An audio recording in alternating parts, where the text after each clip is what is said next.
Introduction by Asada Shakur. Prefatory note by William Kunstler. Edited by Tim Blunk, Raymond Luke Levasseur and the editors of Preface. These are the voices of political dissenters held in United States. It is vitally important that they be heard, because those who deprive them of their liberty miss no opportunity to deny vociferously that this country incarcerates people because of their political beliefs.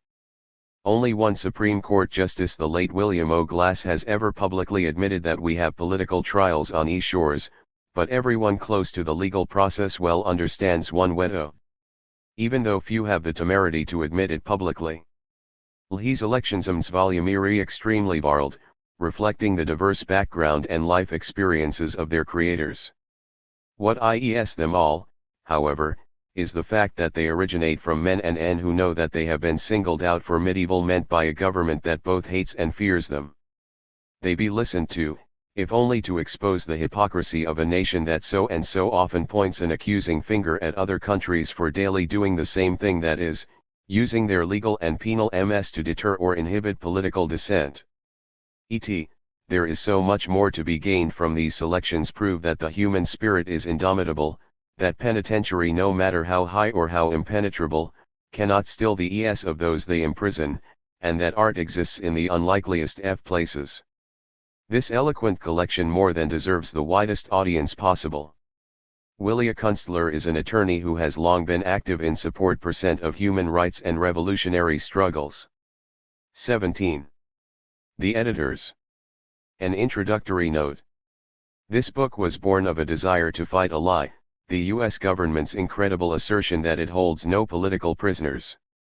Herein we have collected the writings and artwork of some 65 political prisoners and anti-colonial prisoners of war formerly or currently, held in U.S. federal and state prisons. To tell the truth about the TH's political prisoners is to reclaim our history, the real history of the progressive social movements of the past 25 years.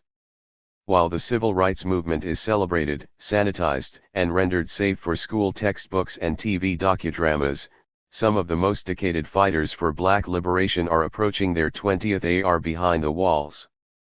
George Bush mouths hollow rhetoric about Puerto Rico's self-determination while the U.S. holds over 20 independentistas as prisoners of war and political prisoners. To maintain the fiction of social peace, the U.S. ruling class cultivates social amnesia. The penitentiaries are essential to this end. Branded criminals or terrorists, social activists and militants are removed from our movements, communities, and exiled to human warehouses. We are disappeared the American consciousness, along with our histories. Our titties are denied, our very humanity is thrown into contention.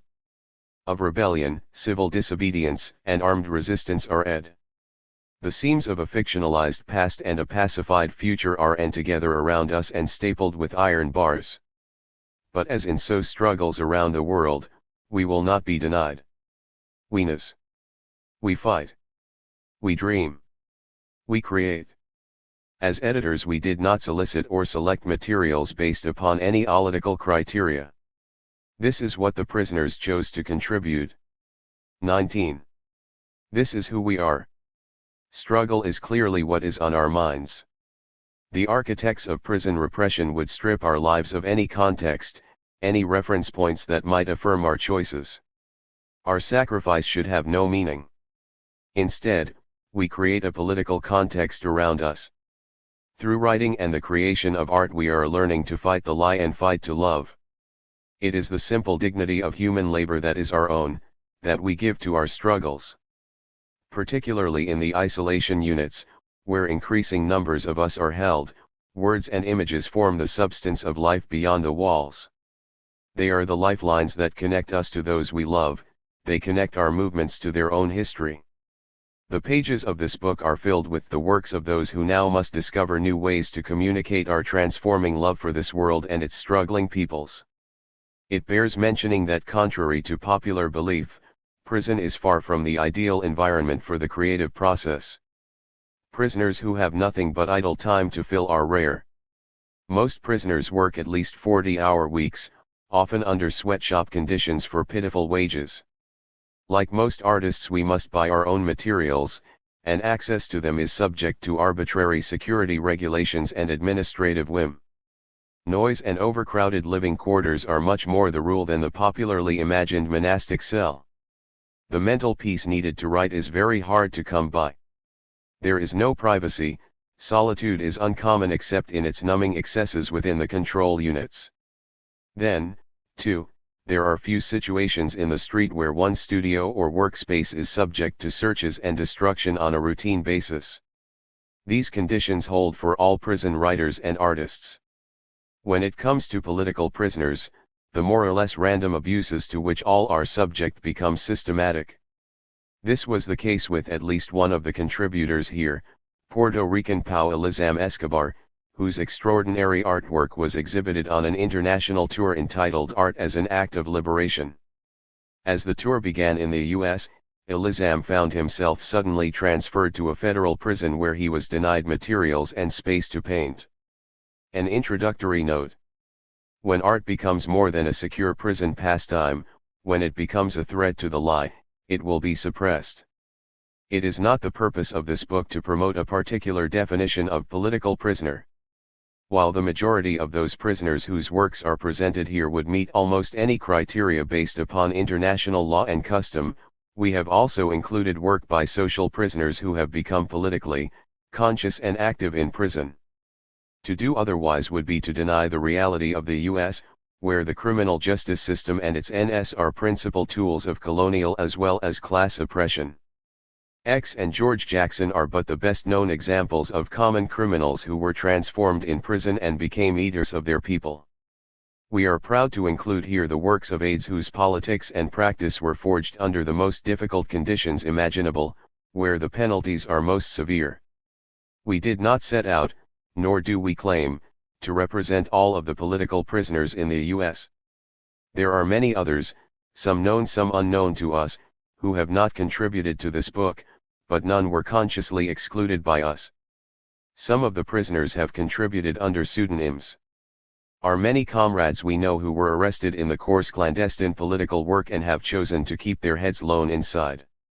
This book is but one of the ways they continue to participate in the life of their movements while awaiting better days. Ida said that for every person behind the walls, a family does IME.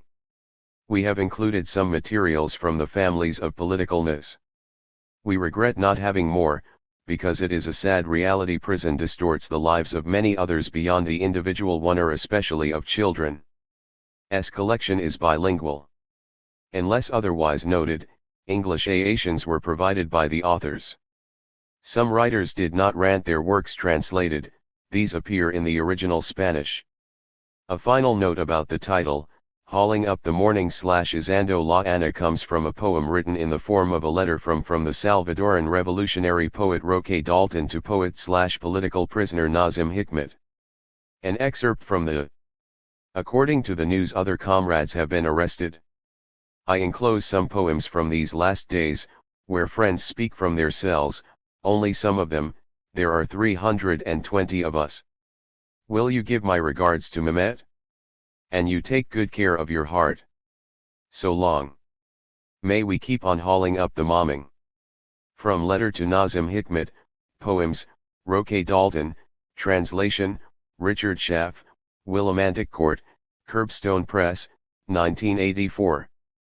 The translator Richard Schaff tells us that izar in this context is a rather unpoetic word, dock workers' slang used by Dalton to evoke the common feel of daily labor. Strong hands are needed to greet the dawn. Tim Blanc, from a federal prison, for the editors. This book is dedicated to Yuri Kochiyama. Steadfast on the outside. Jor those who stand fast on the inside. Asada Shakur. Introduction. No one can stop the rain. Ach, the grass is growing. Ach, but don't make it obvious. Your eyes roam casually, but watch. New York prison yard, you can see it, growing. He cracks, in the crevices, between the steel and the concrete, it of the dead gray dust, the bravest blades SS shoot up, bold and full of life. The grass is growing. It is growing through the cracks. You'd say grass is against the law. S is contraband in prison. Guards say that the grass is insolent. Ity grass, radical grass, runaway grass, militant terrorist grass, they call it weeds. 1 KO, LME weeds, subversive. 50 The guards try to wipe out the grass. Yank it from its roots. Swallowed with drugs. It of grass have been found hanging in cells, covered th bruises, apparent suicides. Guards say that the grass is unauthorized. Let the grass grow. We say, do not step on the grass. You can spy on the grass. You can lock up the grass. You can mow it down, temporarily, but you will never keep it from growing. Watch, the grass is beautiful. The guards try to mow it down, but it keeps on growing. The grass grows into a poem.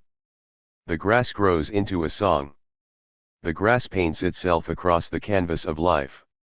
And the picture is clear, and the lyrics are true, and haunting voices sing so sweet and strong, that the people hear the grass from far away. And the people start to dance, and the people start to sing, and the song is freedom. Watch. The grass is growing.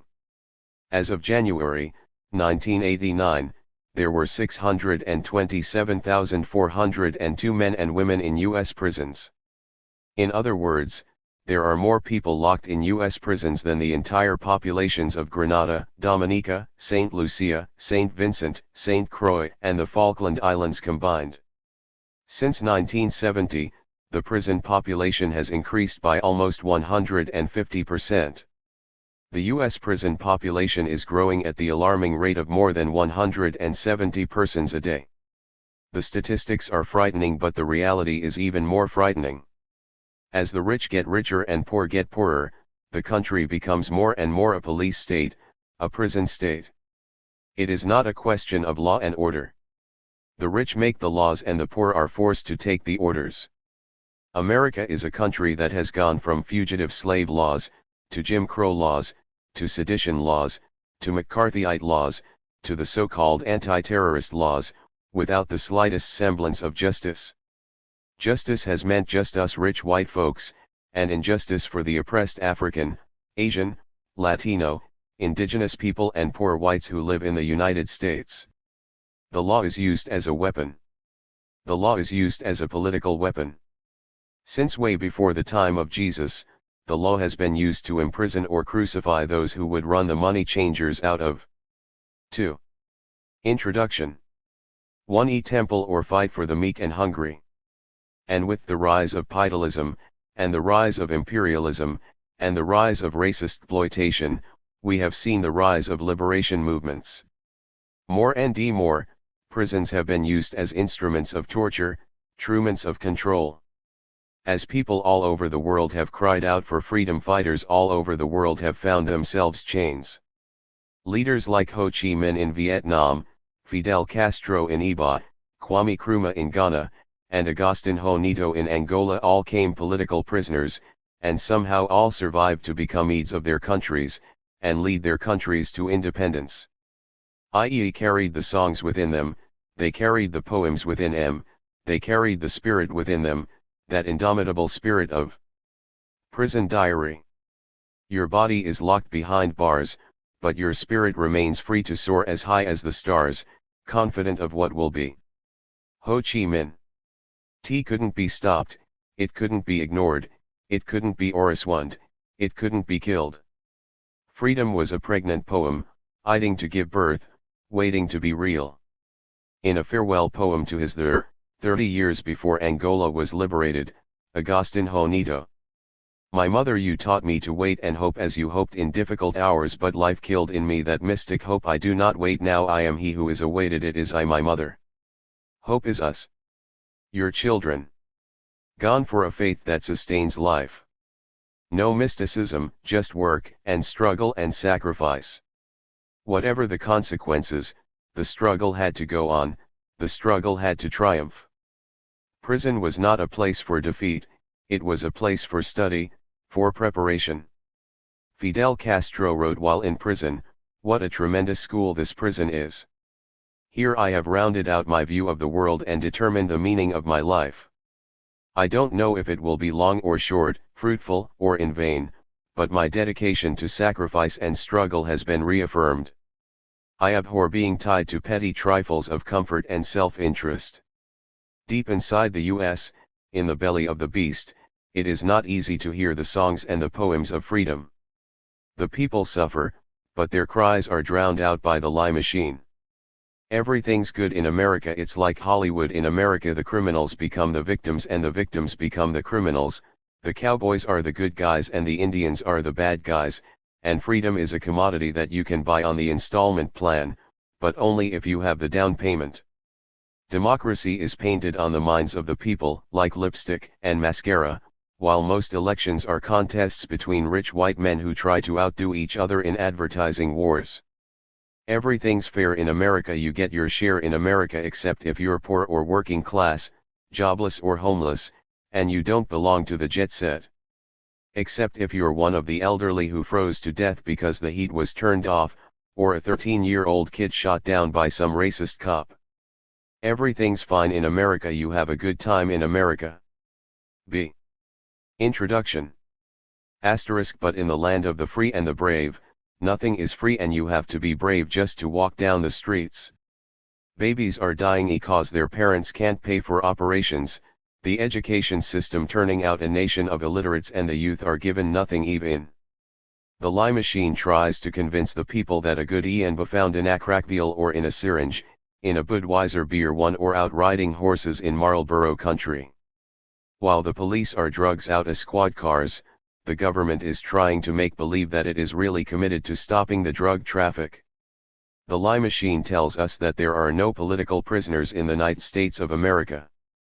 But in a country as violent as the U.S., in country that has intervened militarily hundreds of times, in hundreds of places, in a country that trains other countries in the techniques of torture, in a country that produced the Palmer raids, Seacarthy witch hunts, it is absurd to believe that there are no AL prisoners.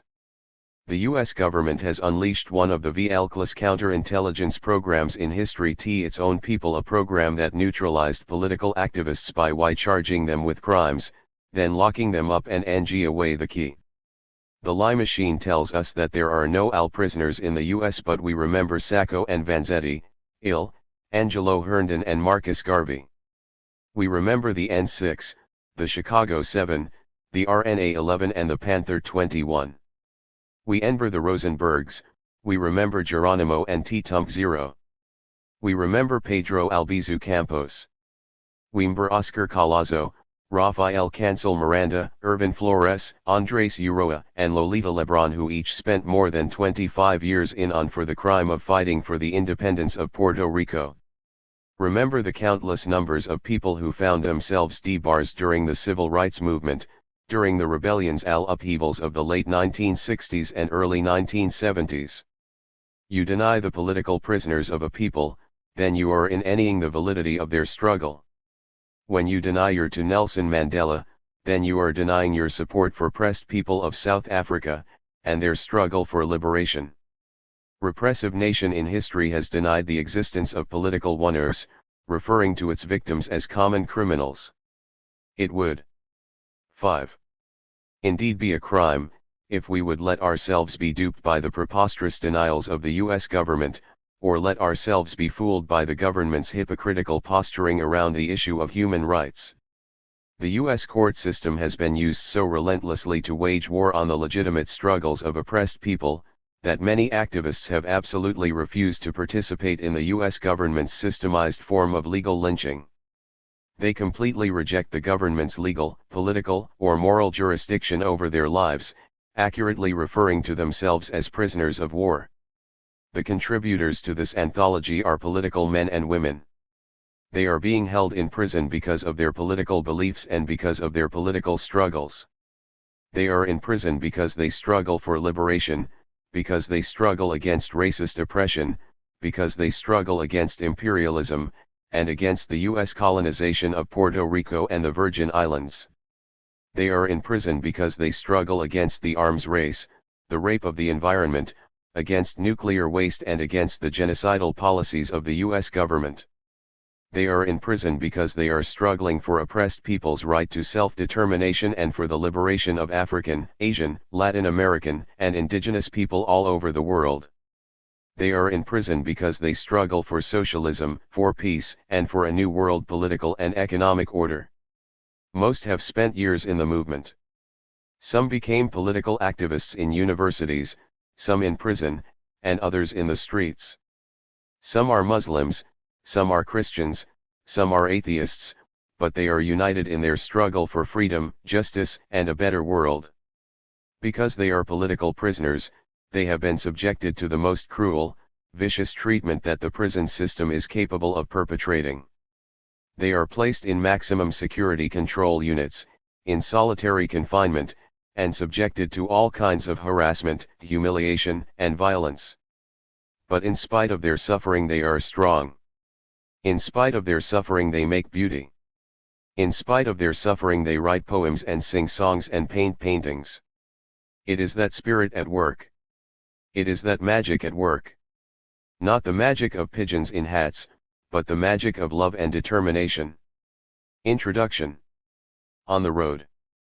My legs are tied with a rope, and my arms are bound at my side, but one smell the sweet perfume of woodland flowers and hear the birds.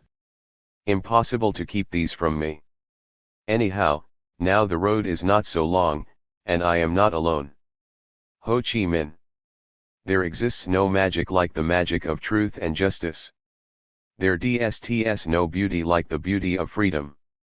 See grass growing out of the barrels of guns and you will hear the ass sing of freedom. It is inevitable. Nothing can stop it, nothing won't silence it. In the words of Agustin Jonito, here in prison rage contained in my breast I patiently wait for the clouds to gather blown by the wind of history no one can stop the rain. He grass is growing. Watch.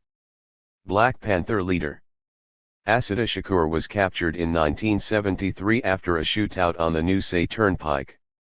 A target of the FBI's COINTELPRO program, she was escaped and was given political asylum in Cuba. Her autobiography Assata was published by Lawrence Hill Books in 1987. 7. Chapter 1. Hard time. We are men, we are not beasts, and we do not intend to be beaten or driven as such. L. D. Barclay. Daluasahi. The Bangs in Prison. G. Quiet and listen. Stay in single file. Bang means line up and keep quiet, 2 bangs as stop or go understand. And any more bangs a funeral, pistol whipping a corrections officer, at another and aiding an escape, it became clearer that G extra could be in store for me. After 5 or so renditions. 13. The Morning. Laura Whitehorn. Untitled, 1989 crayon and ink on paper, 9x9. Why isn't the whole world dancin'? The routine described above, without them actually vamping on Wyon, I began to feel a bit at ease but at the same time felt they be saving the best for last. It was too much to think about, so I went and sat on my bed. Idly to watch a pig named S come down to the cell next to NE and spray mace on the brother, after he had stepped from the oar and laid down on his bunk. Punk motherfucker, he shouted rough the bars. Don't get yourself fucked up now, S lied.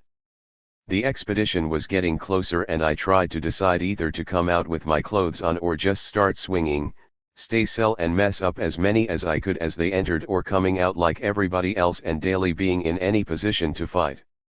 As I sat on the bed, looking out, they arrived at and began repeating, strip, put your hands behind your head, K out your cell, etc. as the door opened.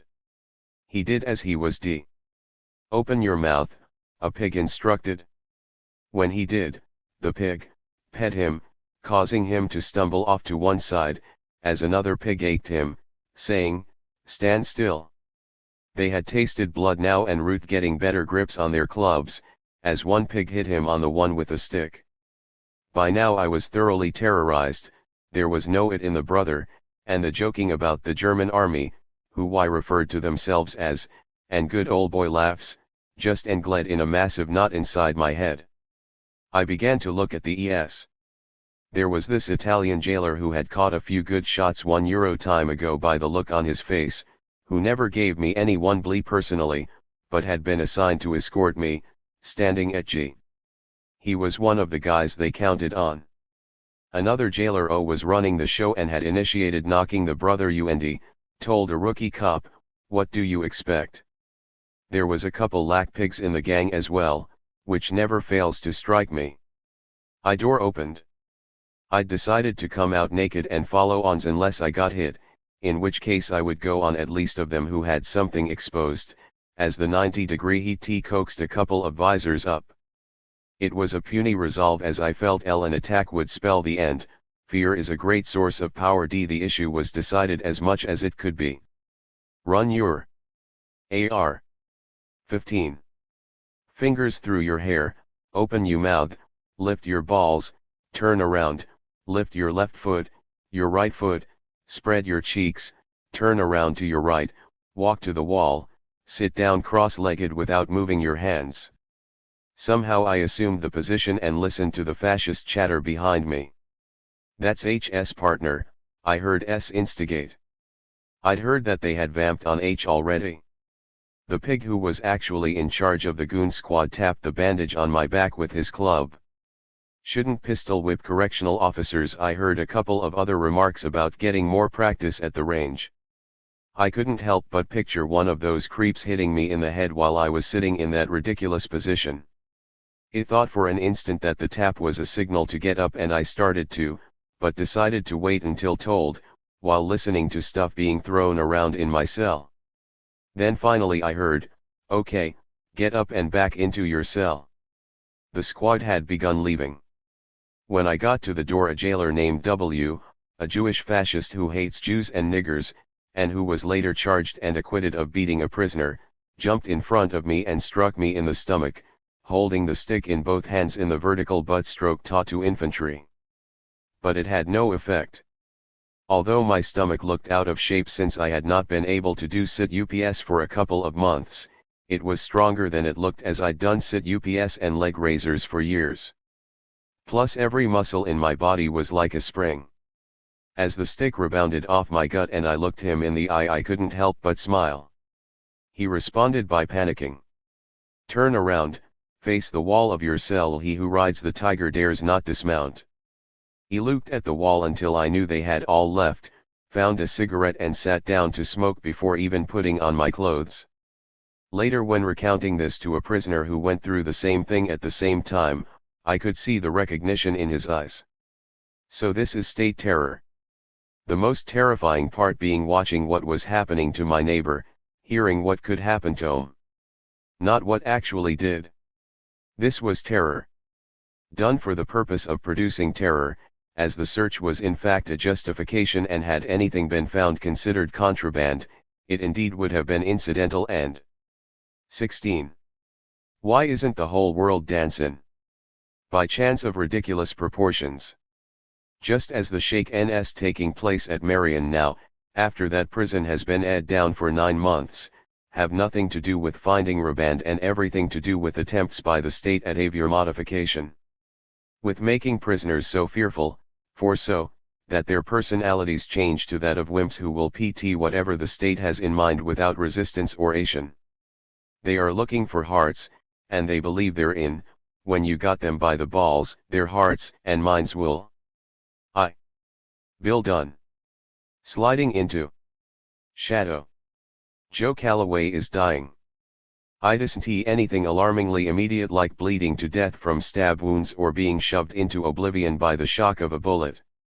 Nevertheless, he is dying as inexorably and certainly as people and psychology and physiology can decree. Joe will be one of those 37s or 41s in the obituary column that make people do a double take at the low number mixed with all those 70s and 80s, and wonder fleetingly about car accidents and murder. I first ran into Joe about 7 or 8 years ago when I was consigned to the American Gulag Archipelago, the part of it known as the federal prison system. Joe was then a big, comfortable man, comfortable in his size and power and his unconscious belief that the world was a friendly place, its denizens notwithstanding and maybe even included. At an inch over 6 feet, With his 200 or so pounds of genetic beef tuned by occasional time on the iron pile, he had that placid disposition often found in people with whom others avoid contention, and who are not themselves the victims of arduous and competitive ambitions or extremes of oppression. Joe had a broad and open face under a shock of semi-kempt hair, with eyes set deep under fortifications of heavy brows, eyes that always seemed to see something at least half funny. The ready smile, expansive gestures, and whiskey bray frequently applied to laughter confirmed that he did, in fact, get a kick out of much of what he saw. I don't know if it would be animal magnetism or charisma or some other quality with which Bush League psychologists might explain people like Joe, but it was easy to be attracted to him. He radiated friendliness, like you were not only okay with him, but 18. Sliding into shadow. _72. Like you didn't have to worry about any silly games coming in him like you'd known him for a long time. Was just a regular /W an average fella. In a way, that was oblum. I think that the potential many people saw in him, the him set them up for a disappointment in the actual person _ prevented them from getting really tight with him. He couldn't enough warmth or heat for all the moths drawn to his apparent in actuality he could be no more to anyone than the meager comfort the rest of us could be to each other in our shared rarity adversity only rarely brightened with real comradeship, amenality, and closeness. Many people didn't want to linger too in the chill of the shadow of something they found too small to it. At the time I didn't think Joe noticed or cared. 50 It went with me. I ran out of regular contact as we were VED to different blocks. We hadn't shared enough of substance buck the tide of separation, enough to make a more solid connection.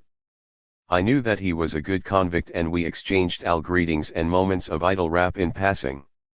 I until nude awareness of Joe was a confused combination to his visibility, the intangible attraction to his external persona, balanced by my inclination to the safety of anonymity, and an craving for the real closeness the system has made so for the prisoners of its iron islands. Whatever it was, that thread of connection was somehow tenacious enough not snapped like so many others. He did not fade back into the alas mass, and I watched him through several of the concrete urns of the gulag that bureaucratic chance led us to share.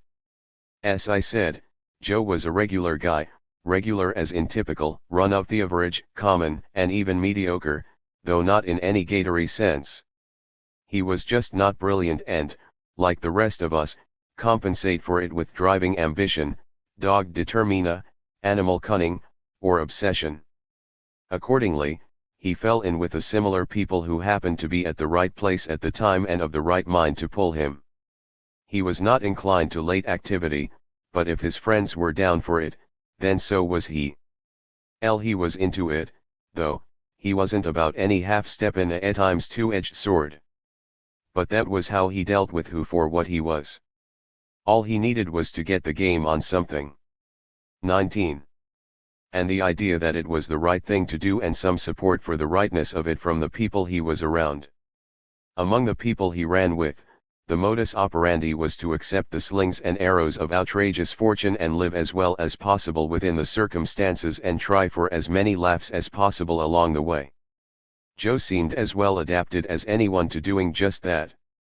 What could best be described as an instinctively collectivist attitude demonstrated his liking for people.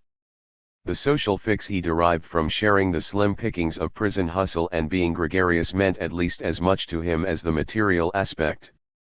Though I'm sure he didn't recognize it as such, he had the benefit/burden of a natural empathy for people. Given the proper encouragement and some incentive, Joe might have been down for school, even though he'd never been more than a marginal student. But that was not happening. Anyway, school has a bad rap among many prisoners, and Joe couldn't discern the utility in the scant educational offerings available. He probably would have gone for a trade like auto or diesel or some other mechanics, given his inclinations, but none such were available to him. Even if they had been, he likely would have felt he had too much prison time ahead of him to learn something he'd only forget before he could use it. However, Joe appeared to have found his people, as much as anyone can in these places, though I was not privy to their relationships more than peripherally, he appeared to be tied with them. It looked as if they did as close to what they wanted as possible, considering the circumstances, and enjoyed it as much as they were capable. And Joe always did the right things by them, even if those things weren't always too smart. It wasn't until a few years ago, however, that I really met him, that we went past the shallow but sometimes infinitely hard shells that everyone who walks these cages wears. He had been in the hole for 5 months on one of those conspiracies that live only in the minds of prison bureaucrats when I was put in the same cell on an insolence charge. He didn't look like the same Joe I'd last seen, but the friendly bear was still there. It was obvious that he hadn't been doing much exercise and had gained some weight. A lot. 20. His robust color had drained away and he was having trouble his teeth. Over the next 2 weeks, we kicked it a lot. There ain't a whole soldado sin uniforme u hombres desconocidos a los ve pueblo, que entraban o salían del cuartel, acompañados po capitán. Una noche, Graciela y el nifio fueron despertados por reflect y gritos de alto parlante. El nifio agitado comenzó a ten inconsolable. J alto. J rindan sus armas. Grituna voz. Se repiti 6 la orden. Graciela no sabía lo que sucedía. Se left y poco a poco abrí la puerta. Manos en alto y salga. Ordend la voz. 88. Graciela Esperanza. Joven levant 6 las manos y temerosa salas 6 de su casa. Los dos entraron y rápidamente revisaron la casa. El capitán Soa Graciela y con voz autoritaria y despótica, empezó a. ¿Sent hablaba usted a la delincuente? De Joe el milita. Ciela, asustada y con las manos todavía alzadas el contestó, or, no he hecho nada. No se de que me habla. Capitán, pistola en mano y con la arrogancia de guapoda, miraba con rancor, despectivamente a la joven. Volvió a repetir este gde que conversaron? Cento en g los está ayudando? Hay testigos que reportan haberla en elos el día del ataque. 0 lo le preguntas si habían visto a mi marido se defendi 6 ha desaparecido, no lo he visto en varios días. Uele pregunto a elos. Sent que saben elos de eso? Ganda su, con los delincuentes? No se respondi 6 Graciela que no se que le ha pasado. Saber si quizzes elos lo habían visto cuando se acercaban al. Yo pregunt lo mismo al sargento, ese mismo dia en el. Gestuvo en el cuartel? Mismo dia, antes que lo destruyeran contestó la joven. El euro en gas ahi orden el capitán. Dage 6 de interrogative arla para volverse hacia uno de los hombres, dos, en ropa civil, que observaba la escena silencia salaron en voz baja, la consulta dur pocos segundos. El euro en su casa, esta bajo arresto le de yo. Mañana para lavarla a la jefatura de zona. Mientras tanto de jare euro mis hombres vigilándola. Ella entré a su casa advertida de que tenía que mantenerse a los soldados retirados. Sus objetos y pertenencias irados y revueltos en el piso. El nifio había permanecido 30, agarrado a su vestido durante todo el interrogatorio, ato a ella. Graciela lo mira tristemente. Le acaricia su €1 lo acosta rozando su brazo tiernamente mientras esa joven empieza a recoger las cosas arrojadas al suelo por. 89. Los soldados. Vea su vida tomar un rumbo horrible y espance era inocente, pero en forma cruel la trataban como delincuente. Había sentido pequeña y adolescente frente al interrogato, oficial. Había pasado ya algún rato cuando Graciela escuchó un ruido al voltear 6 parados en la puerta a un soldado y el capitán y le acercaron. El capitán la tomó de los hombres abruptamente yo se bregar con putas como ta. Le grit 6. Luego con una mano la golpe en el pecho. Graciela, perdí, el balance que 6 al piso. Sinti 6 como otros golpes impactat repetidamente en su cuerpo.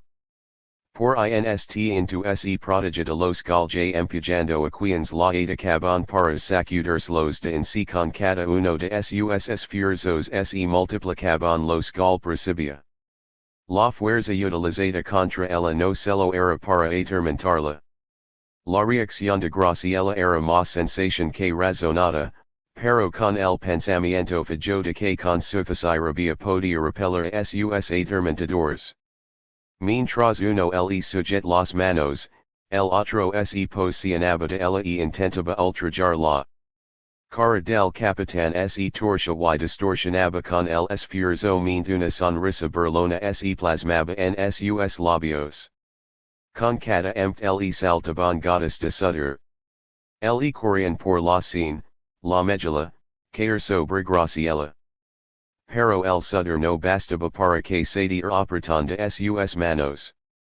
Dijam el turno a mí de yo el soldado que la sostenía cabello. Empez 6 de nuevo el atraco. Graciela trataba de voltear. Cruzar o cerrar sus piernas, pero inútilmente. Con cachidad purios menguaban su resistencia. A ella solo le restaban fuel para larar. Esto es lo único que encienden estas convergencias dij capitán al soldado, y mientras este tomaba su turno con gracia el capitán la maneciba. Sent verdad que ti sabes quien manda aquí, amor si tio. Dij capitán. Y un momento después se levanta impacientemente, di al soldado. Vamos, acaba ya que me quiero ir. Si, ya pronto contestó el soldado. 90. Graciela Esperanza. Apitan se ajust 6 el uniforme y lo sacudi con sus manos, hablando la infamia de su acción. El otro se apart 6 de Graciela, pse cuenta que unas gotas de sangre le habían manchado el bien le era una última patada a la joven, gritándole, prona, me cagaste el uniforme. Apitan sonrendo condescendiente a la mala suerte de su donado, mira a Graciela y le dijo, y Graciela Esperanza, mañana te quiero encontrar lista para ir a la jefatura. No hagas que perdamos el tiempo contigo. Zero apura de haces socorro. Ella estuvo quieta por un tiempo, casi inconsciente por las duras recibidas. Tenía la sensación de estar flotando y indo en un océano. Todo estaba silencioso. Abrí 6 sus ojos. 3 vestido alzado hasta la cintura y desgarrado en el pecho. 2 estaba su ropa interior. Sencha la humedad de su propia en los muslos. Ardía su cuerpo, estaba débil. La primera en fu no que aceptar lo que su mente lógica le señalaba. Tía desorientada, abstrata. Intenta separarse de sí misma idamente y racionalizar en forma despejada lo que le había do. Quería conducirse como cuando estaba frente a los residencial de Los Angeles. Nunca se sentí inmune al sufrimiento pero zero su imaginación concebía 6 el terror frío y real que sencha la realidad de su victimización destrozaba sus psiquis. Mir 6 j sentado en el colchón, sus ojos abiertos y fijos en ella. Sus manos y brazos estaban tensos. Graciela se lado a lado. Trataba de estirar brazos y piernas. Hacia el de para levantarse aunque su estómago revuelto y sus zeros en nudo le impedían movimientos. Sencha que había sido y ridiculizada, la vergüenza la consumía. Linst into le euro su violación no es 6 lo había sido a su cuerpo sino también vacidad y orgullo moral. Su impotencia para poder rechazar l'inaso que le senchaba su vulnerabilidad. Int, la joven mujer se levanta del piso arreglando su para cubrir la desnudez. Tensa y nerviosa empez de cosas regadas por el piso. Maraba a su alrededor de Borarcualquier recuerdo del atraco. Sus pasos eran Eurohomo el de una condenada, consciente que cada movida observada por el verdugo. Se culpaba por la ignorancia al. 91. No haber podido anticipar la llegada de los soldados. Por su falta fuerza en rechazar la violación. Horribles pensamientos. Que no fuera testigo de su vejación. Con agua y un paro restriga en su piel la mancha del despojo. Luego, al atender el m expresar la su carino leaud 6 a reorientarse y ignorar un tanto dolor. Su voluntad bliqueaba el lanto de rabia e indignación. Sustaría en la fatalra el día siguiente. Esta preocupación instige 6 un nuevo miedo, diferente a lo que había sentido antemia no solo los hecos sucedidos, sino, los que vendrían, lo sent podría ocurrir. Graciela camina hacia la entrada de su casita sent su vista dirigida hacia la opaca lejanía. Ella era un conjunto de inusitados cambios emocionales. Y tenue la venganza en esos momentos tejian fantasias. Se veía humorada de courage, pero también de indecisión. Record la ozan de su esposo. Pense que necesitaría actuar, moverse, y no perm que sus atormentadores lastimaran otra vez a ella y a su pijamas se repetiría, se lo permite. No tenía otro remedio, ten que escapar de este sitio. Cada paso dado con el objeto de guiarse, aumentaba su vida se movía con más rapidez ahora, porque en su mente se forma un plan. Digeria sus angustias para otro momento. De nu volvía a asomar por la entrada. Los soldados se habían ido. Rapidez recogí 6 y amonton lo más importante para ella y el tomando el hijo en sus brazos empezó camina cola dame hacia la carretera. Levaba unos pesos, su tesoro acumulado largo tiempo. Con este dinero podía llegar hasta la capital. Graciela entregó todo su dinero al chofer del autobús. La lleva un pueblo a corta distancia de la capital. De ahí continuaría and o como fuese posible. Después de llegar al lugar, dejé el boletín continuó caminando con su hijito por la carretera a la ciudad. De misma noche llegaron. Atravesaban un barrio de casas cade calles fangosas. Había muchos perros que ladraban al acercarse las calles estaban vacías. Al lado opuesto, al extremo del bar había un pequeño puente. Era la salida del barrio, y la entrada la ciudad. Cerca, había un rancho con codelada y carton. 92. Graciela Esperanza. Loraba de hambre y suafio. Solanto linaba el ispso y 0. Graciela par 6 frente al rancho y lami. Un perro ladraba adentro. €1 quira, quien es? Decía una voz débil y femenina. Isidro agua, contestó la joven. Dosco está cerrado, respondí 6 sarcásticamente la voz anciana. Pero seguía ladrando. La anciana volvía a hablar, la pluma pública, sent no la vies. Más adelante esta. Si ella trataba de calmar al niño. Anjavo algunos pasos y tr6 la pluma. Los primeros sorbos la comeran un poco. Más t6 que había un cajón tirado. Lo recogí para sentarse en él, as mechia carafosa, pero nerviosamente al niño entre sus. 2. La misma voz desde el ranchito. 2. Volví a repetir.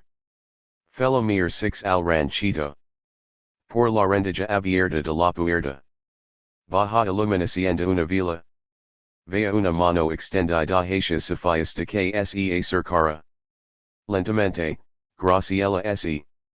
Sospechasa hasta el ranchito. A 4, para el niño, decía la voz.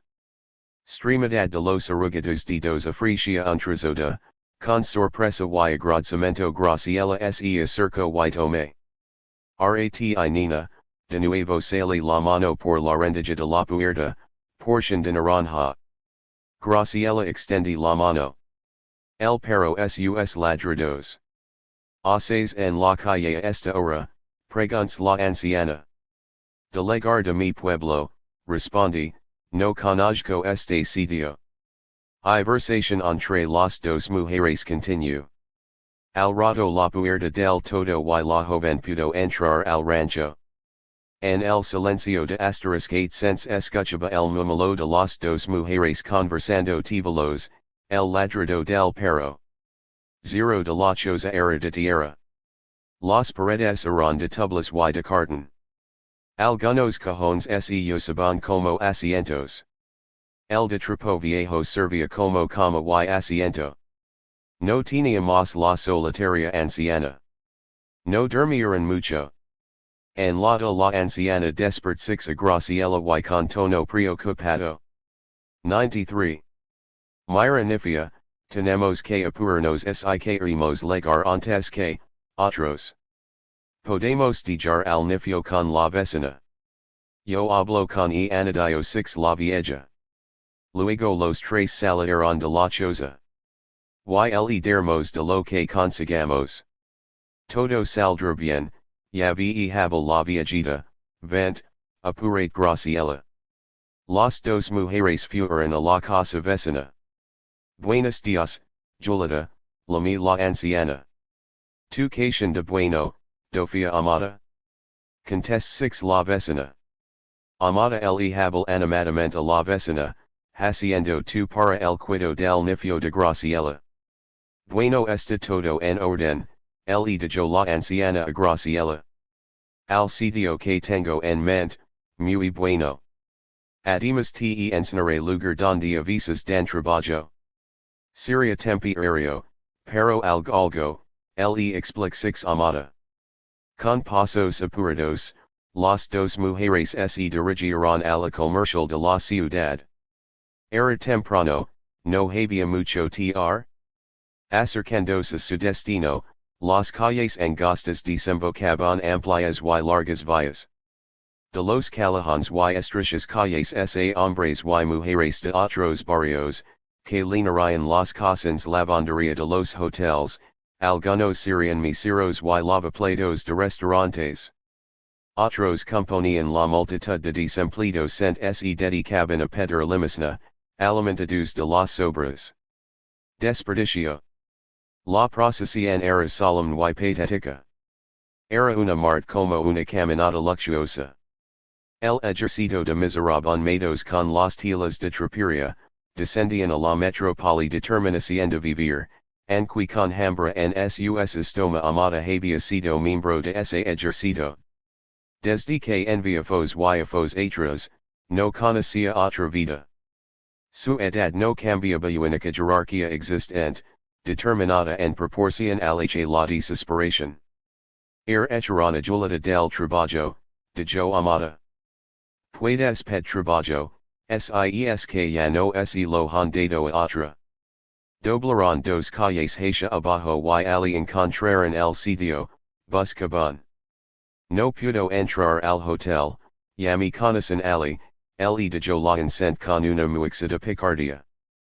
Pero, entre ti y habla al gent le gustan las muchachas jóvenes, dij 6 sardonicamente. Equals. 94.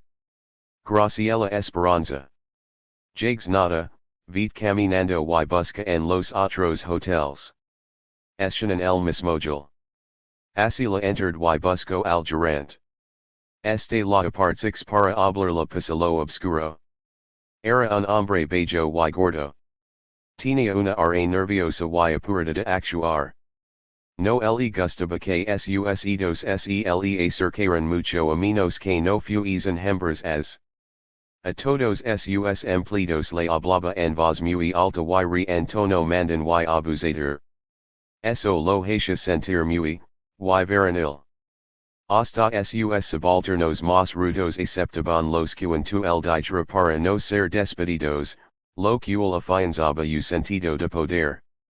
Tldima que tuvo este trabajo sea prevés de mi bondad, le gerente en forma brusca. Chivas a trabajar aquí no hagas lo trabajaras por Dios cuando te necesitamos. No te acerques. Aquí es para estar trabajando, no quiero vagos, fijif, irent lavo a Graciela un cuartito donde lavaban la ropa de antes. La joven pase toda la mañana lavando ropa ajena. A de apuros. Había decidido ir a la oficina del periódico AFA para encontrar a Juan, como le aconseja 6 Amada.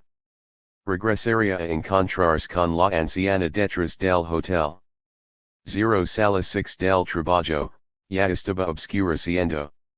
Las calles se en rápidamente las luces de las tiendas y edificios creban que contradicia la desolación y el vacío de interiores 0. La joven sigue las instrucciones de Amada para llegar. 0. Entre 6y66 al portero limpiando ceniceros en la salida, es euro acerco a euro yle habel. Este le indicó una oficina con el pintado en la puerta, ventas de anuncios. Al entrar observó agricultores estaban todos desocupados. Solo había un euro pasaba un perio a los muebles, y recaja en un recipiente. Lido de pequeños basureros. El salón estaba ordenado, y fluminado. Sele ocurría Graciela pensa que hasta anistos de desperdicios le hace falta manchas o mugger. Euro estaba la hora de la limpieza con quien hablar. Graciela, edicio de solucionada. No prestaban ayuda. Celo se esgrabades. Buscaría a Amada. Del hotel encontrar a la anciana rebuscando los basureros. Euroshando sobres en la bolsa que lavaba. Cogia, escudronaba. 95. Seleccionaba lo que degeria caer en su bolsa. Graciela la observa con enfado. Se acerce diciendo, J dona Amada? Dime nifia, J como te fu, responde 6 la anciana. Tu que hace, doña Amada? Ya empez 6 la hora de cenar en el hotel. Ven, ayúdame. Tener que lavar también ayuda. Amada continuaba sacando comida del recipiente. Vamos a comer como ricos y de ricos, hoy, ya verás, de yo Graciela vacil inicialmente, pero el hambre que sencha despreocupación subunicara alajaran sus dudas. Se or ella en su labor. Tu que hitzo hoy, dona Amada? Pregunt Graciela. Hija, me la pasé frente a una tienda, respondió, y sin su estar por un instante su trabajo, la anciana coninú, es un buen sitio. Pero la gente es más bondadosa si entra que cuando sale. Así que uno necesita ser muy incisivo no quiera fracasar, dijo. Después de cumplir su cometido, se dirigieron hacia el bar tenemos que pasar por uno de mis rinconcitos, le informó a Graciela, dejé una bolsa escondida, no quiero que los perros la encuentren. La caminata de regreso fue rápida. Esa noche en el rank Graciela explicó a la anciana lo que decía hacer. Quería euro buscando a su marido. Le habló de sus diligencias, Dios atr. Sentir más limitada. No sabía simo hacer lo más apropia encontrar a Juan. Vi lo importante es tomar las cosas día a día, Graciela, dijo al mañana entra a la iglesia grande que te ensviar. Quizzes enteras a alguien ahi que te aud. Jun cura? Pregunt Graciela. Sent conoces a un cura que puede ayudar? No nifia, no conozco al cura. Celo se donde está la iglesia lanchanacaloy con lam jaradija en la imagelada vila, dij en tono bejo y melancelico. El último cura que conocí fu el que oficia en el entierro joven esposo, que se medio siglo atrás. Era el padre Luis y Hab. 96. Graciela Esperanza. Jan me confesar. Muri también hace muchos afos. Los prefiero su tumbo mis sueños y fantasias de joven mujer, de tristemente. Que raro, la primera vez que me sentí deramente sola fue, no cuando muri mi esposo, sino, cuando raron al padre Luis. Estoy muy vieja para entretener en mi imaginación, y además dudo de sus absoluciones, de yo. Ante a las dos mujeres volvieron a la ciudad siguiendo a costum de el gerente de yo a Graciela que se lo la por medio dia. Ella decidí que caminaría observando underscored la iria a la iglesia en busca de ayuda. Esa tarde la envió por las calles del centro comercial. Observable lo yen planchado de mucha gente y las preciosidades de las vea policías por todas partes. Jamás había visto tantos nes en tan corto tiempo. Por otra parte, las calles también en líneas de pobres, nifios, hombres y mujeres. Había cojos, enfermos y sanos, desocupados. Unos pedían limosna, rendían lateria, periódicos, cigarrillos o cajitas de chicle. Sabía que estaba viendo el mismo ejercicio de la madruga. La tarde, explorando, al fin llegó a la iglesia. Estaba en su caminata, su mente había repasado los acontos de los últimos días. La tristeza atribulaba su alma, pero había olvidado un poco lo peor de sus tormentos. Data frustración le acompañaba y el miedo le perseguía. Riado entender lo que era el mundo. Pero era una ilusión y aprendo a cada encuentro. Merecía acaso lo que le estaba do, pense. Aquella forma de pensa pertenecía a su viejo asterisk otro mundo. Cuerdos y nostalgias la llenaron de pena. El ataque en su euro el capitán, la habían despertado de un sueño. Por primera, 00 consciente de su impotencia.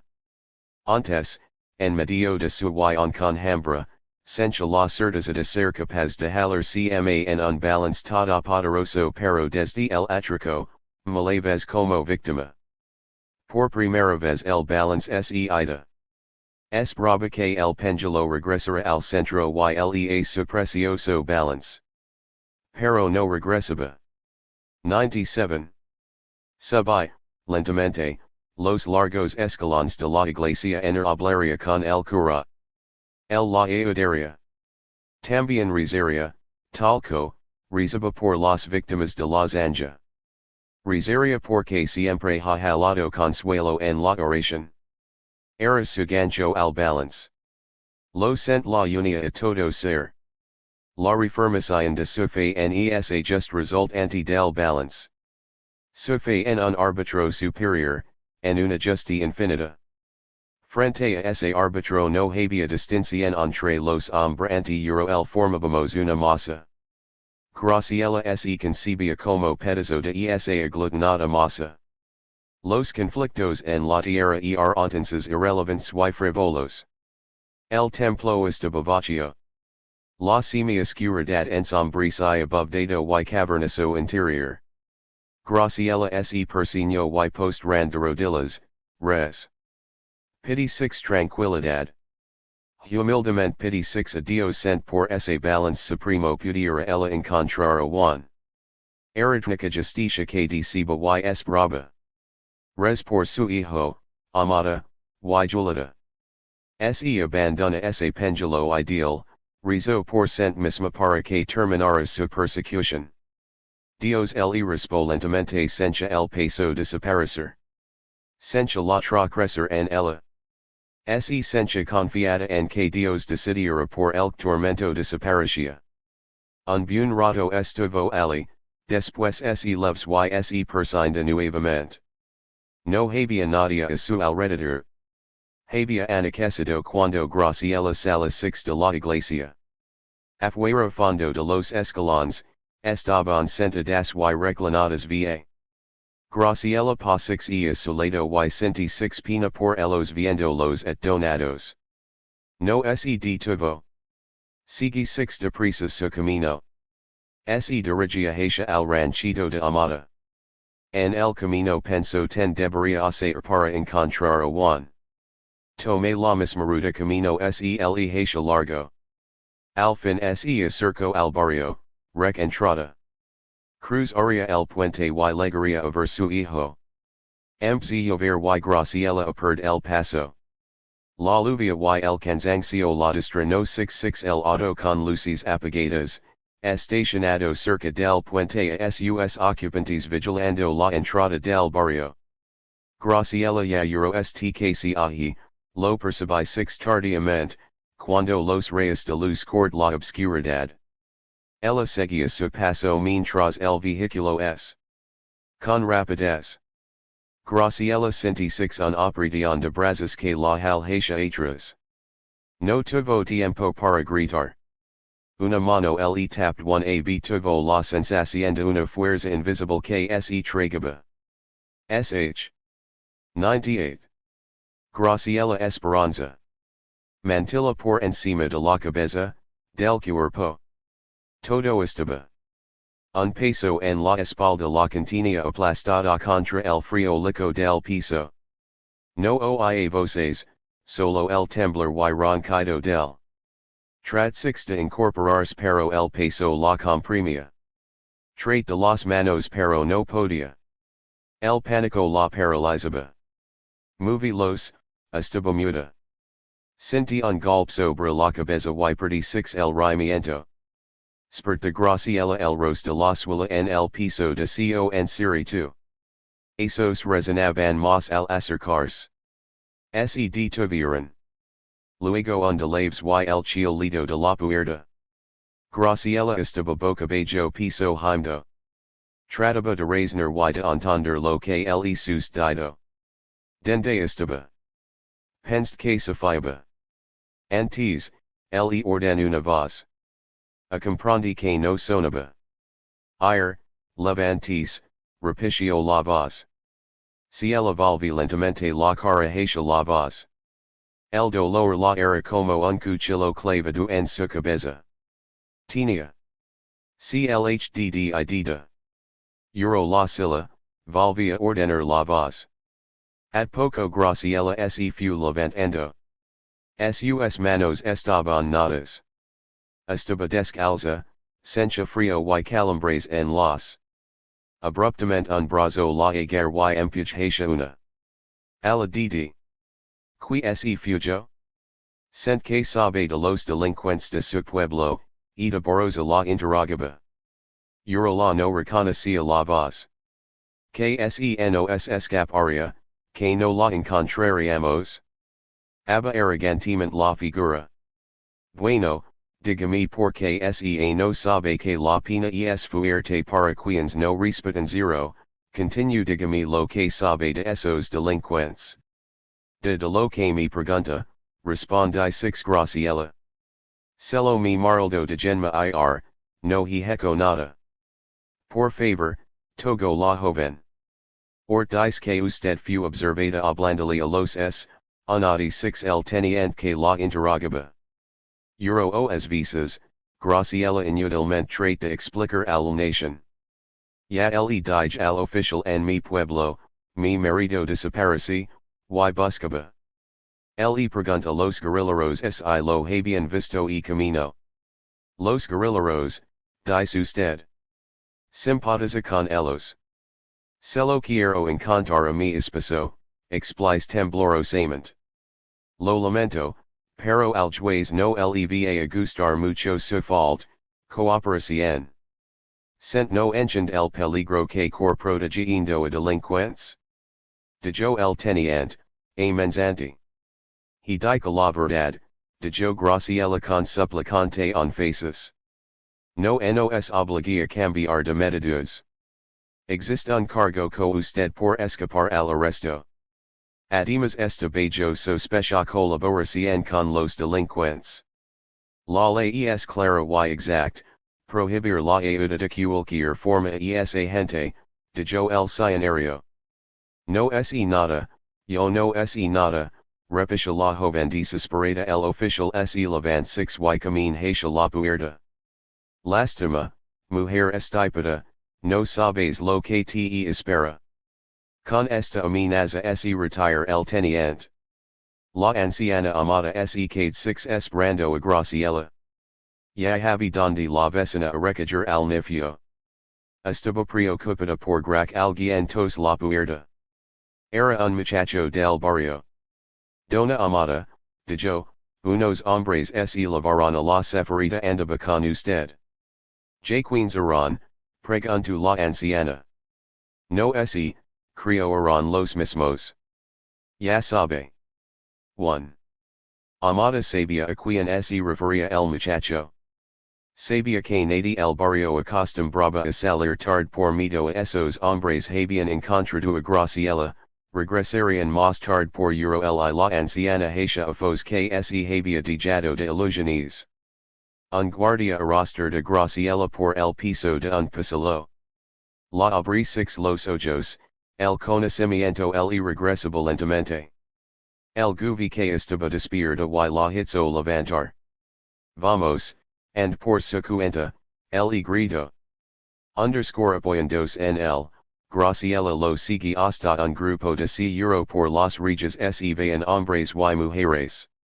Otro guardia abrí 6:12 para que Graciela entrara. Los hombres y mujeres la contempló con miradas lejanas y sonambulas. Nadia hablaba, se escuchas. 100. Graciela Esperanza. Zeros pero Nadia hablaba. El teniente apareció 6 frente a la celda asila. Se acercó y le dijo, han dado otra oportunidad para cooperar. Sent que vas a hacer. Sentigo. Que necesito hacer. Sent no hay entre ustedes alguien imprenda la verdad. No se nada, se lo busco a mi marido, dijo la con frustración. Añente mir 6 hacia el guardia y orden que la trajera. Los tres ron despacio por laberintos de pasillos grises y mal alam. Resonaban el tintinio de los labios del guardia y los pasos en contra el piso.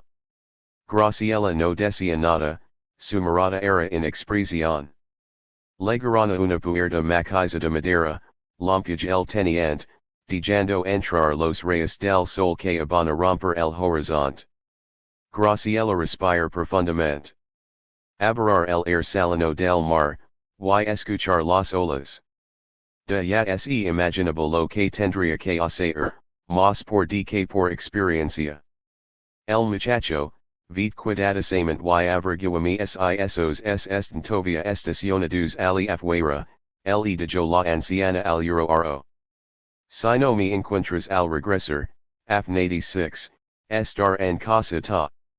Cor y apurate que no hay mucho tiempo que perder. Rencito desapareció por la puerta corriendo hacia la entrada tío.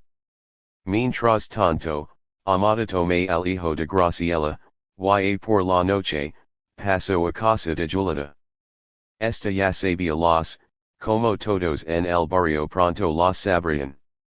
Amada, se de que me quieres hablar, le dijo Julieta. Los mujeres conversaron en tono de conspiración para hacer con el nifio. El ya sabes que vendrán a hablar con todos nosotros, decía, es el ven al nifio se lo llevaron, y quizás a mí también. Euro creen una loca, le contest Julieta, no creo que perderán zero contigo. Pero uno nunca sabe con esa gente lo que va. Degree armanero mi ir, mi desaparecer por un tiempo, dijo yo muy viaje para una larga detención, conc Luis. Lame amada, estás mal preparada para hacer cargo del atasila, dijo Julieta, yo arreglo con mis amigos. No los. 101. Conoces, pero sabes a quien me refiero. Seguramente que darán la mano. Amada de 6 y unos pasos hasta llegar a la puerta. La abrió pulgadas y con cautela espió los alrededores. Se volvió, y cerró de nuevo la puerta le pregunta Julieta, Z no cris posable que ela regrese. La pregunta no tuvo respuesta. Las dos mujeres se muertes silenciosas. Lágrimas brotaban de los ojos cansados de la vida de acariciarle el pelo al hijo de Graciela. Pobrecito huérfano, él decía amada al niño, estrechando loco su pecho. Dame el nene, yo me encargar. Y largue ti antes de lagan, orden de Julita. Con ojos tristes y gemidos, amada six salir a Julita con él, en sus brazos. Caminaba ligeramente entre las sombras barrio. Miraba frecuentemente hacia atrás para ver si era o que veda. A la distancia alguien vigilaba la entrada al barrio y caro que rodaba lentamente. Al salir por la maquiza puerta de la jefatura, el teniente vi hablar a Graciela. ¿Z vas a ayudarnos, o no? Graciela se mantuvo silenciosa. Ya no encontraba como entender que no tenía la respuesta que él quería. Bueno, ya pronto verdes a tu esposo, dijo el oficial. El guardia dejó escapar un gruido bulín. 1. La noticia del oficial his six sentir eufórica a Graciela. La empez six a correr y el corazón a palpitar más ligero. Sus 0 jahumdicion. Adelante six su paso. J1 aquí? A. Nadia dijo nada. Siguieron caminando. Empezaron a bajar escalones, que le hicieron recordar a Graciela los escalones iglesia. Cuando terminaron de bajar, a un lado y a poca dist de pie junto a una pierdista bawan. Graciela grit six sunan lina de alegría. Sonría pronunciando su nombre. Trat six de euro hacia el, pero el guardia la detuvo. El sucht las manos. J pero que Hassan? Ahi esta, de genma ir, protestaba la J I juvenel, gritaba Graciela, J1. 102. Graciela Esperanza. Dos uniformados la condujeron a la pierde. Graciela se safo y corre hacia Juan. Se opert six contra su cuerpo dolo. Los dos laraban. Hinchazones y vertiganes defer one la cara de Juan. Te amo. No te he dejado de buscar. Uro, Graciela, decía Juan. Qua es trataban de separarlos, pero ellos resistían. Al fin fueron. Los amarraron apartados en dos postes frente a la. Eurores decir algo, dijo el teniente. Vila sin quitar los ojos a Juan movía los labios. El teniente oído cerca a los labios de Graciela, que sonría mirando a Juan sonría, también. Soldados confusos se alinearon a instancia de la pareja. Anton, Aaron. En pareja mirandos en silencio parecía hablar con los.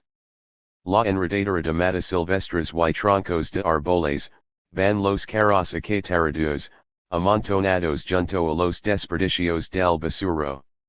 Aprovechaban la luz gris amanecer para acercarse. Comunicandos con una pareja empez de acercarse a su objetivo. Miraban a su atentos a todo ruido. En el claro oscuro silencio de la, se amplificaban los sonidos. Lentamente caminaron de autos oxidados. El ruido que escuchaban los. Forzaban sus ojos para poder ver lo que no eran ver a cada paso el zumbido era más claro y definido. Conocerlo ahora claramente para acercarse con certeza. Pensaba que había sido una desgracia haber sido el por los guerrilleros para acompañar a Julita. El vivía en conocía los paseos y callejones que daban al basuro.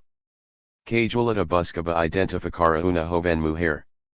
Caudal alegaron a la repugnant nube de moscas giraban sobre los cadáveres hinchados de Graciela y. 103. Con mirada imposible el teniente camine hacia los sument se repasha mecánicamente la escena que había pensaba que siempre era igual. Los cuerpo rebotaban impacto de las balas.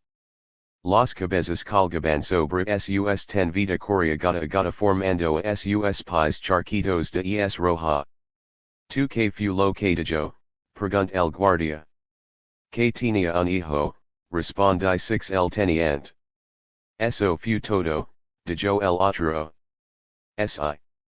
Tu y como se llama? Gabriel. Gabriel Esperanza, contesto el teniente. Fin. 104. Kazi Turi. Like a rock. They spoke of women's strength silently pleading eternal wisdom aiding centuries of hers Tori looked like men's hands Ranma had the same were calloused, not rough vibrant. Her spirit absorbing. Dreams, of wanting nowhere for her children than a concrete penitentiary. See capital surplus value he didn't understand the ties. He just understood the struggle. March 8, 89. 105. Kazi Turi. Lifestyles of the rich and famous.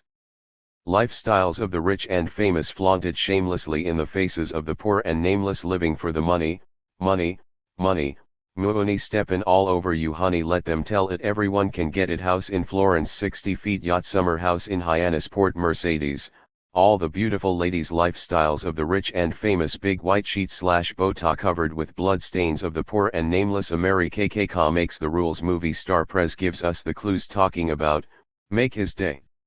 Carry a big stick Rambo. 106. Lifestyles of the rich and famous. Like to make my day. The youth of Sweetoliwood. Hollyweird lays believe it or not SA spot we care for you Blackman ed. Constructive engagement DGE allegiance to 1L white sheet / Ku Klux and Klan Jave it or not. July 86. 107. John Lehman. From a statement in court.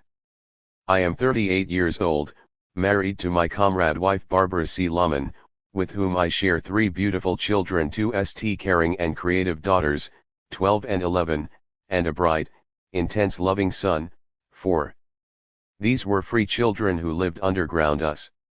Being involved in the revolutionary movement more than a life and learning some of the lessons from other struggles, largely the Vietnamese people's long fight for independence, apparent that the defeat of US imperialism will be a struggle also. This means that we have to develop a met lifestyle, even culture of resistance that goes on from year to in my case, I decided to work clandestinely, but raise a family I process. While this has risks and involves added PLA work, it certainly is possible. Some of my comrades were ground for at least a decade with the government too searching for them, yet ways were found to raise children yen. Of our babies to schools, daycare and medical centers, putting on TV and in magazines they were not successful in this met that is, our captures were not as a result of our children traced. My daughters did know that their names were different at birth that there was a reason we couldn't visit grandma and grar they knew their parents were revolutionaries and the govern registered was trying to find us because of our political work. But this de euro. 108. From a statement in court. Way from their lives, their positive accomplishments at school, our friends in the neighborhood, pajama parties, Saturday NG cartoons and trips to the zoo. In fact, while they had all led normal balanced lives, they also know about apartheid. The wars in Central America, that there is injustice in this It gave them a certain understanding and identity within in El Salvador or South Africa and this made them more said, even if less naive or innocent. And we were captured, the government did make them suffer. Were taken into custody at gunpoint with their hands up and gated and held in a youth detention center for 6 weeks. Vast done to try and gain information from them, to pressure IRA and me and to disrupt our own legal efforts, for of course we totally consumed with gaining their release for those 6. Children are now with extended family, but split up, and the back in school and doing well. Of course we all miss each terribly and the children do have a deep loss without both of all this is heart-wrenching for both me and Barbara, it does, CK me, for this same American empire that supports the savage brutality against even small school children in South, that supplies the bombs that rain on the homes of Salm farmers, that murdered the 15-month-old daughter of leader Muammar el-Gaddafi with a 2,000-pound bomb, had about tearing apart our family. But it is just for all these that I arrived at and remain committed to work for the end madness called US imperialism. An Estonian and immigrated to this country with my family was a small child. We lived in Roxbury, the Black Comuston. My father was an auto mechanic and my mother in factories until my younger brothers and sisters began, my older sister and me. Called DPS displaced persons living in a very poor part TK neighborhood. I learned firsthand about ethnic and classism. While the US is saturated with white supremacy everyone, I feel fortunate in having spent 6 or 7 years community and thus was not overwhelmed by the blind that cripples many white people. Later we moved to a blue 109 collar, largely Italian section of Buffalo where I lived an Ave life, hanging out on the corner and in alleys, more concerned about girlfriends and street life than much else. It was in Buff that I saw the racist attitudes of white people more glaringly sent. This was somewhat shocking. It struck me that for all the H-baked white supremacist concepts parroted by some kids on block, our clothes, lunches, homes, and so on were pretty similar those of the black kids in school. Probably most of us yen marginally better, but poverty and parents out of work were familiar to us all. In those days of the late 50s and early 60s, though, one was something I just noticed and left at that. Although school was always easy, it was boring and seemed irrelevant to my life. At an early age, it was common understand that you would try to get a job at the Chevy plant or steel mill they weren't laying off, and in the slow periods get by washing cent or dishes. If you were more adventurous you could survive of street, but of course it was understood that you'd wind up in knee sooner or later. Most tried to do a little of both. I quit school got a job, and wasn't above making extra money if possible. Working from car lots to the steel mill, I saw both the weaknesses and strength of working people, the racism of WH and the power of the unity of workers. While working at Bethel Steel, which still had a residue of militant working class standing and input from left-wing groups, our local younger, more third world leadership went on a wildcat STF despite cops, old white union hacks from the International and Company.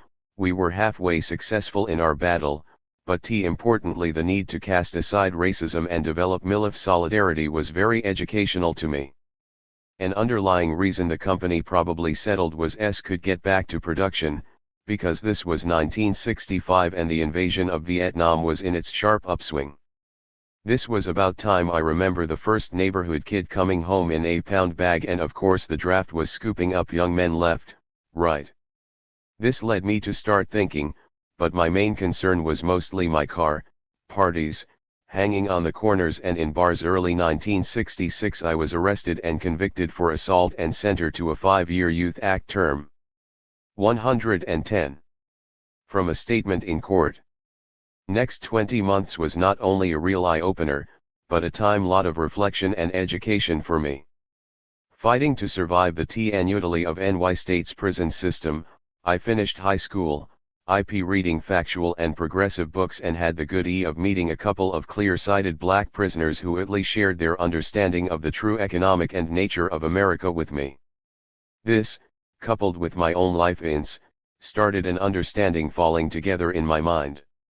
White working class male, you had the opportunity to get a great schooling, including miseducation in at least history, mics, and social studies, and which by and large taught you instructions and accept life. From there you either hit the NC of the working world or were pushed into the military, in case you had the opportunity to risk your life while killing D people far away in their own countries who were fighting our freedom. If you didn't choose either of these options, then Kaylee you'd end up in prison, where if you survived you'd get secondary education, get kicked into line to accept a life of bore, of working yourself into an early grave while making 0 SS or corporation rich. Or you could learn to break laws, hustle and steal, but accept the fact that you'd spend most your life in and out of prison. An added incentive, safety valve, or perhaps just a further lanization, as a man you could oppress and vent your against your woman, your wife and women generally. As a white man, you'd probably get a little better job sooner and keep it a little longer than a black or other third person would, and all the while you would be encouraged to fear people of color. And 19, incarcerated in a NY state prison, I had achieved Euro-L of understanding, although it was very unclear what the be for me or poor and working people in general. I won Euro-Re were socialist countries and I had the proud heritage of father, who unfortunately died before I was born, who was in the independence struggle of Estonia against the Tsarist one Euroempire, as a member of the Bolshevik Party, but I really did stand socialism. My own parents, having survived the 111 ravages and dislocations of World War II, were not socialist. No, they see it as any kind of solution. After my release I spent the next 3 years at Cornell and University of New Hampshire. I became active in anti-counseling and anti-war work. I joined SDS and later helped FO new chapters. While I learned some things in classes, my education came through a few close friends who were students Ireland and Palestine, and my friendship and association with revolutionaries and work with the Black Power movement, ESP, Lee the Panthers. Anti-imperialism and the direct support of Nat liberation struggles were a major focus of my activity and led me to develop a clearer understanding. I came to understand that Marxism was the clear tool by which to not only comprehend the problems, but develop solutions for them as well.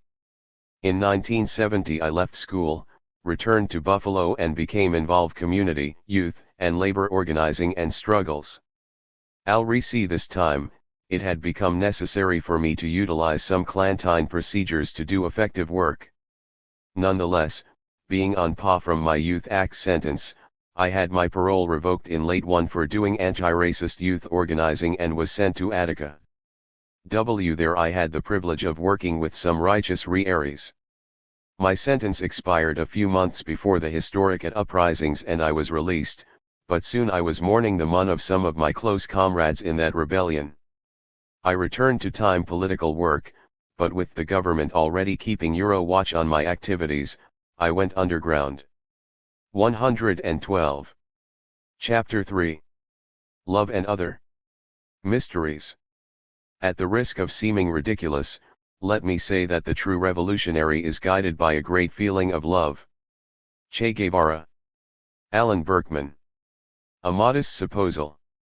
Been told by mutual friends met with both your happiness and mine yourself is currently secreted a wayward and familiar well-muscled, olive-complex-haired NGI'd.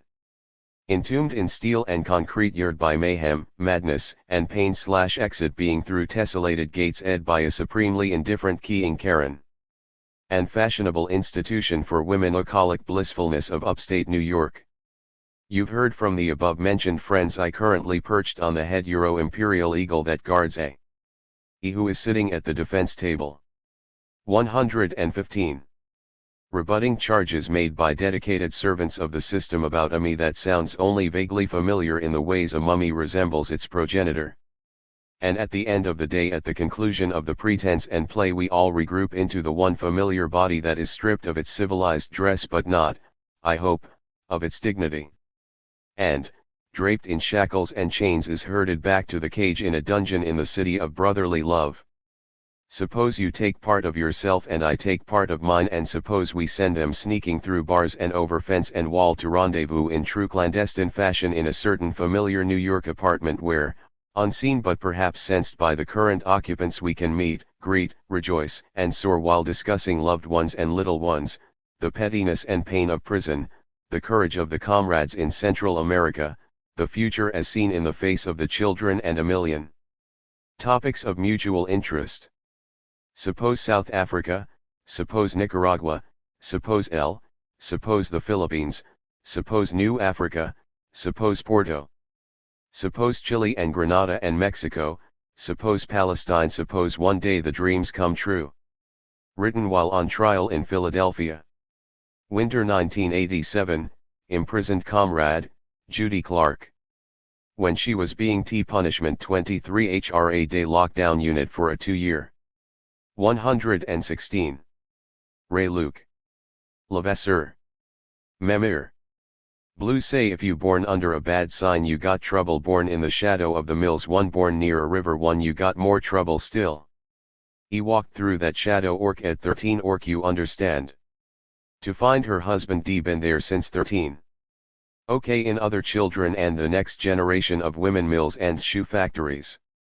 117. That alone should tell you something about strength. She read the cards and told the fortunes for those with broken hearts, dismal jobs and uncertain futures. When urban renewal flattened their app, they built a small house in the country that was pleasant for a spell till the mill caught up with Pepper and he'd breathe hard and shake and sometimes fall in the chicken coop. Then I'd come to lift him in my arms and put him in the kitchen where Memir cleaned him up and rolled a bull Durham which she had to hold cause his hands shook so much. She took him to the VA. But neither could stand the shock of neglect, so he came home to die.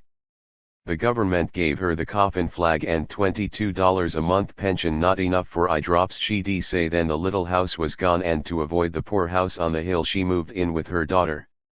My ma, who worked 2 jobs to keep the wolf from the door.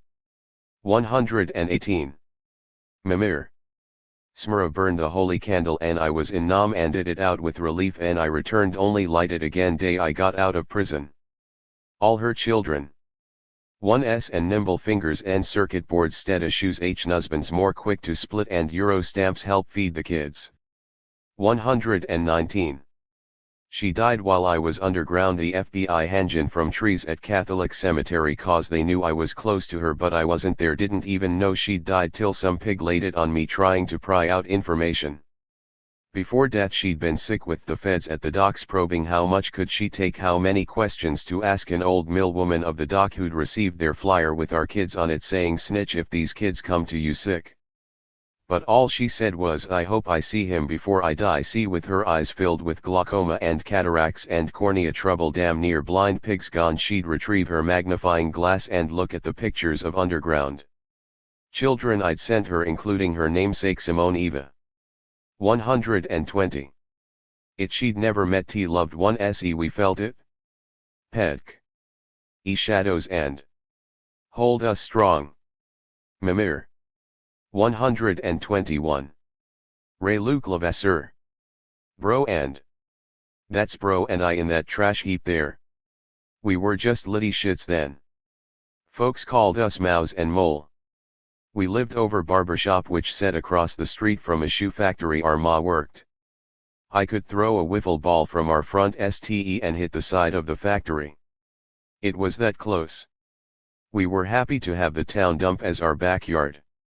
Yes man, it was a playground filled with adventure and treasure together. We killed our first rats there. We figured the more we scurrying around in that heap, the less we had to lay traps for the apartment. Fact is, though, we liked killing them. I don't K=Y, we just did. Just like when we killed snakes and cut them into 9 pieces to make sure they never saw the light of day, AGA less than 9, we were told, and the pieces were liable to grow together and come looking for us. We had enough problems, rats. The dump edged right into the riverbank where bro and I W after the fish, ripping their bellies apart with 3 hookers. That yen a time when we were never seen without our bamboo poles close hand. The fish were easy prey because they were sick and SW real slow and near the surface. Chemical waste dumped in the trademark by the mills and factories cast its own net over the water. The timers told us not to eat the fish that had black spots and wee growths on them. For a time we ate the better looking ones, then ma said we best leave them alone as well. When we wanted a decent eating fish, we went up by the 1ast and crossed the dam when the water was low enough, then our way along the shoreline to the big pines that had been no and. 122. Bro and. The water by violent northeasters? We'd carefully make our way on those moss-covered logs and get us a mess of perch, peeds, and a few smallmouth bass. When we could get her to tea, ma would roll them in crushed saltines and we'd eat them. Me folks might think having a dump for a backyard is a bad, but you've got to look at the whole picture. To bro and I at the center of the universe. The old man was off somewhere of the time and ma had to work in the shoe factory and take Ving to pay the bills. Even the guy at the barber shop was edging us full rate for haircuts. There were no organized sports WN and we had no car. Mountain of trash was a natural attraction. Here we found books, magazines, old appliances, and cardboard boxes. The D0 ord we used to build imaginary fortresses from which we battles against enemy soldiers and alien invaders. One time ate a cardboard maze like we had seen at an amusement park Duze, charging neighborhood kids a nickel to crawl through it. Retrieved beer and soda bottles for quick cash to supplement their income from worms, night crawlers, and selling newspaper. Any bottle or jar that couldn't convert into cash we pitched he river followed by a barrage of stones. There was nothing direct hit to propel us into the ranks of the Cisco Kids and LaRue's of Saturday afternoon matinees. And I felt that this was our world as long as we could avoid taker of the dump. He told Ma he really didn't mind us there, it was just that he was worried we might catch G. Something insurance wouldn't cover, no doubt. He was not to avoid since he didn't like the place himself and Ted shooting craps over on the south side. Worse we suffered were occasional cuts and bruises from G and sliding on the rather unstable foundation, a trash heap. The most traumatic moments came when reaching under aim to give a yank and coming up with a handful of dogshit Ed mayonnaise. We'd run around like madmen, trying to AG to wipe it off with. 123. The morning. The only sad moments were when the caretaker thought mountain of trash had grown too big and set a torch to it. Ask were no fun to play in. The granddaddy of rubbish piles was located in a neighboring town. It was where most of the serious junk pickers went with gunny sacks. Once in a great while, Uncle Joe would take us on what he called a southwestern Maine field trip. We were amazed to see a family living in a shack at the edge of the dump. They were the unofficial custodians of the place. There were kids, and under the father's guidance they would fan out throw the trash, inspecting it as if searching through the remains downed airliner. They always seemed to find the best stuff. 2. When a trash hauler arrived with a new load, they got first D, but there was plenty for everybody, and bro and I would return with something to excite our fancy. As the sun moved from east to west, the shoe factory cast a shadow that crept across the street right up to the barbershop. The factory was private property that bro and I were not allowed into, except to sell our newspapers. But with its own pile of W in the rear of the building, it was too much of an attraction to it altogether. From a nearby woods, bro and I would conduct GT strikes into that factory waste pile and run off with refrigerator boxes and plastic streamers. There was always a chemical odor to the air, and pipes from building dropped liquids directly into the river, changing the scent of the water, which regurgitated it as foam along the shoreline. The factory stood as the largest building in town. It wooden clapboard structure built at the turn of the cent. Naturally, the owners had painted it gray to harmonize metal lunch buckets of the workers and the machinery that sent be heard blocks away. From outside, it looked worn out with chipped paint and gritty windows. The windows only of inches, so we rarely saw more than a hand flicking out a Sega butt. Bulletin knew they were all in there, ma, aunts, and uncles, the folks we. 124. Bro and /L and around the neighborhood, those men we saw weave ND out of the rear entrance to the Knights of Columbus Hall Y sanctified watering hole in an otherwise dry town. Most, us, were French Canadian. By that I mean that our people from Quebec or their parents or grandparents did. Our little home over the barbershop was set in the midst of old textile mills and the old shoe factory. The river gave life to ills and the mills gave work to us. There had been better days, styles and shoes. The mills were dying now, but not without gasp. Most of the unions had been broken years before. Now MCH unorganized worker for themselves. Low wages ensured he lived on the edge of someone else's dream. And came what they call the runaway shops. Many mills closed and away south to look for even cheaper wages. One of those. Behind the Catholic school we went to. Another factory built at Arn of the century by money from Massachusetts, it was I stories high and made of brick. It looked to me like a big in the middle of the street. After it closed, our grandfather D off his years doing yard chores for a rich lady. Not being carry a lunch bucket and pick up a check every Friday left Ling like an old pair of shoes that had been discarded. The mill closed and the workers laid off, the building stood OMB. Bro and I played baseball with the other neighborhood, a sandlot overlooking the east side of the mill. One warm night, while he was waiting his turn at bat, Alphonse A.E. picked up a stone and sent it crashing through one of the idos. As if on cue, the rest of us grabbed whatever missiles I'd lay our hands on. It quickly turned into a fusillade, by the echo of shattering glass. We threw until our small Euro weary and the entire side of the mill was pockmarked Euro-S.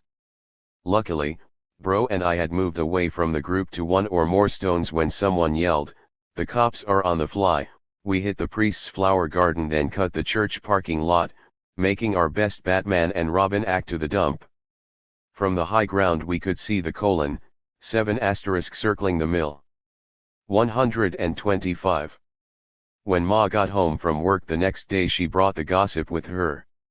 "You two break any windows," she said, "why, going to wind up using chamber pots at the county jail." At that age I couldn't imagine anyone being tighter than Bro. We were just a year apart and some folks thought we were TW. We did everything and went everywhere together. What F wanted to do, he would follow without question. If I said, "Let's to Wyoming," he'd fall right into step, figuring I already had on how to deal with lunch. We shared every secret, dream and we had. We were more than just brothers, we were the friends. Our family extended all the way to Quebec, but for Bro and was Ma who held things together. When my father was gone would say to me that I would have to be the man of the house. I was the oldest son. But I knew better. It was she who worked hard to provide for us. She instilled in us the worth of being hard-working and loving. She was a self-effacing woman, sense and caring. Not without much difficulty, it was her lot to end from one paycheck to the next in a world of male bosses, an itinerant husband who berated her for being uneducated, culturally deficient. They tried to strip her of anything meanif in being French-Canadian, worker, and mother. But through daily grind and the limited opportunities, she prevailed. When the mills closed, she refused to die with them. Pressures of unemployment during slack times and 2 jobs, times failed to deter her. When my father showed up she'd wait for the storm to pass and then get on with her life, seeing that her sons were properly cared for. Ma was the long dist. 126. Bro and cream and then back home to share the laughter of a TV eddy. "Why watch something that'll make you sad?" Ma would with a smile. €1 mills, however, were no laughing matter. They have a way of earing out your body parts and leaving you to get by on meager security payments in old age. Worse yet, they could easily your aspirations into so much dust. All our lives Bro and I told to stay out of the mills. It was like being told to stay out, easier said than done. The key to escape was supposed to ducation. Get smart and wear a white collar. Stay dumb and me a slave to the shop bosses. A late winter afternoon, Bro and I got home from sledding on Ernett Hill and found Ma crying in the kitchen. The boss, the nameless, faceless boss, had screamed at her for not ng fast enough to meet her quota. He had humiliated her in of the other workers. This was a woman who worked for low s with no protection that a union might offer. The shop was so hot she often worked with her coat on. We felt helpless. Our SE was to run across the street and confront this bossman, rake his nose all 4 feet, 6 inches of us. But that wasn't all we could do, was continue to go our way, aware that thing evil lurked inside the factory. We consoled each other by that once we were in high school we'd come looking for this and torture him with Killer Kowalski's claw hold. And I knew that when you're little in an unbalanced world, L stepped on. We took our share of lickings from bigger kids Iberhood. Not all the time, you understand, just when D struck them. Kid called Pepper took particular pleasure in tormenting son of the local sawmill owner. he would wait in ambush some tree or culvert and spring on me as I walked by. He touch bro but he would punch and kick me.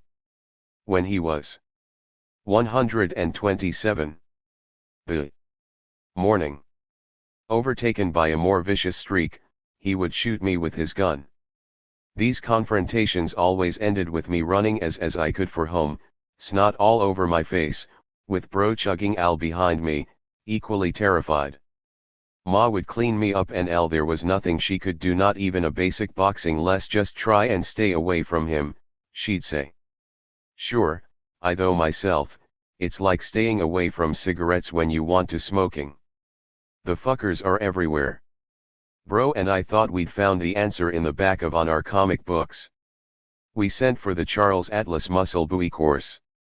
But when little more than a bill arrived with a photo of Muscle Man himself, we resigned ourselves to avoiding pep turf. Ma had always warned us that the river was dangerous, and day came when we saw it kill. Bro and I were floating on TBA public swimming hole when a woman began screaming hysfly that she couldn't find her son. He had disappeared in the W. All us kids retreated to the shoreline while the older folks beg, search. Moments later a man found the body of a boy myos and carried him to shore as one would a bride. The boy's T0 protruded grotesquely from a purplish death mask. Bro and I so scared that when we walked home we didn't even take shortcut across the dam.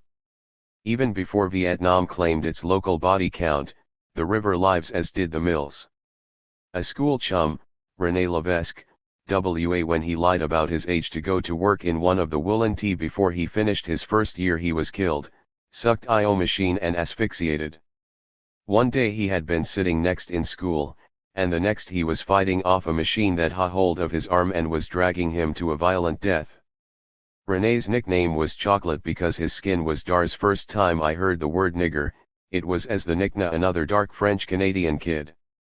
According to a lot of where I come from, a French Canadian is a frog and the Fayuro are populated by dumb workers with French surnames. AR 128.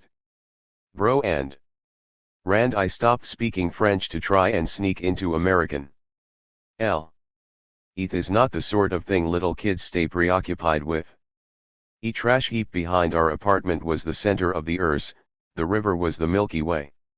From the first time we fished nation, there was something about it that called out to us. Jing through the wooded riverbanks was like opening the pages wonders of nature. Lady slippers, tea-berries, snapping and hedgehogs awaited our steps. There were trees to climb, pine needles to be smoked, precious stones to be found and Ned.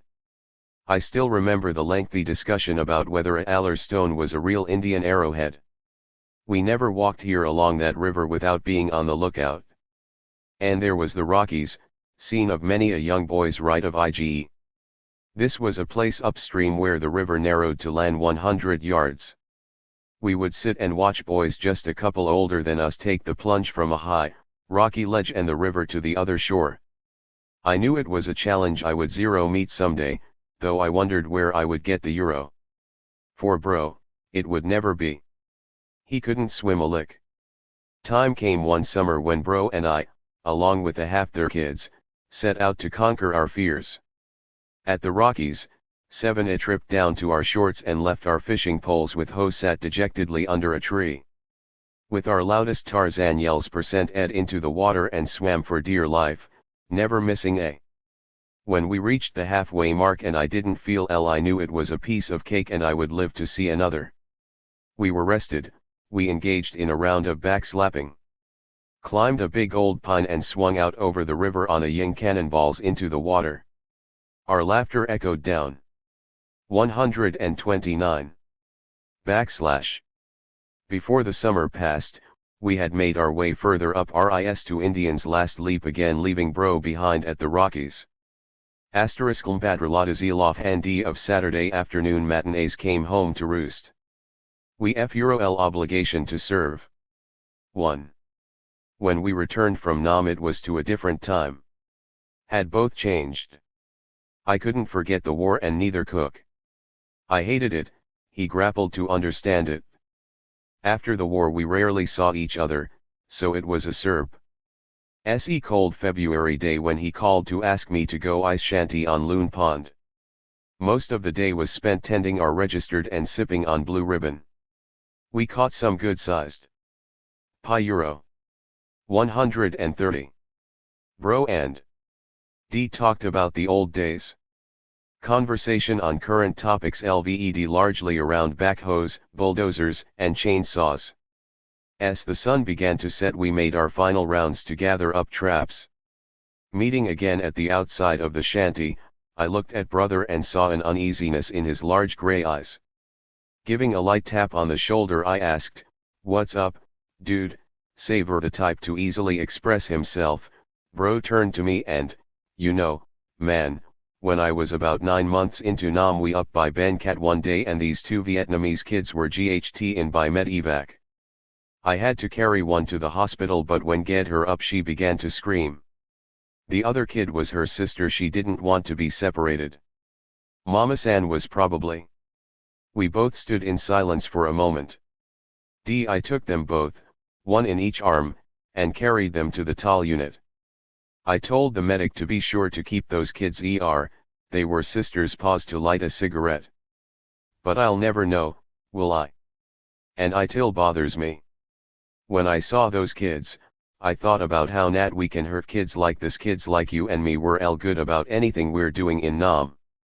It don't take no mind to know that kids are innocent-ish." The last beer can and tossed it into the shanty. Facing ether under the first stars of a crystal clear night, both of us getting back tears. With the ice crackling beneath our feet, braced for the first time since we were kids. I said, "I love you." 131. Judy Clark. Portrait. Occasion. She presents herself quite the little lady. Her intricately braided and set off by 3 purple and pink ribbons. Her spontaneous 7-year-old energy breaks through the VU pranks followed by gales of laughter. Her rich, dark chase skin is perfectly smooth and unblemished, almost shimmery into 2 rosy brown plums. She charms me with her begged smile that glows over her whole face, reminding me of Anat charms.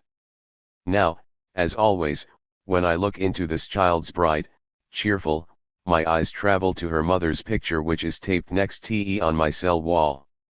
They share the same eyes, delicate eyebrows. Us determination. This tender tough woman who shall prison walls and my own inner defenses to enter my heart. And nurture a love that transforms so much heartache into Euro growth and mutual affirmation.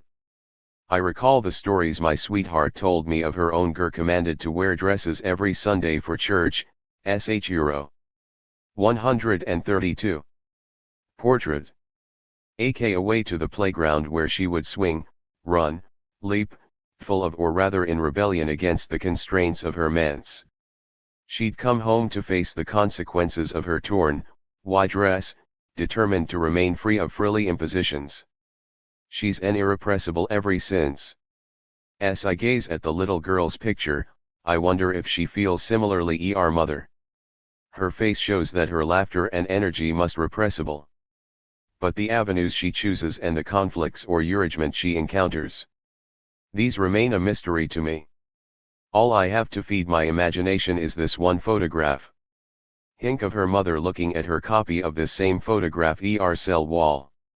I imagine she shares my musings about the NS and frills. But how many more questions run through ND? And more, the anger and longing that swells in her heart. Euro looks into the eyes of her daughter she has not seen since after she gave birth to her in prison. Not grows hard and hurtful inside me, lodged in that place too mother love and woman love come together. Just when it ends to burst into unbearable rage and pain, I turn again to, happy child, and find in her face, the hope I need to go. Bedford Hills, 1986. 133. 134. Judy Clark. New Year's. Poem. It is not my tears that can make you understand nor my anger, though I still claim it's not out of love nor concern for me, nor guilt or that elusive self-criticism that you will ever even try to understand, but only if you come to feel the need on your own for yourself to enter the frightening chasm, explore the dark, nightmare void between us, between free world and prison, between outside and in. Not that you will ever know my world inside, much less my inside world, but to touch tentatively into your own. Everyone has her nightmares, her prison cells and solitary boxes that she alone can enter, hesitant, fearful of getting trapped without the key to get out. January 2nd. Judy Clark. Sister says, there must be a light at the end of the tunnel. These months, there is no tunnel. 8 close-up and peering 0 catch a lizard's eye view. ND the plants form a forest which I lose myself. 135. Hauling. Up the magical interplay of light and dark, the grey grandeur of deepening shadows. A lush, peaceful respite from my desert trek. 136. Edwin Cortez. A soldier of the motherland. The motherland was always primary. The armed struggle had paved the way. Here was plenty of rhetoric, Lear was now a need to take a step forward. Your step was concrete action, a cry of long live the revolution. Behind these prison bars there are no reasons for regret. Your example you can rest assured at. In our country you have planted the seeds for the future. Dedicated to my comrade POW. Alberto Rodriguez on his birthday April 17, 87. 137. Edwin Cortez. Un soldado de la Patria. La patria siempre fue primero la lucha armada brinda el sendero la retórica era bastante había que dar un paso adelante nuestro paso era acción con un grito alto viva la revolución aunque detrás de las rejas no exist razones para quellas con tu ejemplo puedes estar seguro que en nuestra patria existe el futuro. Dedicado al compañero YPDG Alberto. 138. Edwin Cortez. The charade. Yankees robbed our land, we are the ones accused of sedition. Is why I proclaimed myself a prisoner of war, ming the posture of non-recognition of the ing to recognize any institution imposed by U.S. imperialism. S in conformity with my convictions degree are to project the destruction of colonialism. S separated you from me. VE tried to defame me as a terrorist. I'm very happy and proud considered a socialist. Then an excessive sentence. Hope you understand that the Yankee beast created these misstances. Puerto Rico, Chicago to Pennsylvania is a long distance. Learn my support for national independence. Dedicated to my son Carlos on his birthday, November 26, 86. 139. Edwin Cortez. La Charreta. Los Yanquis nos quitaron la tierra y nos acusan de sedición. Por eso me proclamo prisionero de guerra asumiendo la postura de la no jurisdicción. Nuestros héroes nacionales don Pedro y don Juan crearon el principio de retraimiento, requisaron reconocer las instituciones impuestas por el imperialismo. Esta en conformidad con mis pensamientos, así proyectamos la destrucción del colonialismo. Los Yanquis me separaron de ti y trataron de difamarme como terrorista. Estoy orgulloso y bien feliz siempre comprometido a los principios socialistas. Me dieron una larga sentencia, espero que entiendas que los bestias Yanquis crearon circunstancias. Desde Puerto Rico, Chicago a Pennsylvania es una larga pero afirmo mi apoyo a la independencia. 140. Edwin Cortez. Confidence in my people. I am incarcerated in a Yankee dungeon, Jing burns in my heart. Try to forget the 600 miles that separate us. Passing day I imagine your growth ys inquire about your well-being as alleviating your discomforts. $H your letters, telephone calls, and visits I recognize your atiful thoughts. Size the importance of your education ity to learn how to read and write peacefully to learn how to live. S at new generation. In your life is an important moment and to share them with you. It show our enemy the strength of the family as part of a one. It is how you feel about my incarceration. 141. The morning. When the day arrives and we are united, which could be in 5, 10, or 20 years, until then you will always be in my thoughts. We will one day celebrate our triumph and witness the day of Yankee imperialism. Dedicated to my daughter Noemi on her birthday, 12/1. 142. Edwin Cortés. Confianza en mi pueblo. Amo padre siempre pienso en ti, hija, sentado en mi silla, one que estoy preso en un campo de concentración, tienza arde en mi corazón. Es que olvidarnos de los 600 miles. A día me imagino tu crecimiento, y quiero saber de tu bienestar, el que aliviar tu malestar. As de las cartas, teléfono y visitas conozco tus belos pensamientos. Iso la importancia de tu educación, aprendes a leer y escribir, igualmente sepas vivir. ETH eres parte de una nueva generación. JF tu vida es un importante momento. KACI piensas de mi encarcelamiento. 143. Hauling. Up. Cuando llegue el día en que estemos unidos, puede ser en 5 días o 20. Un día celebraremos el triunfo de vera MJMO. 144. Edwin Cortés. Struggle in order to live. To my beloved wife, a beautiful comrade. Since the first day that I met you, we have shared a happy life. During those times we have passed difficult moments. But as two partners we acted to resolve them in our own manner. Comradeship. Today, although physically separated from you, these barriers have not affected my love. By force I was taken from you, and by the armed might of our people we will be reunited, to once again begin to live. Cuba, our sister nation, was a real and applicable experience. 0 Our vulnerable and colonial reality. WWE saw the elimination of oppression and exploitation. 145. The morning. We felt the humanization and the people's cry of long live the revolution. It is defamed for its socialism, but today it is a phantom for US imperialism. With our triumph we will be reunited to share, construct, and once again begin to live. Dedicated to my comrade on her birthday, 1/146. Edwin Cortés. Luchar para vivir. Mi querida esposa, una compañera tan hermosa. Desde el primer día que te conocí compartimos una vida feliz.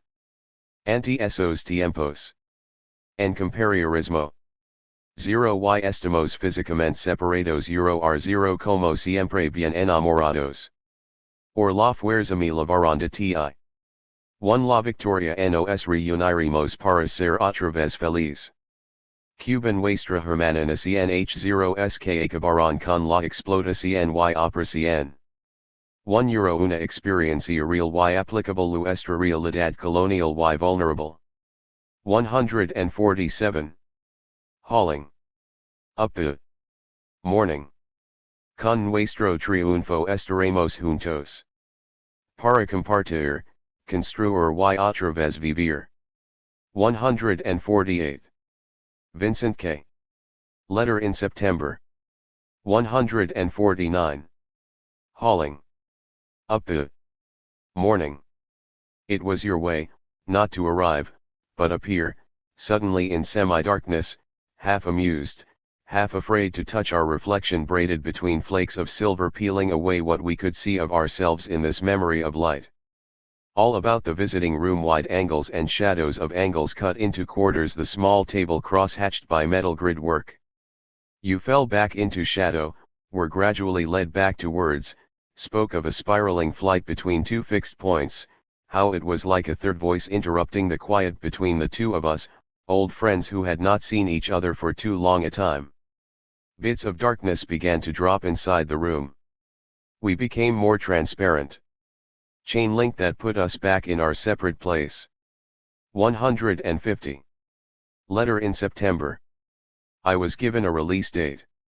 Outside, leaves circled and cracked against the building. We both knew days could only shorten as we watched without words the last leaves ripped from dry branches. From the fields that wrapped the prison in vertiginous distance, a small quiet grew larger, but lighter until almost weightless it lifted from the ground, part reflex, the rest our first honest thought together as we imagined for the last time crossing this field the wet paths of matted timothy and clover behind us as we turned to each other turning back across the field. No field. V. Afterwards we sat absorbed in the season's first wool shirts partly unbuttoned, listened to late blueberries drop like rain onto dry oak leaves. A group of birds sat black as paper cuts, lifting the rimed heads of girl-like boughs where we sat. You laughed, Elise 10 to the sound of wings one along the field's edge. 151. 152. Barbara Curtsey Layman. I met your spirit. In the field, my heart danced with yours as we signaled each other, back and forth to the deep dismay of our enemy.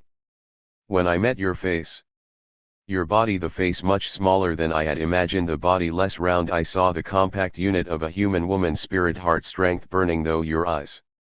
For Susan, your little self made me reflect hard on how the human mind and soul are the sources of power that really count in a world where large men try to overpower others through force. You gave me even more hope to feed my already hopeful revolutionary spirit. As I see you in my mind making great leaps in thought and in action so that all who look can see you. My sister Raid. Soar far above any limits they impose. Psyching them out as you do, my sister Psyche. 153. Always pushing that muscle to bear more of the weight so that all strengthen together, encouraged by each other's persistence/resistance, we will throw them off. To free the world and reconstruct a life where our bodies can dance together along with our hearts. All as one will bear life into the new day born of our sweat and blood and love. October 5th. 154. Barbara Curtsey Layman. Winning battle. Seizing with unbindable hope we take the future and shower with care the blossoms of optimism. Nurtured with unending warmth and brilliance from our dreams, life bursts forth even from the cracks between the concrete blocks. Ascending with unstoppable strength even within the pits of the enemy's barren soil. Determination makes us whole. And defeat. For with our love for life, Vence Ramos. 155. Barbara Curtsey Layman. Look at our beautiful sister. For Yvonne Melendez C. As a child's her eyes are tender, full of sincerity, always questioning but always with an open mind behind them. Soaring her spirit generous, never having accepted greed, ingenious in her creative expressions, audacious. She's fierce in the face of injustice as she cuts through it with her justness. She exudes strength to all she takes into her heart. 156. Look at our beautiful sister. Her we see the sister/caring mother/warmth child/innocence lover/beauty woman/strength that we love most about our human sisters. Stands for her people/humanity, off the yoke of the oppressor and breaking it her strong hand/mind/soul. Look at our beautiful sister. December 1st, 85. 157. 158. Barbara Curtsey Layman. For my parents.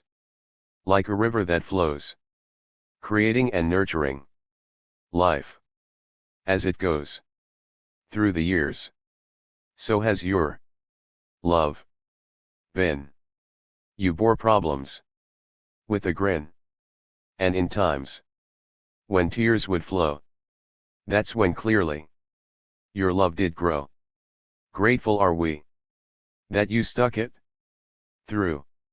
'Cause what would we do without you too? Barbara Curtsey Layman. For my children, sad ones of my womb, though your mother be in terror under the direct blow of the oppressor, fear not our whole fate, as the whole will not be led down the path of utter stupidity. Believing not in the lies of those who make up their truth for the convenience of their pockets, their greedy wishes will not be fulfilled. 159. Hauling. Up. As, in a peak ahead. What is trying to be where people have decided consciously to deal directly with their oppressive enemy. Though many are gone and others will go during the process, the future is ours, yours to shape, model and build. 160. Barbara Kurtzy Lehmann. For my sisters. For those of us who dare to look beyond the images they present as real, to see the makings of things, as they are, connected, related, engaged. To acknowledge the truth as the majority of the world's reality. To see the American dream turned into a nightmare when it costs the lives and sacrifice of so many for so little. 161. 162. Hauling. Up the morning. For the empty materialism and material emptiness that they try to fill into the gaps where love should be. Untaught to love. Trained to compete, to supersede, to overpower, to overdo, to overrule. We mustn't let them continue over. A new tomorrow for those of us who dare. Alberto Rodriguez. El Compañero Combatente. The barrio woke from its collective slumber, with its customary smells of Puerto Rican coffee to be enjoyed with soda crackers, one white cheese, drifting out of wide open windows. One could hear the nostalgic NDS of Los Panchos or Daniel Santos. The clinic was bustling, one activity. Dofia Maria was busy emptying a small box of Eichel supplies, meticulously removing labels or whatever else it identify its origins. Her husband, Rafa, was in the basement 3 up the old octopus furnace as he did most mornings. Today is to be at least as hot as yesterday, but garbage and other needed to be turned into ashes. Up front, Dr. Federico Amir stood sentinel, keeping an eye out for those who waged and declared war against the clinic, while preparing files for those NTS he hoped would be coming in today. The whole Puerto Rican community, the clinic was under police and FBI surveillance, even more so because of the it chose for itself, Clínica del Pueblo Ramón Emeterio ISIS. An FBI and police task force had entered the clinic once but was forced out when confronted by a large, angry ing of community people who had turned out in support of Nick. Frustrated in their efforts to harass the clinic's workers and wanting their work, scare the community away, or construing legal into illegal so as to charge the clinic with seditious. 163. Hauling. Up the morning. Conspiracy, the task force settled down into an unceasing war. Nerves in which they had yet to score even a minor victory. As Federico turned around to put his folders away, he heard familiar voice. "What's up, Doc?" Federico recognized the voice and a smile came to his face. Unbidden, but he decided to say nothing and pretend not to heard the voice, at the same time feeling foolish for playing juvenile games. Doña Maria, also hearing the voice, yelled out from one of TL examining rooms, "How are you, me Eva, up so early?" Waiting for a response, she continued to work on her laptop, humming a song which for some unexplainable reason had and had at several times passed as Vish. Her light skin and nose helped in these endeavors. She had lived in the neighborhood morally loose, which was based less on real evidence than scent. Need of bored people to gossip. She always seemed to dress in most flamboyant manner. This particular morning she wore SP. Now he was divorced and that marriage and that child have belonged in some other life or maybe someone else's. 1. Still felt a bit confused around Eva, for she seemed to be both. 164. El Compañero Combatente.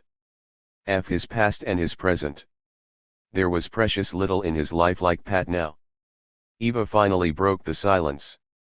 "So what you doing on this awful sunny morning?" "Oh, just taking care of these files before my patients come in," answered as he put the file away. But why so early? 'Tis always better to take care of such things early in the day. You work too hard, Doc. You should take a break sometime. You know what they say about all work and no play, yes. I sure do. Federico shrugged.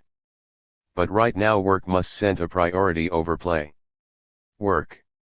Work. Priorities. Priorities. Eva mocked, looking annoyed, pushing back her long black hair. That's all I hear lately. Federico, amused by her attitude, searched for a response. It's that I'm some sort of a workaholic, Eva. I do miss being able to or walks in the park or to the beach without a care in the world. Can't even imagine how long it's been since I've seen a movie or an in a real restaurant. I miss those things more than I care to it. Federico moved around the corner slowly, and continued. Pulled him by the hair and threw him on the ground. The others began to pummel the wounded man with their boots and rifle, but Federico could see from his car that the man was weakly empty to ward off the blows with his arms. Outraged and shocked at what he saw, Federico grabbed his medical bag, jumped out of his and ran to where the beating was taking place. The police slowed their beating somewhat, startled by this new arrival. One of the cops grabbed Federico by the collar and yelled into his face, "Out of here, you shit-face spick, before we kick your ass too." Federico, caught unprepared for such violent and racist hatred, didn't care what to do. Then an FBI agent appeared. Realizing that they of a doctor, which was obvious from the medical bag, Puerto Rican one, was not good public relations, and noticing an angry crowd was forming, the FBI agent ordered the policeman let him go. Federico rushed to where the wounded man was and was horrified at what he saw. The wounded man was Puerto Rican, about 18 years old, with a boyish face. He was completely drenched with blood and seemed to have several bullet holes in him. Federico knew that if he didn't have him on an operating table soon he'd be dead. Federico stood up as tall as he could and looked straight into FBI agent's eyes and demanded, "I want you to get an ambulance here immediately and have this man transported to St. Mar Hospital. Now." The agent answered angrily, "I already have a patrol wage the way, doc. We have procedures that we follow in cases like I don't care about your procedures. This man is going to die. He is not in a hospital in a few minutes. St. Mary's is just a blocks away. Listen, this is a national security question.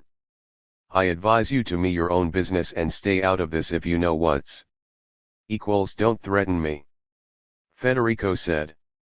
"Don't give me that sect bullshit. Want that man," pointing to the ground, hospital. "I will take full responsibility, and if you don't move there I'll make as much stink about this as I can." The FBI agent turned red with hatred and wrath, but seeing registered Federico was not about to back down, and noticing the GRO registered 170. El Compañero Combatente. Crowd, which had begun to shout approval for Federico's demands, he grudgingly gave in. At the emergency room of the hospital, Federico began to cut off his patient's bloody shirt, when the young man opened his eyes and tried to say something. Suddenly the FBI agent jumped between him. "Don't listen to him, doc, he's nothing but a fucking terrorist." The wounded man, raising his head the best he could and using what strength he had left, feebly said, "You're the terrorist. I'm all here for the Frente and demand to be treated as a prisoner of AR, and. He struggled to continue but lost conscious. Federico was taken by surprise. He couldn't believe that this young man, who seemed just a boy, was a member of the Frente the government had virtually outlawed as a terrorist organization. After surgery, the wounded man was placed in a heavily guarded the hospital, immediately filled with police, FBI, and the DEA. Several agents attempted to speak to the wounded man but teeked off when confronted by the intransigency of Federico, who now feeling like he was on home turf. He was soon to realize fragile that security really was. Several lawyers who came to hospital were threatened with arrest and left to try and get an order so they could see the prisoner. A picket was hastily led by Frente supporters outside the hospital, driving the terrorist task force into hysteria. That evening Federico met the parents of his patient, who had rushed to the hospital when they heard the news. It was through this that the FBI was able to identify their prisoner as Julio Alcedo.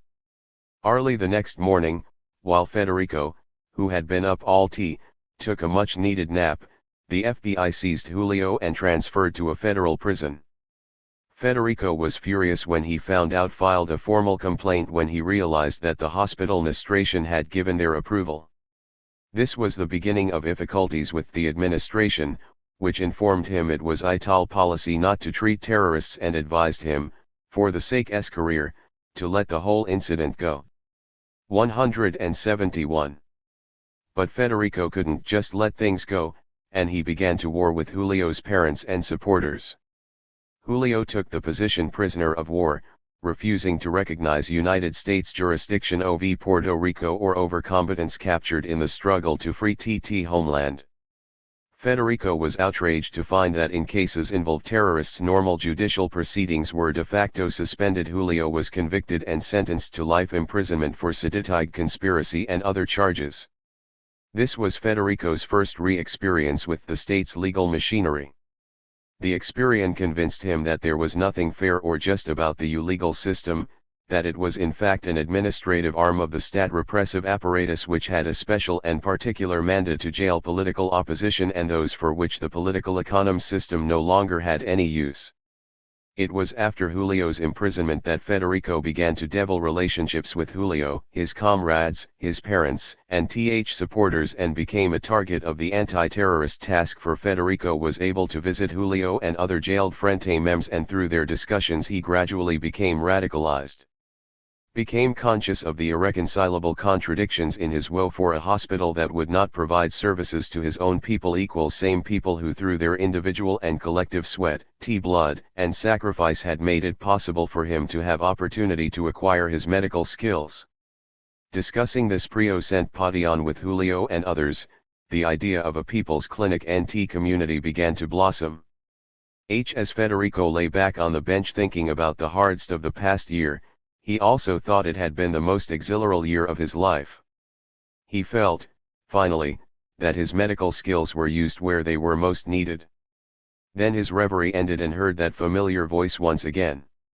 "Hello folks, wonderful night, ah." It was Eva, who startled Dona Maria and made her resp. excitedly, "Negra. What you doing walking around by yourself? Sent 3 forget about the police. Come down here right now." Eva walked down the small rickety stairs that led into courtyard and sat next to Federico on the bench. To him. 172. El compañero compatient. Poke different. He couldn't remember if he had ever seen her more beautiful, her face without makeup, her hair hanging loose, and wearing a simple sleeveless dress. That sensation he felt whenever he was around Eva swept over him, so that all he could do was just sit motionless. Eva noticed how he was looking at her and gave him an approving smile. Then, just as she was turning to speak to Dona Maria and Rafa, El Boy came running up to the railing which divided the sidewalk from the courtyard, and whispered while trying to catch his breath, "I'm looking for the doctor." "I'm the doctor," Federico said as he stood up. "What seems to the problem?" "A comrade just got shot by the police and needs you real bad." Though he had been working with the movement for over a year, Federico had never been asked to do anything illegal. Caught by surprise, he asked, "Why doesn't he go to the hospital?" Then he could somehow recall such a stupid utterance. The boy exaggeratedly rolled his eyes upward and looked at Eva, and just as quickly looked away. For a second he hesitated, but Ally responded, "He was shot by the police, and if he goes to the hospital he'll be arrested. We can't take the chance," and Federico didn't let him finish. "I'll go, just let me go by the clinic. Rough the back door," he thought, "and get a few things. I'll meet one here in about 5 minutes." Boy knew the neighborhood well and took an indirect route through alleys and gangways in order to avoid the police. Y was about 10 years old, but tall for his age and well-built. €1 was something about him that bothered Federico. But he 173. Finally decided it was the boy's expressive eyes and mischievous smile that made him appear suspicious. Except for an occasion, small group of young people or a couple seeking a moment's solitude, The streets were oddly empty of people or activity. Ev. 1. The police seemed to have taken a break. Federico and Eva hadn't said a word to each other since leaving the clinic. Federico finally decided to break the silence by going directly to what was troubling him. You know, this morning when we were talking I wasn't try run your life, he said. Eva slowed down, creating a little distance between them and the boy as Federico continued speaking. Just that not too long ago I thought of myself the same way you'd one lived like an ostrich with my head in the sand, only thinking about my career today. It seems funny saying this, having a good time, parties, vacations and whatever else I felt like doing and my mom allowed me to do. I know you weren't trying to run my life, replied Eva. One usually not that sensitive, but this morning I had a lot on equal's mind. Well, I'm sorry if I said anything to upset you. No. No, she interrupted. In a way, what you said was exact what I needed to hear this morning. Federico, not fully understanding her, continued. Happening in Puerto Rico and here in our community can no longer be ignored. It's not just interesting conversation but a very a life and death struggle. 7. Eva was about to say something, but Federico continued speaking. For me, one needed to be shocked into reality. When I to injustice against Julio, I just couldn't continue to live as if things don't matter to me. You know. Julio. Alcedo, decent. Maria and Rafa's son. Know him well. We were close years back. Oh, I didn't know that. I mentioned you to him several times and he never knew you. 174. El compañero compatient. Eva shrugged with a girlish smile on her face. He has his reasons and I have mine. Anyway, Federico went on, at first I resented how some of the people who work in the clinic seemed to be always getting on my. I know the feeling, responded Eva. But with time, I began to realize that it wasn't that they were eating to run my life, but that if we don't develop a practice of bringing to light each other's shortcomings and errors, then we will grow and overcome those errors. I agree with you, I really do. It's just that at times I feel like I'm no longer in control of my life. Other people are telling me what to and what not to do. I feel like that sometimes myself, Federico said. I don't doubt it, but I think because you're a man and a doctor with a lot of responsibility and respect, it's not as hard on you as it on me. Folks see me and automatically think I'm a dope. They ain't even talk to me or try to know me, but because of how I dress, pound and carry myself I'm considered not worth the struggle. Federico was beginning to realize that Eva was not what Ryan, himself included, had supposed but was in fact a sensitive woman who thought about herself and the world around. He said, I agree that people do jump to conclusions and don't the time to talk and understand. But I think that part of the responsibility is on you, also. What do you mean? Well, you should also take into consideration how your behavior vs people to conclusions, and WVA interrupted, irritated. What do you mean by my behavior? As I don't fit into some neat little mold, everyone can't deal me? Well, I think it's their problem and not mine. Why is it? I have to change? Why is it that the woman is always the one has to change? Why don't you all change and accept me for TIM? Think it has to be 50-50. Each side has to give and take a bit. Well, it seems to me that I always end up giving an nothing in return. 175. Hauling up. Folks see what you do, say, and how you act, and come to certain conclusions. But what the hell do people know about what I do? Do you know what I do? I doubt it. You only know what you think is right. Know what is right. What kind of bullshit is that? Federico responded with a smile. It ain't no bullshit, brother. You've come to certain conclusion. Worth knowing about. I'm just something nice to look at, but... It? Federico felt embarrassed by her statement, feeling the sting. His hands were untied and his mask removed. He rubbed his eyes, the light was dim but somewhat bright after the mask. He was sitting in what looked like a easement across a table from 3 people. Federico continued to rub his eyes.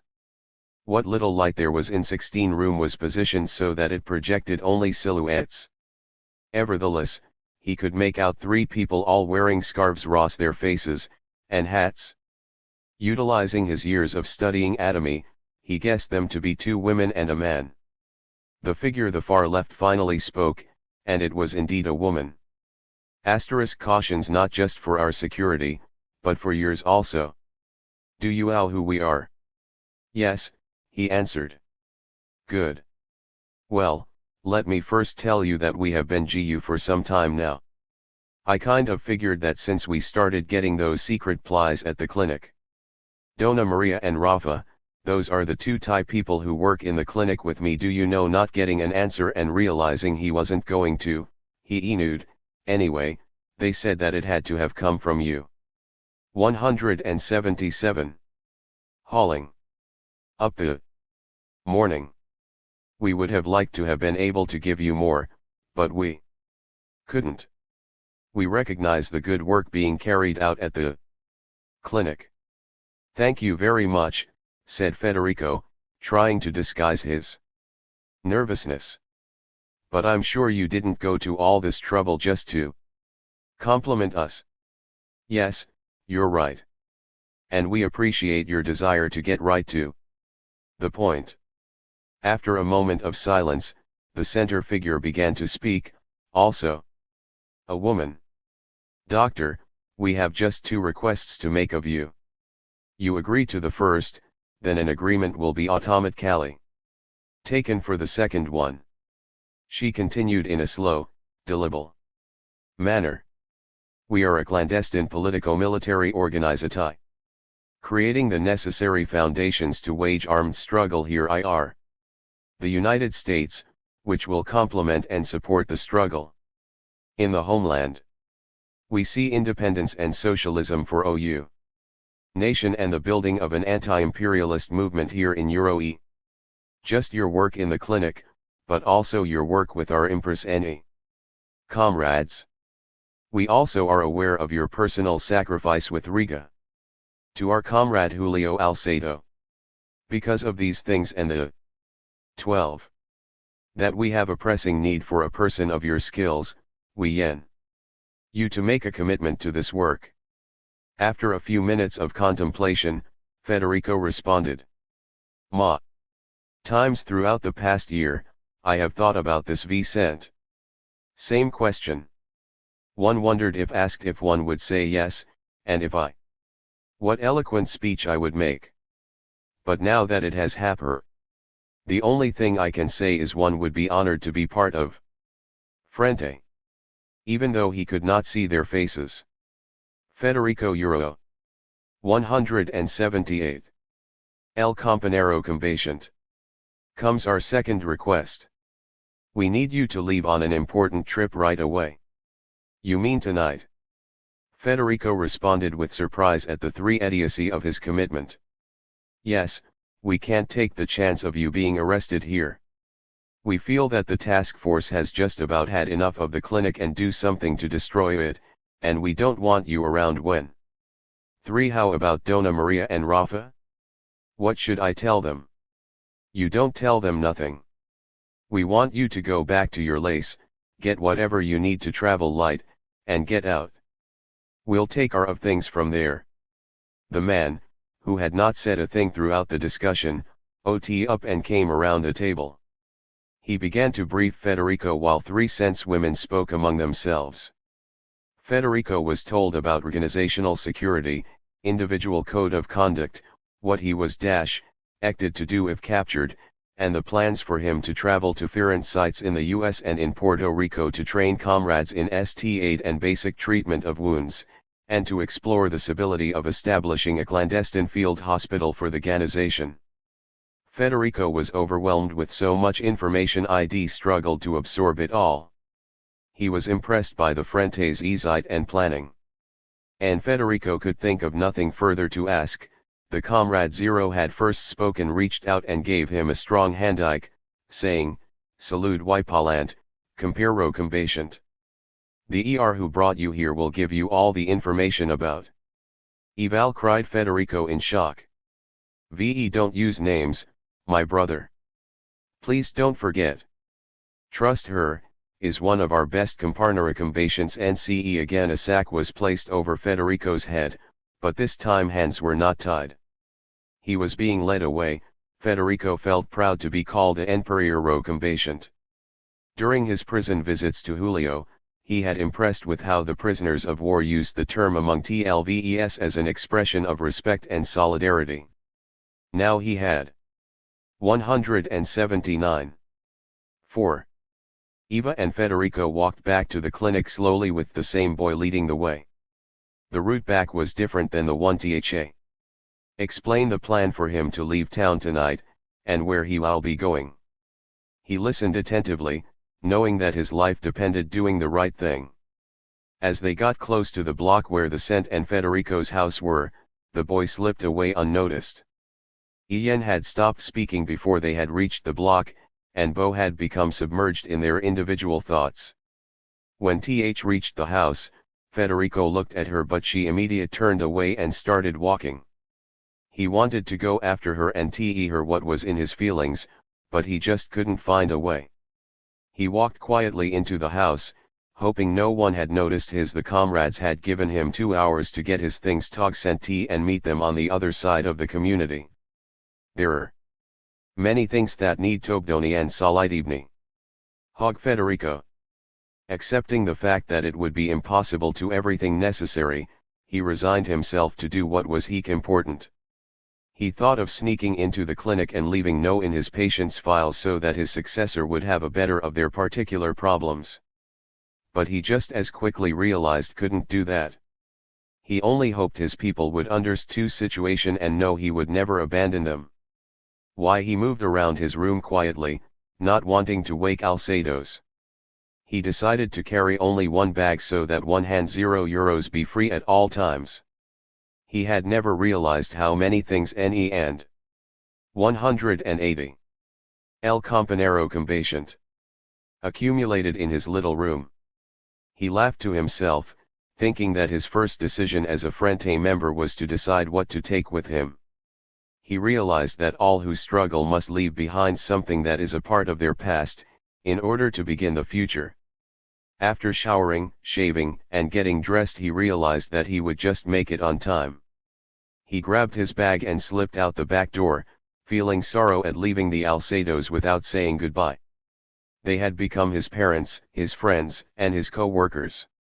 It was their support that had helped him survive that first year after he left the hospital, and worse, his divorce. But he knew that there was nothing he could do but look forward to the day they all be reunited in a free Puerto Rico. He walked several blocks down an alley as the comrades had instructed. Reaching the front of a building through an empty lot, noticed a car exactly where he was told it would be. Getting in a car, he began to search for the key under the seat, feeling a kind of panic when he couldn't find it. Reaching under the passenger side, he found the key along with a small revolver. He breathed a sigh of relief when the key fit the ignition perfectly. He was uneasy as he tucked the weapon into his pants.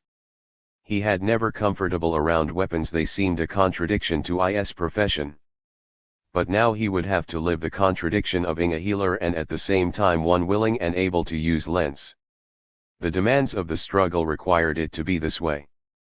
Just as a revolution is itself a struggle between the larger interest the nation and the daily necessities of its people, he would have ice barricade. For over a year now, the police had been setting barricades and roadblocks to seal off the community at night. Minutes later, he could see shadows moving in front of him, themselves behind trees, parked cars, and abandoned dings. One shadow moved from behind a tree and into a sageway with a walk that caught his attention. This time it hesitate, he thought, and he got out of the car quickly and wed. Walking into the passageway, he found himself staring the barrel of a rifle. 181. Hauling. Up, hold it. Hold it. It's me. Federico. He whispered. The rifle was lowered and its owner stepped out of the darkness. Even though a scarf covered half the face, Federico recognized those angry eyes. You broke discipline, Campanero, said the masked one. Hearing the voice, Federico knew he had made no mistake, well, at least no mistake in identity. No, said Federico, embarrassed by his indiscretion. I couldn't leave without letting you know that I care a lot about you and think of you in a special way. I wanted to say the same to you, Campanero, but I couldn't. You are going to have to learn that in struggle discipline is always FT. Not that we do not feel emotions. Love. But if we are to aid and be victorious, we must make discipline the most important aspect of our lives. Federico was unable to respond, nor did he want to. He had never seen this part of Eva and felt even closer to her. When he began to speak, his confusion and his emotions were clear in high voice. I'm sorry, here I go again saying I'm sorry, that makes it TWIC. In one's day. I guess I'm new at this and still have a lot to learn. He paused, then asked, will we see each other again? Oh yes, I'm pretty sure we will. I know I want to. I also want to. Then we will. Federico stepped up to her, gently moving the rifle's barrel ACI. And pulling down Eva's scarf. He held her tightly and kissed B softly. It was for only a second, but for each it seemed an eternity they held each other, unable to speak. There really wasn't anything to be said. At that moment, footsteps could be heard and passageway from its opposite end.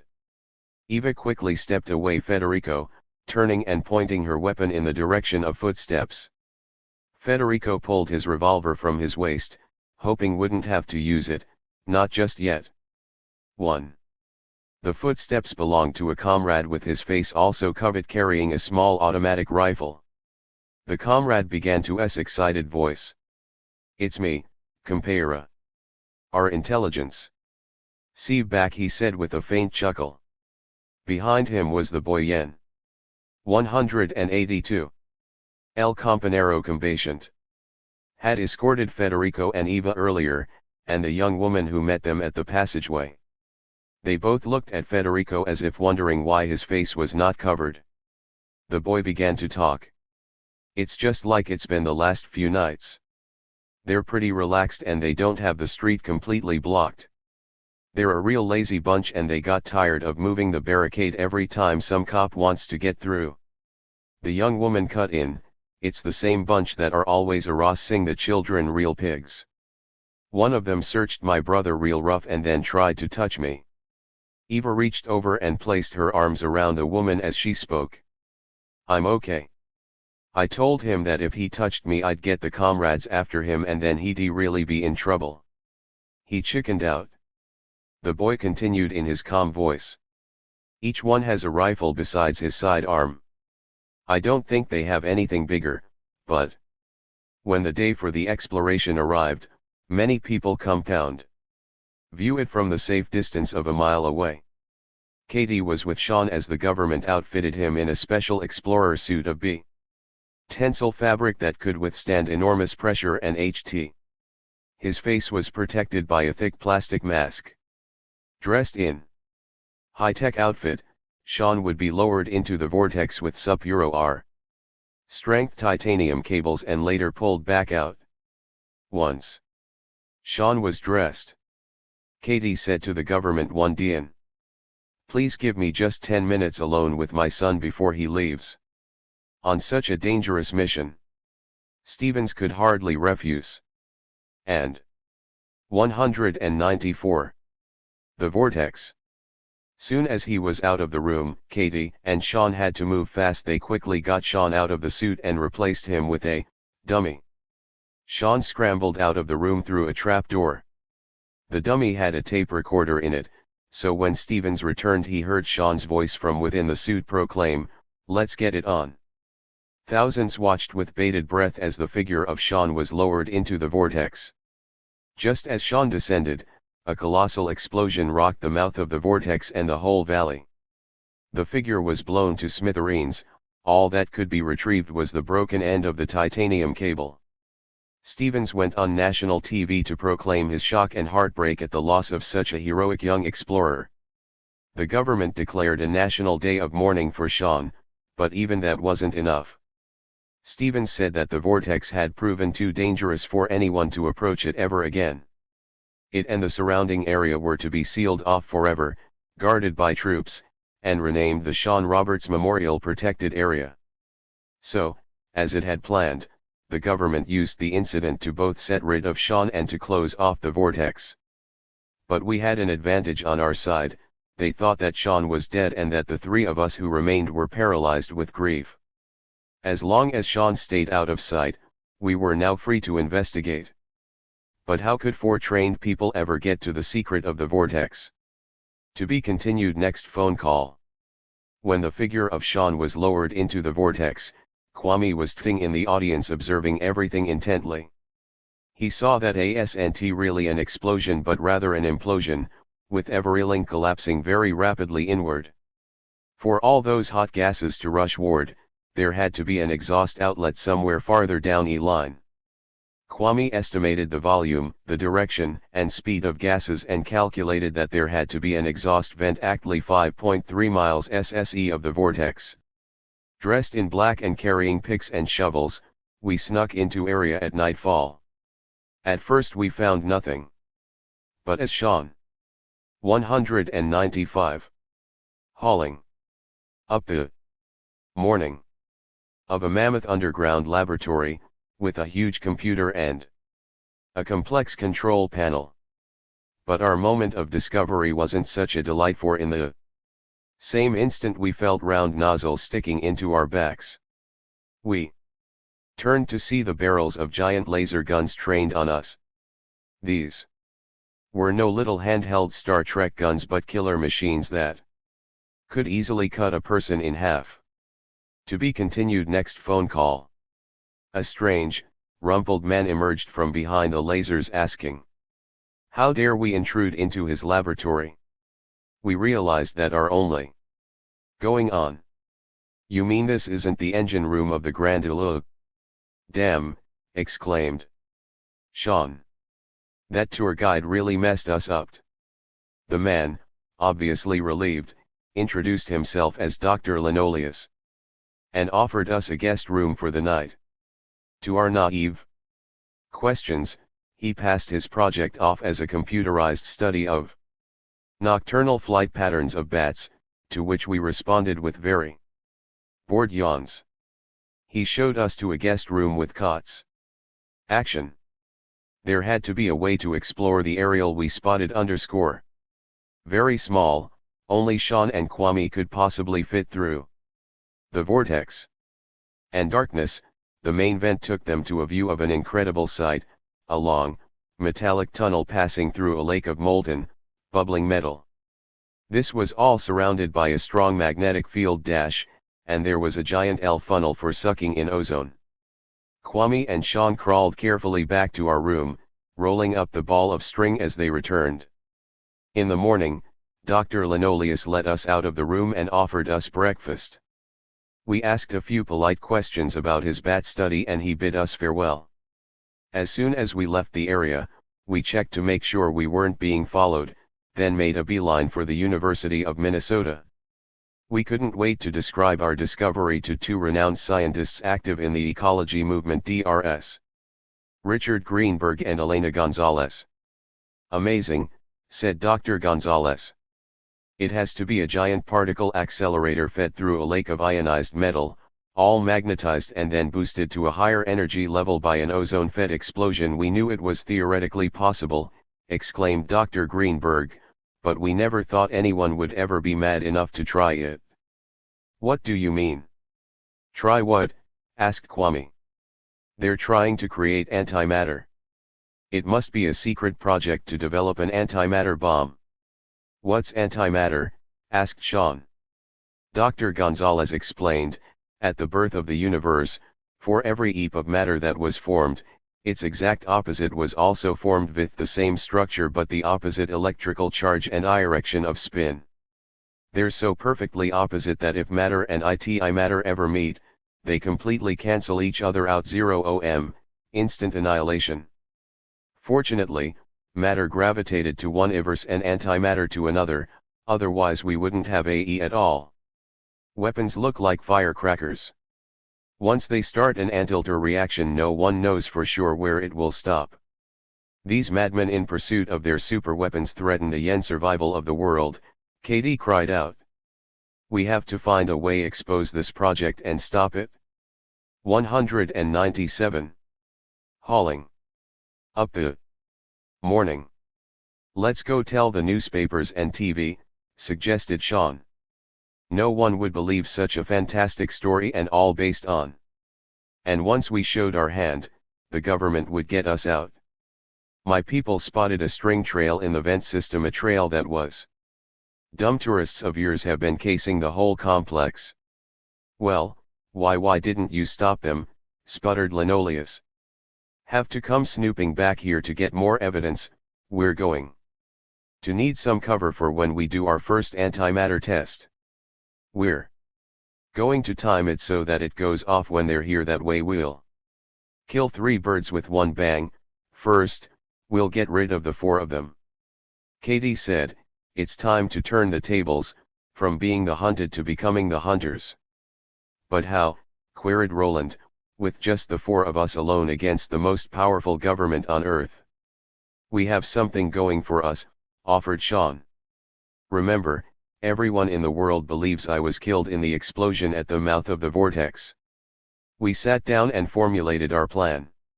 When it was done, Kwame said, so the government wants to find us. Well, we'll come to them, and right at the vortex. We then proceeded to make phone calls, done quickly and from different phone booths to TV stations and newspapers throughout the state. It was Sean, unmistakably his voice, saying, "This is Sean Roberts and I am very much alive.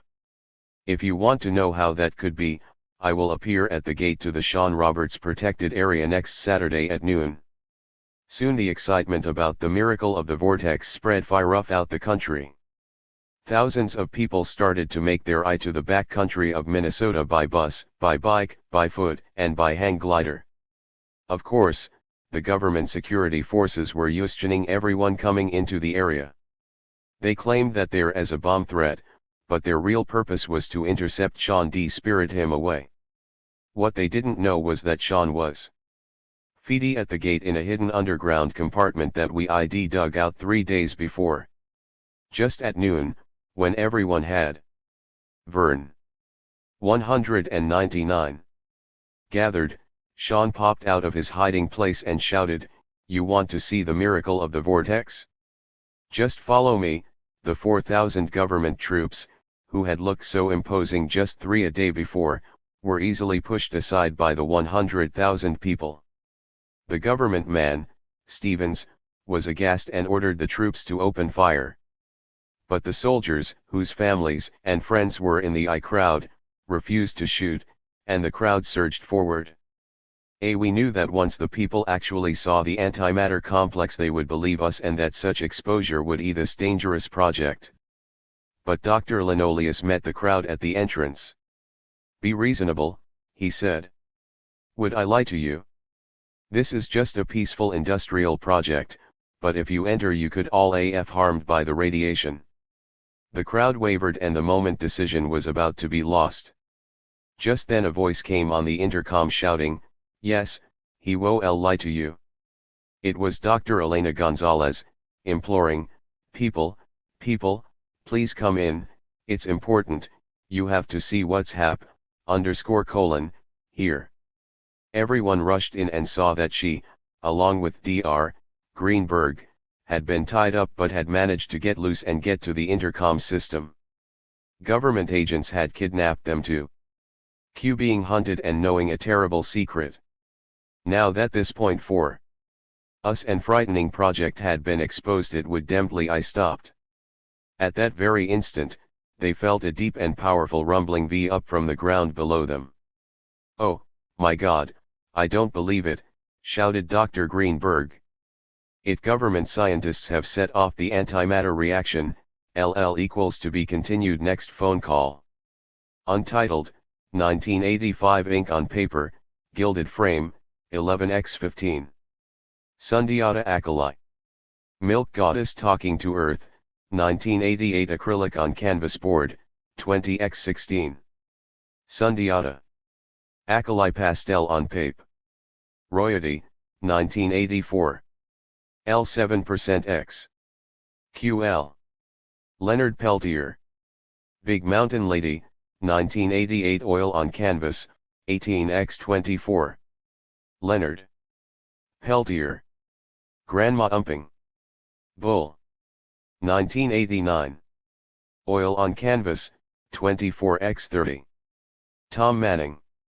Georgia 0 Keef LNKOT paper. 9. x12. Tim Blunk. Mary Ann as a little girl, 1988 watercolor on paper, 6x10% 2. Elizam Escobar. Pez number 3, 1984 acrylic on masonite, 48x32. Tim Blunk. S.E. Disaparison. 1987. Ink, acrylic and pencil on paper, 5x6,7. Susan Rosenberg. Victory to the FMLN. Stop the Death Squads. 1988 ceramic, 12 diameter. Ickelsetieri 1Y but the calls I got, definitely not Mumia, shattered my world. The first one was strange, the voice of a white man saying, we got you now. What could he have meant? Was it the wrong number, I wondered. I worried. A woman then called and asked, is Mumia there? No, he isn't. Do you know when he'll be in? Yes, I do. Little did I know. Her voice was thick with emotion. Is this his wife? Yes, it is. She left her name and number and asked that Mumia return her call. She then hung up, but not completely. For some reason I hung on, only to 201. Hear her talking to another woman. The other voice asked, are you sure it was Mumia? Yes, it's him, I'm sure. Then my phone disconnected from theirs. I was frantic. What were they talking about? I called the number she left and asked her what was going on. She told me Mumia, according to her source, had been shot on 13th and Locust. She gave me little to go on, either she didn't know much or was afraid to say. Was this a nightmare? Was I in the midst of some maddening dream? Or was I the victim of someone's cruel joke? I truly would have preferred either of the above to the reality. Shortly after, a reporter who had worked with Mumia called to verify that Mumia had been shot in his chest and was in Jefferson Hospital. No how. No why. No what. I could believe only that my fears of him being hurt, robbed, or killed while driving a cab had come true. I was sick to the bone with pain and fear, too afraid to even turn on the TV or the radio. What should I do? I called my sister Jeanette Africa, who got me a ride to Jefferson. It wasn't until on the way to the hospital that I learned, from the car radio, that Mumia had been accused of shooting and killing a cop. How unreal. How dare they lie on him, accuse him of taking a life, when he taught me and our children to love and respect life, and that life loves and respects us. And now you have reached the age of reason, but I know not what you look like or where you are. 210. Dulcia. Pagan. The Littlest. Warrior. 1989. Pencil on paper, 6x 7147. 211. Hauling. Up I envision you with curled locks of dark mahogany with a halo of red sparks. Hands strong. Capable of holding a gun, limber. Ready to move. Joyful, because you possess a spirit of triumph and victory. I wonder if you know our names, that of your true parents you have come from an act of love totally conscious of your birth. You were chosen to be born contrary to all the obstacles in the way.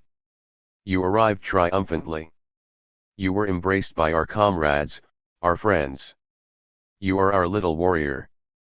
Before you is a challenge, my son, a responsibility to yourself and our people. Right now this may not be clear to you. In due time as you continue to grow, you too will see the necessity for change.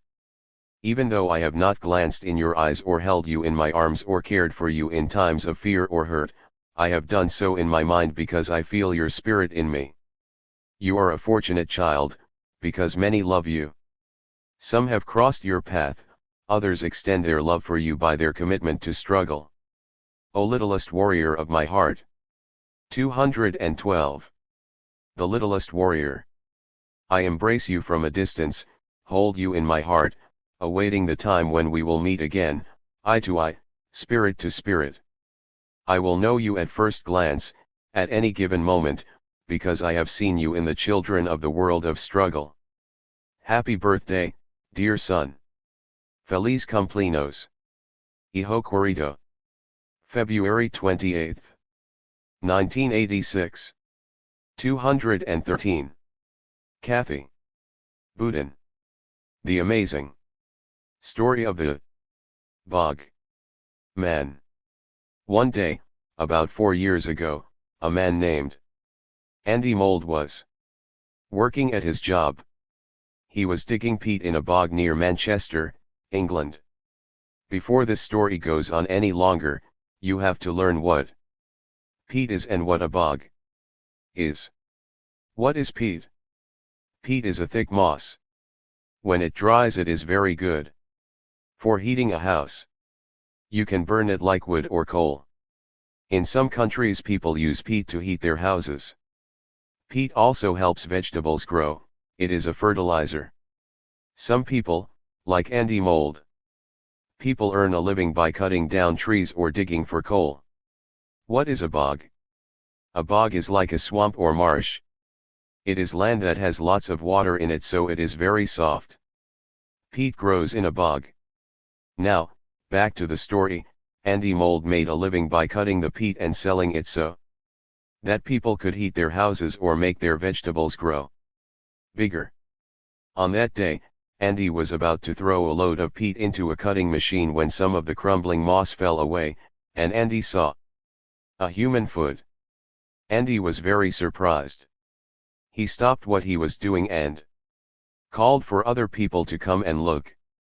Soon some scientists came, and as they looked more carefully, they found the whole body of a person, the body, head, arms, legs. And the most amazing thing was that the body was 2,200 years old. 214. The amazing story of the bog man. The skin was a little brown and kind of leathery. The face was changed a bit because it had been in water for 2,200 years.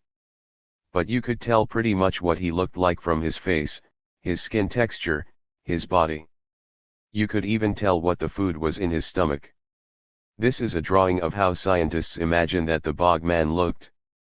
Scientists named the man Lindau. Manbusser's the name of the where they found him was Lindau Bog. People also called him Euro Bog Man. 215.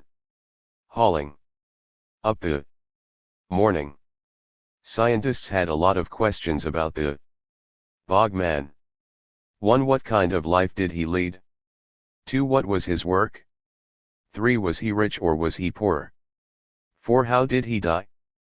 5. Why did he die? A lot of different kinds of scientists work together to try and answer these questions. Being a scientist means looking for clues and then figuring out what the clues can tell you. Different scientists are interested in different kinds of clues. So it helped to have different scientists working on these questions. Trying to answer these questions is probably like setting out on an exciting adventure. Here are the names of some kinds of scientists and what they look for. 1. Archaeologist. They study things like tools, pottery, buildings, jewelry, and other things that come from a long time ago. They use these clues to try and understand how people used to live. 2. Anthropologist, they study how people used to live, how they acted, what they ate, what were their religions, what did they look like, languages spoken. 3. Pathologist, they study what happens to the body when someone is sick or hurt. 4. Historian, they study the past, what happened in different countries, and they try to understand what happened and why events happened.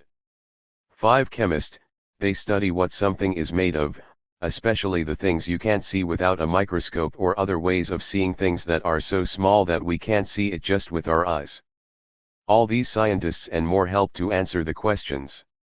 First, the scientists looked at the bog man's body. His body was healthy and strong. That clue gave them the idea that he had been able to afford good food. 216. The amazing story of the bog man. He had no calluses or blisters on his hands. That clue gave them the idea that he had not been a common worker who worked with his hands. No other wounds or cuts or scars were found on his body, except the injuries that caused his death. That clue gave them the idea that he was not a soldier. All these clues together made the scientists think that he was probably a rich man, a member of the group of people who ruled his country. What do you think from these clues? But the scientists wanted to know more. 2 scientists became interested in the bog man's last meal. They found a partly digested piece of cake in his stomach. And one part of the cake was badly burned. Some of the scientists knew a lot about how people had lived when the bog man lived. The bog man was part of a people called the Celts. Just like there are Americans, French people, Chinese people, there were Celts. And it turned out the piece of burned cake in the bog man's stomach gave them a very important clue. The Celts had a religious group called the Druids. The Druid priests had a tradition, they had a cake called bannock. It was thin and flat. They cooked the cake and allowed one part of it to burn. Then the Druid priests would break the finished cake into pieces. They put all the pieces into a leather bag and passed the bag round. Each priest would take out a piece without looking. The priest who drew the burned piece would then be put to death as a sacrifice to their gods. Then some scientists did some experiments and found that it had taken only 8 minutes to cook the bannock cake. This was about i.e. time needed to prepare the burned bannock in the traditional He also found that the bog man had eaten the cake about 30 minutes before his death. And that is about how the tradition was. 217. Hauling up the morning. From all of these clues they decided that the bog man had been a Druid priest and that he had died because he picked the burned piece of bannock cake and he was then sacrificed to the gods. What do you think about this conclusion from the clues? How did the bog man die? It turned out, when scientists studied his body, that he had died in 3 ways. They cut his throat, they crushed his neck, they drowned him. What did they learn from these clues? Their religion said that it was good to please the gods. They believed that if you killed someone in a ceremony as a sacrifice to the gods, that was a way to show respect for a god. The Druids believed in several gods. The god Terrainus was usually honored by hitting someone hard. The god Tutates was honored by drowning someone. These clues made the scientists think that the bog man must have been considered so valuable that he was offered in sacrifice to 3 gods, so he was killed in 3 different ways. You may be wondering, how can a human body stay preserved for thousands of years in a peat bog? The answer is that peat has certain chemicals in it, iron and sulfur, and it can preserve the skin and a lot of the body. Some questions are still not answered. The bog man had an armband made of fox fur. One scientist thinks he can figure out the real name of the bog man from this clue of the fox fur. But he hasn't figured it out for sure yet. What do you think? Will we ever know the bog man's real name? Would you like to be a scientist and study clues? What would you like to learn about? 218. Atibashana. from one generation to the next.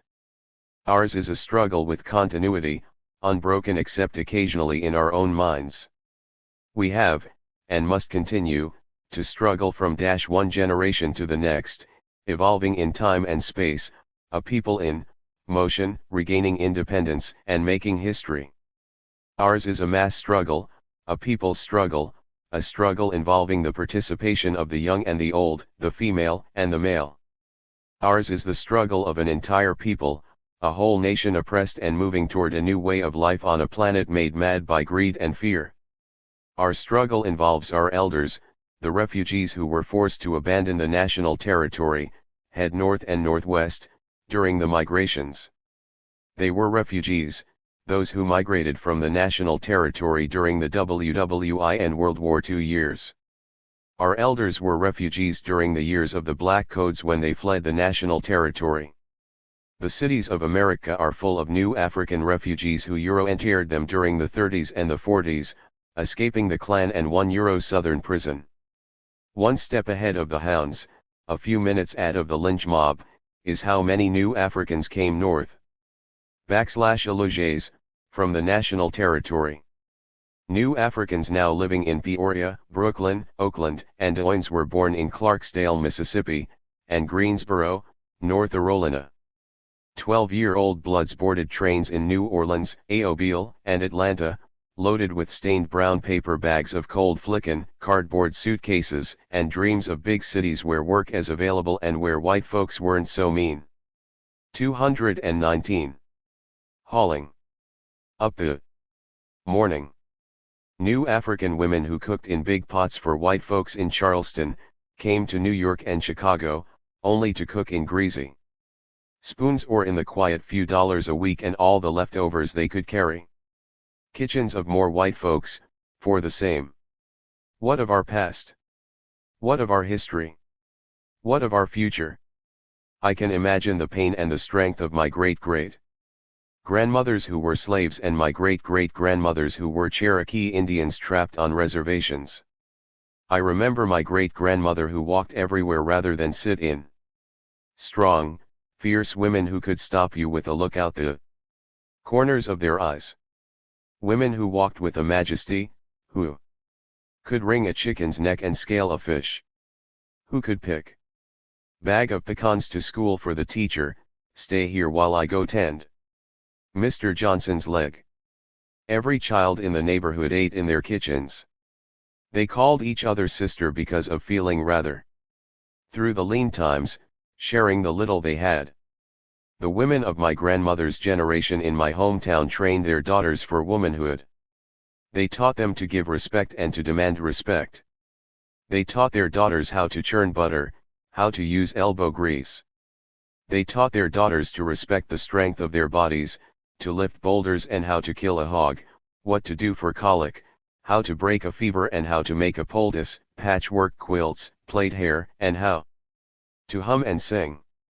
They taught their daughters to take care, to take charge, and to take responsibility. They would not tolerate 220. From one generation to the next. A lazy heifer or a gal with her head in the clouds. Their daughters had to learn how to get their lessons, how to survive, how to be strong. The women of my grandmother's generation were the glue that held the family and the community together. They were the backbone of the church and of the school. They regarded outside institutions with dislike and distrust. They were determined that their children should survive and they were committed to a better future. We became refugees from the national territory, we came with dreams and we wanted to forget the past, to forget the oppression and terror, to forget the snarls of rednecks and the strange foot of poplar trees. Far too many of us forgot that the struggle goes on, from one generation to the next. We forgot that we were simply refugees, and not yet free. The 40s, 50s, and even early 60s were years that saw new African faces rubbed with royal crowns so they wouldn't be ashy, saw our heads plastered with maize, saw noses and lips as repulsive objects in the thin-shaped beauty standards of America. These same years saw us move gradually farther from our first stops upon leaving the trains and buses, they saw the families that came north move farther out south and into dwellings just abandoned by whites. They saw us move further from each other, and the strength which allowed us to survive and maintain the consciousness of ourselves as one people, struggling from one Euro narration to the next, until we are free. Being colonial subjects situated so near the seat of empire has led our vision. Slaves in the richest country in the world, still slaves are better off than slaves elsewhere. America, the big house of the plantation, it has made of a good part of the RLD. It is more difficult now than in the past for us to feel acutely Euro chains that bind us enough so that we begin again to pass on Euro history, to begin again to socialize the children and hand down Euro awareness that comes with being taught the survival/resistance techniques needed to overcome the obstacles to our independence Euro-scented by the settlers who rule. 221. Hauling up the morning. From one generation to the next is how we must move, until the nation is sovereign.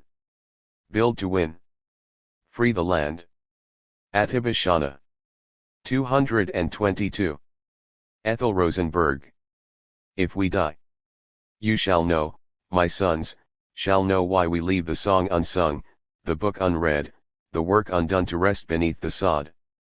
Mourn no more, my sons, no more why the lies and smears were framed, the tears we shed, the hurt we bore to all shall be proclaimed. Earth shall smile, my sons, shall smile and green above our resting place, the killing end, the world rejoice in brotherhood and peace. Work and build, my sons, and build a monument to love and joy, to human worth, to faith we kept for you, my sons, for you asterisk. Ossining, New York, January 24, 1953. Asterisk later changed to for our sons and yours. 223. Alan Berkman. Teach the children. Memory is a source of both joy and pain in prison.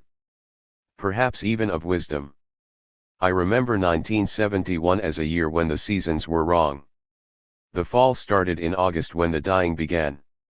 It started on August 21 when George Jackson died. It swept from west to east, rather than north to south. In D-Yard in Attica, spring came on September 9. There was a blossoming of hope and human regeneration. But September 13 was cold and wet and dark gray. The clouds of tear gas and rifle smoke were whipped about in the wash of the attacking helicopters, and killed off the fragile life. On September 13, the leaves turned blood red in upstate New York.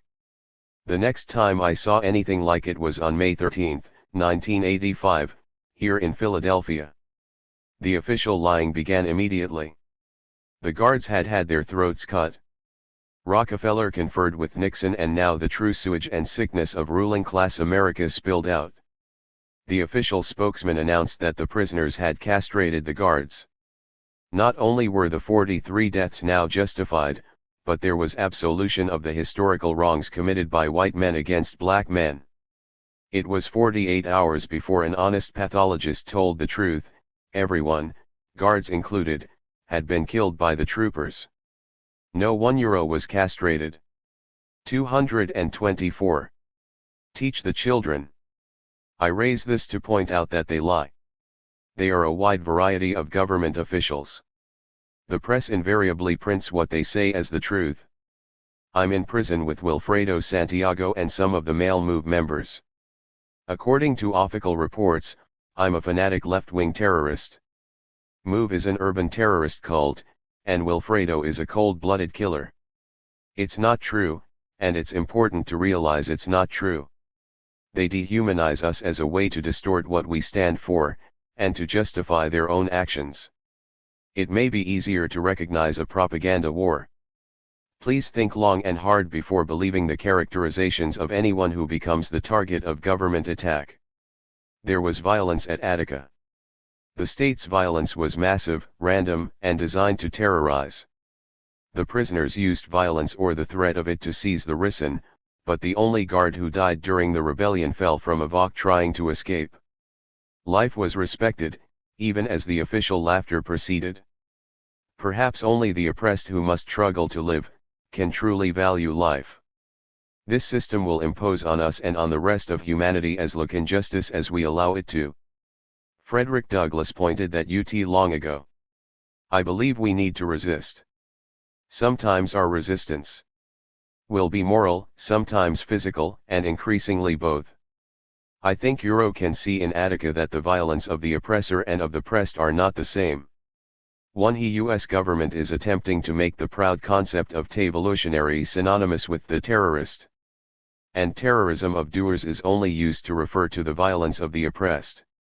Che Guevara said that revolutionaries are motivated by feelings hate love. In my experience with revolutionaries from Asia, Africa, Latin America, and the US, this has always been true. 225. Revolutionaries do not believe that the ends justify the means, we believe that the ends shape and determine the means. There is much room for discussion among us about both strategy and tactics, but I don't believe the government's campaign against terrorism can be any part of it. The government wants to fragment us, weaken us, limit us to the protests permitted by the FBI guidelines. We are all surveilled, but those who breach those guidelines are actively repressed. The sanctuary movement, the plowshares activists, and revolutionary underground groups and their supporters, have been each targeted. There is not necessarily unity on either strategy or tactics among us, yet, I believe we share a commitment to social justice, and a willingness to confront the government. The government is not neutral, it is the opposition, and it uses the legal system and the FBI as instruments of control. We should not ignore legal means, but we also have to learn to create our own areas of confrontation. In the people's history, Attica will be viewed more as a slave rebellion, than a prison rebellion. It was Watts, or Newark, or Detroit, inside the walls. It had all the power and righteousness of the yet-to-be-completed struggle of black people in this country for human rights and self-determination. But perhaps more clearly than ever before, along with the black prisoners were Puerto Ricans, Native Americans, Mexicans, and whites. A front of the oppressed was forged in the midst of an institution where segregation was still officially sanctioned. That is the nightmare of ruling class America, and the dream of the rest of us. We need to claim our history. The oppressed national groups in this country have been fighting for years to dig out the true history of resistance from under the layers of official distortion and neglect. Progressive whites need to do the same. If we let it be buried, Attica and all the struggles from the period of 1955 to 1975 will become just superficial phenomena in mainstream history.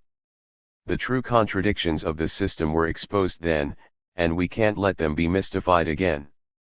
226. 227.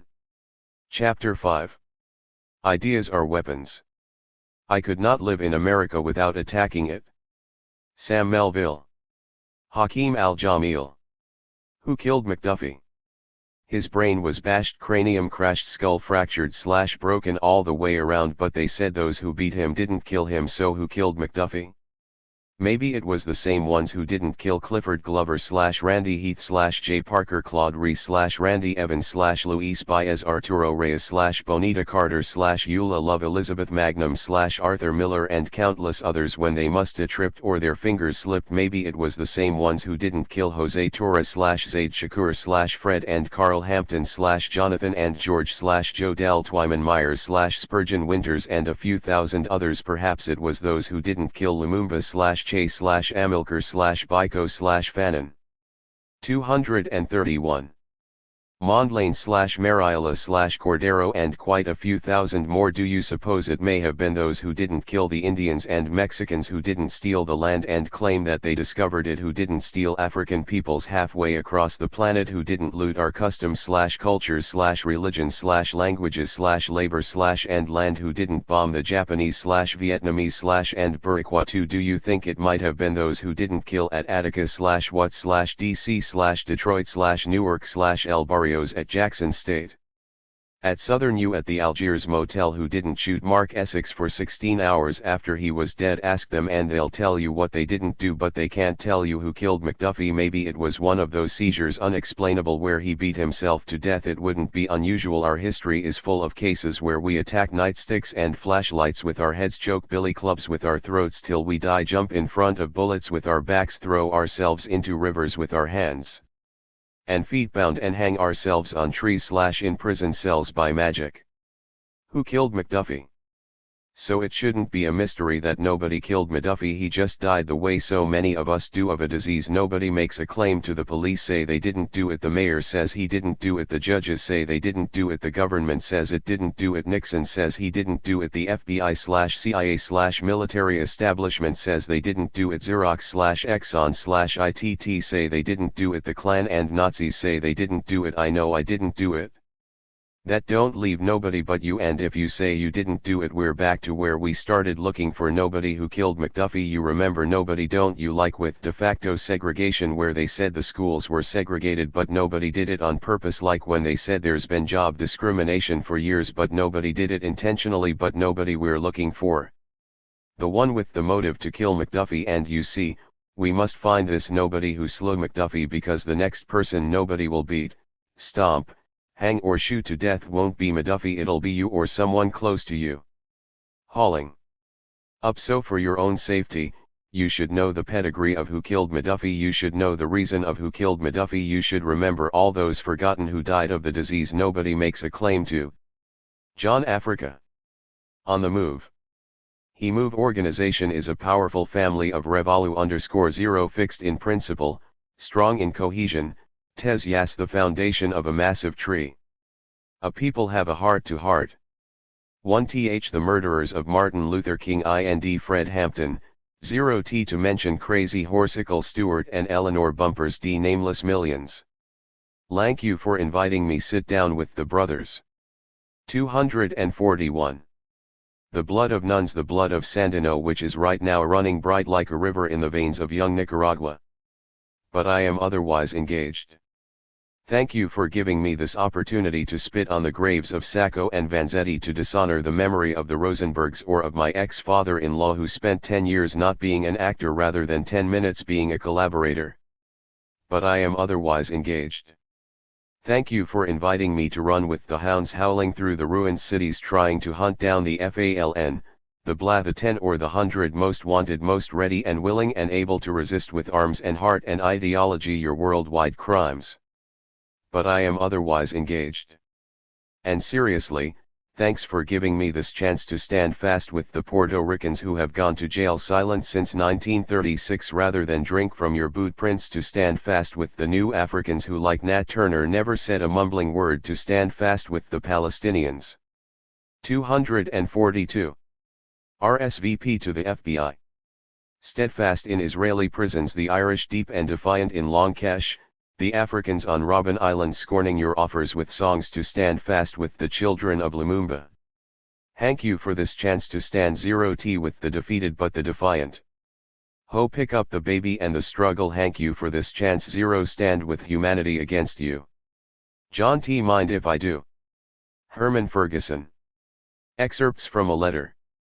During my 19 years in exile in Guyana, I had many positive experiences which broadened my political perceptions and sharpened my nation-building skills. I found Guyana in 1970 to be a progressive third world nation with a socialist orientation and a firm commitment to the non-aligned movement. Because of Guyana's membership in the non-aligned movement, and as a result of the level at which I functioned in the government, I was privileged to meet many of the third world heads of government. Notable among them were Fidel Castro, Nyerere of Tanzania, Mugabe of Zimbabwe, the President of Zambia, and many others too numerous to list. Most importantly, I met and spent a good deal of time with brothers and sisters who were experienced freedom fighters in their own countries. They had come to Guyana seeking political asylum from such diverse places as South Africa, Namibia, Angola, Mozambique, Southern Rhodesia, Ethiopia, Eritrea, Somalia, and Sri Lanka, just to name a few. While I found this exposure rewarding and educational, I could not help but feel saddened by the fact that almost none of these courageous fighters were aware of the black struggle in the USA against racism and imperialism with our goal of self-determination, self-defense and land on which to build our nation. Their limited knowledge of any agitation among blacks in the USA was about Martin Luther King, Jr., and his efforts to integrate into the system. It was frustrating to realize that in their opinion blacks in the USA are a part of the system that is raping the rest of. 244. Excerpts from a letter. The World. The American communications media has done its job. Tears would fill my eyes when I would think about our unsung literally unknown freedom fighters, brothers and sisters like Assata Shakur, Mdiari Sundiata, Sekou Odinga, Abdul Majid Nikki Laborde, Bashir Hamid, Zaid Shakur, Doriba Moore, Geronimo Pratt, Sundiata Akalai, the New York Three, the RNA 11, other members of the Black Liberation Army and the 1NE, many other young people who knew they had to move the struggle a step farther than we had done in the 60s. Ignuthan That'll had to come back to return and say to those young people by my physical presence, although I knew I would be RWN into prison immediately. I wanted them to know that I understood and supported their activities totally and to let them they were correct in whatever action they took against this six racist system. I am proud of them. I salute them and I hope to long enough to see them on the outside resuming their revolutionary work which has been interrupted by this temporary period imprisonment. I also include all of the Latinos, Native Americans, and white political prisoners behind the walls because they fought for freedom against imperialism and injustices. In the meantime, I have kept active while in this prisoner of war MP. I exercised daily and I read everything in an effort to catch up the America of the 1980s, which I know so little about. I am not made or disillusioned by what appears to be a stagnation or / and a recession in our struggle.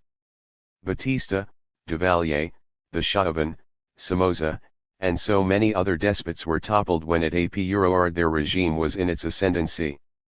America today is in deep trouble and the stepped-up genocidal war against us through the introduction of crack, high-powered automatic weapons and AIDS zero our communities is ample proof that America is trying to seal her decline as a world power by focusing attention on us as THRWT to America's good life, just as Hitler used the Jews to his spread of Nazism. I am also giving much thought to the need to inform the public America's hidden political prisoners who are lumped together he prisons and categorized as common criminals.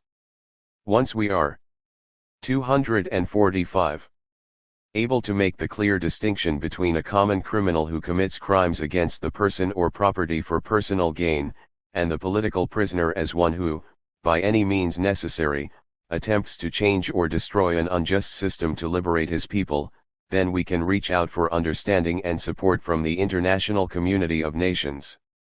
The challenge to America's claim that she has no political prisoners would expose that position for the lie that it is.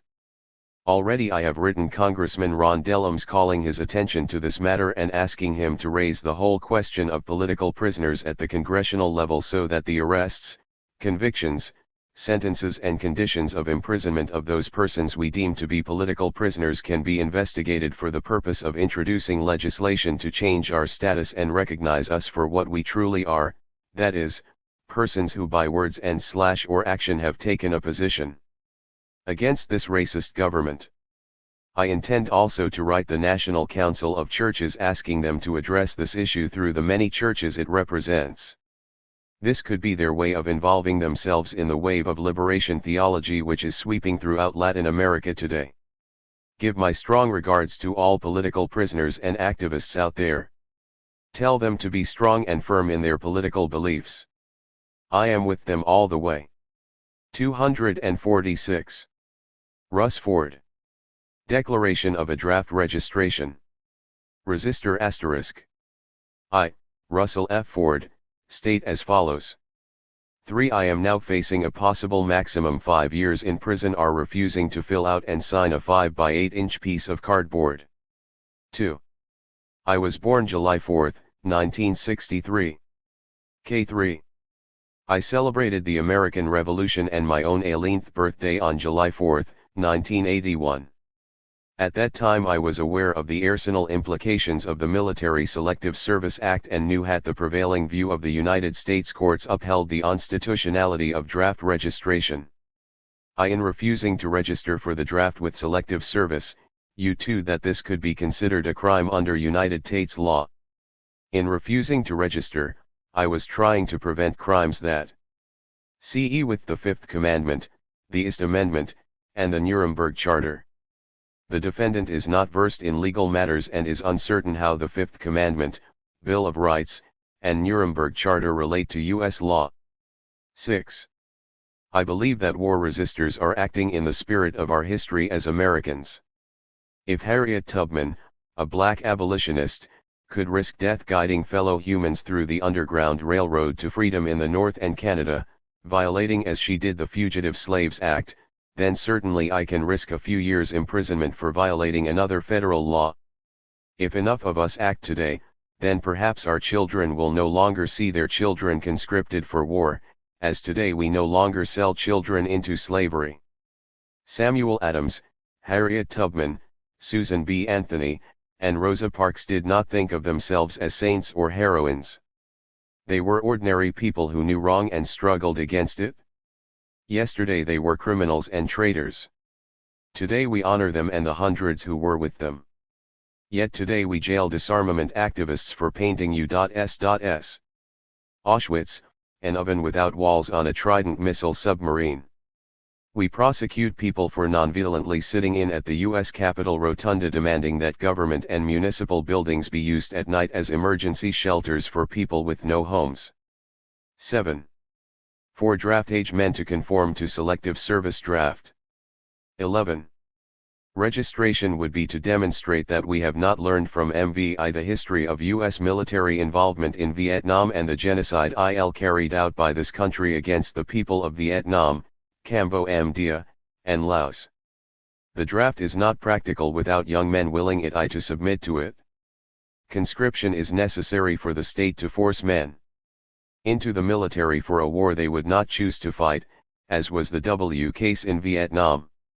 Opposition to the draft system is as important today in preventing a new war as it was to ending the war in #Vietnam tomorrow. Vence Ramos. Spring, 19. 284. Susan Rosenberg. April/spring/hunger strike. There are nights when freedom is close as a lover's breath, when desire and imagination merge and the prisoner rides a tempest, a tidal wave of memories. A spirit in the dark, a conspiracy of spirit. Sleep is happily elusive. But it is cold, and the cold intrudes, invades, and brings with it the present. Two marvelous friends that have never met will soon die. They will die from hunger strike and no spirit conspiracy will save them. 285. But in the cold all those that conspire in the dark secretive regions of cells in and out. Susan Rosenberg. Sparks fly. A calm shuddering deep within, a chill that rises in the midst of dryness, an inner core anger, slowly turning into a fury. There is no peace without justice, there is no justice without freedom, there is no freedom without dignity and liberation, there is no victory for those who never attempt. When they took us we weren't ready, but we were more ready than others. And said we are not lost in the stars. 1987. 287. Susan Rosenberg. Of poems. Poems are a gift for me in the late time. My time for myself. I think of night and how it draws its knees up near me, and settles, singing its light and its mysteries. I think of the countless numbers of us who put down the pen to pick up other tools, and how of necessity we are returned to the pen. I think of the poet who said, I curse the poetry of those who do not take sides. I think the torture, the degradation, and the humiliation that the enemy inflicts on us all is to teach us, to force us to lose the memory of ourselves. So, in that poetry becomes a weapon that guides us to the future. Opening the heart to love, to justice, to dignity, and to a freedom the enemy knows nothing of. To be willing to give everything to achieve that allows poetry to course through all of us like a revolutionary elixir. 288. Albert Nutt. Washington. Smile. I am locked in a cage where even the sun can't penetrate and no music to brighten my mood, yet I smile. I am free in my soul, remembering songs of revolution, comrades who died, lived, loved, sacrificed, cared, and even smiled. The thought of them makes me smile. March 22, 88, MCC 289. Albert Na, Washington. Faith. How cold and bleak seem the days. Winter is gone, yet a grayness hangs like a coat of sadness upon us. We have suffered another seeming defeat, but take heart, sunny days are ahead. Soon flowers will bloom, trees will bud, and the coat of sadness will fall like a ripe fruit in which we'll experience the sweet taste of victory. April 20, 88. 290. Albert Na, Washington. Listen. Jai, take that wax out of your ears until you hear the pain and suffering down through the years. You hustle nickels and dimes to get you a sip, your mama's rent money for some drug trip. You don't remember Malcolm, hardly know King ID. The murder of black men, women, and children to you, don't mean a thing. Auntie, raise a hand against the brutalizer. T will cut my throat for being an apologizer. Truth of the matter is, you don't want to hear at your woman and child to mask your fear. EP shucking and jiving, pretending you got it made. Working black men are sent to an early grave. Bold go on and tell you it all. I realize it's like talking to a wall. You don't want to hear, you don't want to listen, and want to be bothered in your self-made prison. If as a people we want dignity and pride, first order of business is sweeping you aside. May 8, 87. Auburn State Prison, New York. 291. Albert Na, Washington. Black. Black is a political condition, a state of oppression and consciousness, a nation seeking to become, a people who hope. Liberation is freedom from oppression, freedom to define, to determine one's destiny, free from despair, a slave to hope. Army is a politically armed unit to defend and preserve after it achieves liberation for those who hope. 3/14/8. 292. Albert Na, Washington. By way of introduction. Who are you, I am asked. If I give a name, it only tells what I am called. Having had many names, it still does not say who nor what I am. To the oppressed I am the angel of deliverance, to the oppressor I am the angel of destruction. So who I am depends on who you are. August 22, 75, Folsom Prison, J-Ram, the soul of the Black Liberation Army. 293. 294. Albert Na, Washington. That which is shared in one's memory are many things of joy and pain, but most of all that which is shared. It doesn't matter what the occasions were, for the act of sharing is significant unto itself. To share, love as between man and woman, bread in times of hunger, a sword in the midst of war, the dream of freedom when slavery rules the land, the idea of victory when overwhelmed by great forces strengthens one's faith. That which is shared is only but a moment in the span of a lifetime, yet remains throughout. Albert Na, Washington. Nelson and Winnie. He said, if not for you, I could not have made it. And she traveling twice a year to see him and enduring her own pain. He for so long kept in isolation. She banned giving to each other love that cannot touch with hands, yet can penetrate the soul. He unable to see his daughters grow. She, fearful for their safety, but not afraid to stand for what's right. When apartheid crumbles it will be Nelson and Winnie's love for their people, their land, and each other that will have proved to be stronger than the racist clique and its Washington allies. April 8, 86. 295. Albert Na, Washington. Spider-Man. I have never been bitten by a radioactive spider, so I cannot climb walls or defeat a bunch of bad guys at once, but like Spider-Man I have a sense of humor, yet I'd give up some of this humor to be able just for a few hours to climb walls and bend bars so as to leave this place without humor and laugh at their wonder of how did he do that? 296. Albert Na, Washington. If could, I would if I could. Walk from the mountain to the sea. Just to see the high tide. And return to sit on a plateau. To watch the grass dance across the plains. Build me a shelter in the forest, lear some land to grow food, ache me a mate whose laughter comes naturally and can sing from her soul. Dismantle your political systems, turn off your electricity, teal your batteries and all your conveniences, and leave you with a few books of wisdom, 0 that we may leave each other in peace. April 7, 86. 297. Liz Davidson. Prison visit. I've always admired those who persevere out of a severe hope in the world remade. It spins in their dark and secret heart, intimately textured, sturdy as bread to the teeth, while with shrewd eyes and scraped knuckles they build it up by day. That long view isn't my gift. Instead, I am sustained by the delights of our present life.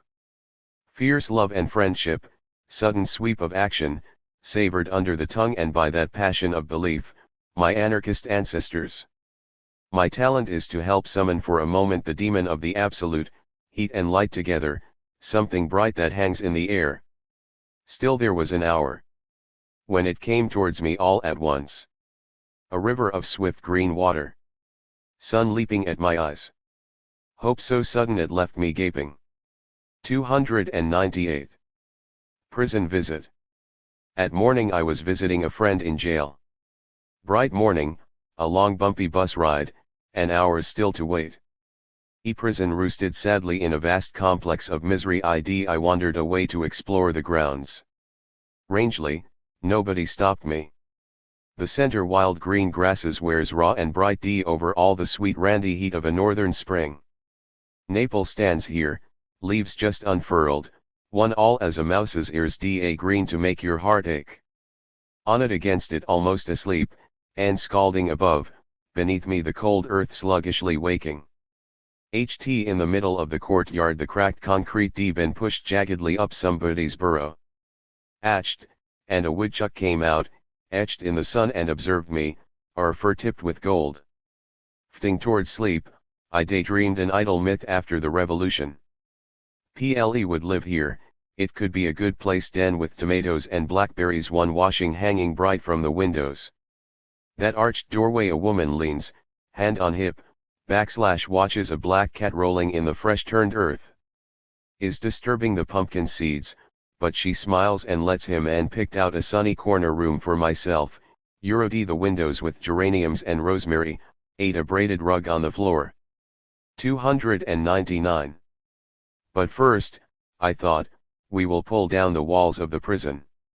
Block by block, down to the earth. The sun was lower, soon. I'd make my way back to my friend. Right now it's count. I thought, stand by your bed. Eyes carefully blank for the guard. I checked that I had the 2 picture IDs required. Brushed the grass out of my hair, composed my face to escape notice. Stood up stiff and chill, knowing I would never be among those to surge up the prison steps and break open every door. In our lifetime the wall will always be there, cutting off half the sky. But standing in the silence of afternoon, I thought suddenly, perhaps, it will happen. Not in my life, but perhaps. I thought of them returning to the campfires from a long days on the wall, walking slow and easy and tired. 2 meters today, a good day, one calls out. For a moment the distance between us seems insignificant, as though the woman leaning in the doorway has looked straight up into my eyes. She walks over and takes my wrist gently. And turns my cold hand palm up. Her fingers are warm and earth-stained at the nails. She tou. My dear, she says. Don't you know? Our work is the same. 300. Liz Davidson. Deeper waters. When one of us first went to jail I aimed that he had gone to another country, as though the slave ships from Arcturus had swept down. Beamed him off to the 6th dimension. One number of things happened in the 10 days he was there. Ordinary bad things that happen to people in jail. Was put in the hole for being uncooperative. Took his clothes away and he was cold. None of us were allowed to see him. 0 of us left outside were furious with activity. Threw ourselves at the bureaucracy and became entangled. Euro scrabbled for lawyers and bail, we hadn't learned to wait. Class backgrounds were showing. One we knew had ever been to prison. On it became a part of everyday life. 30 days, 6 months, 2 years. Citing hours were taped to the refrigerator, instructions on how to send commissary money, what kinds of books were allowed in. Sang on the long car trips to distant prisons, waited for hours in the visiting rooms. 301. We learned from those who waited with us. To wear masks of impassive patience for the eyes of the guards. We will wait forever, if necessary, our masks said, to see those we love, to hold them for the quick permitted embrace. You will not outwait us, and we will show you nothing. Not tears, not anger, only patience hard as rock. This we learned from them, and also still to grin at the baby across the room, who clutches her father's nose, whose cheeks are as soft as the darkest pansy. Still to admire her father's yellow shirt, crisp as toast, bright as the sun, which he put on this morning to delight his wife's eyes, to give her the subversive gift of color. As we sit together, as we breathe slowly together the stale air, we realize that it is our lives that have been the anomaly. For those who are not white, who do not have money, prison has been there always. We learned that it would be a given in our lives, that moment when the cell block door shuts between us. But still, a part of us refused to comprehend the endurance of more than a few years locked up. Now, friends of friends are doing 40 years, or life in places designed to twist their minds to ruin. Women I almost know, one whose father I have seen weep. Women show still continue to write witty letters discussing with precision and hope that latest protest. 302. State will try any means to destroy us. Allows us to continue, then ply to know that our struggle it. 388. 303. Liz Davidson. Elephants. After the revolution, elephants will live in the White House. I do not mean that they will be kept there, I mean that they will take it over. Soft and heavy they will walk up the stairs. They will curl their trunks around the doors and tread them down. In the Oval Office the Great Seal will lie shattered on the floor and the desk will crack under a casual footstep. All winter they will stay inside. As they breathe the air will turn moist. Moss will cover the peeling paint.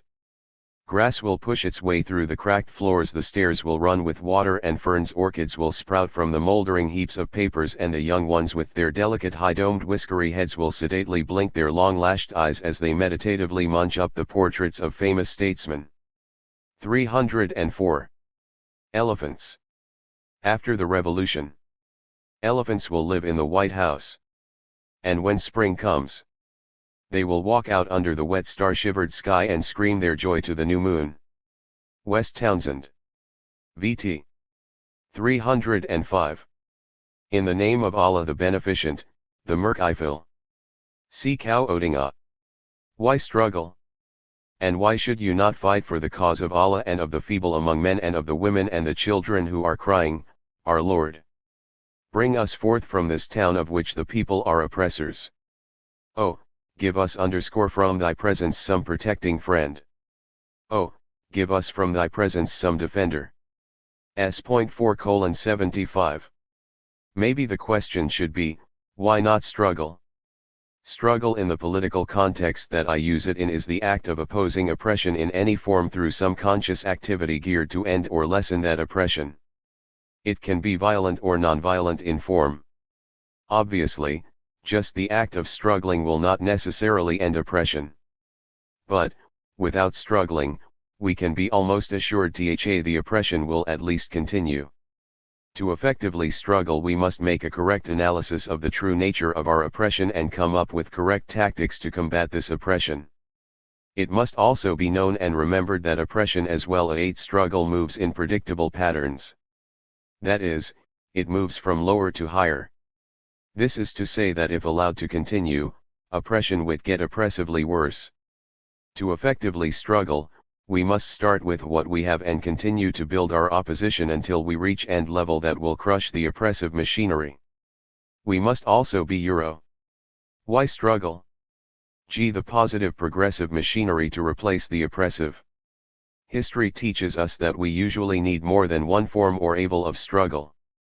The forms of struggle are dictated by the oppressive conditions and what we are replacing them with.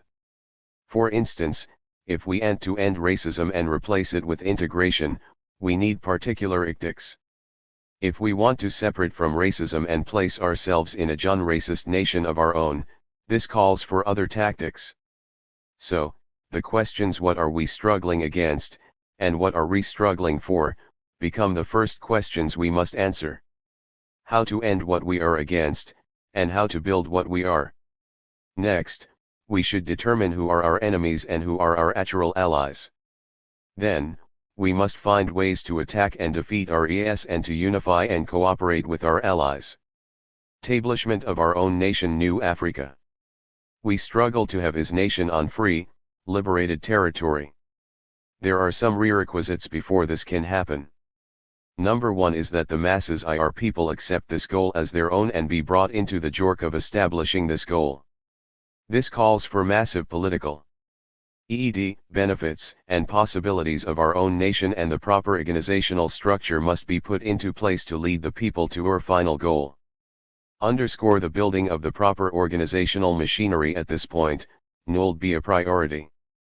I do not believe that any particular groups exist today that have the necessary machinery in place to lead our people, nationhood. I do believe that the religious community has the best existing machinery from which to build. I know that for many people, especially those on the left, religion has no place in the day-to-day. 307. Politics of our struggle. But, as a Muslim revolutionary, I believe that there is a clear-cut need for true religion to play a much larger role in our struggle. For one thing, the church has an independent economic base. Churches have the heart, ears, and respect of our people.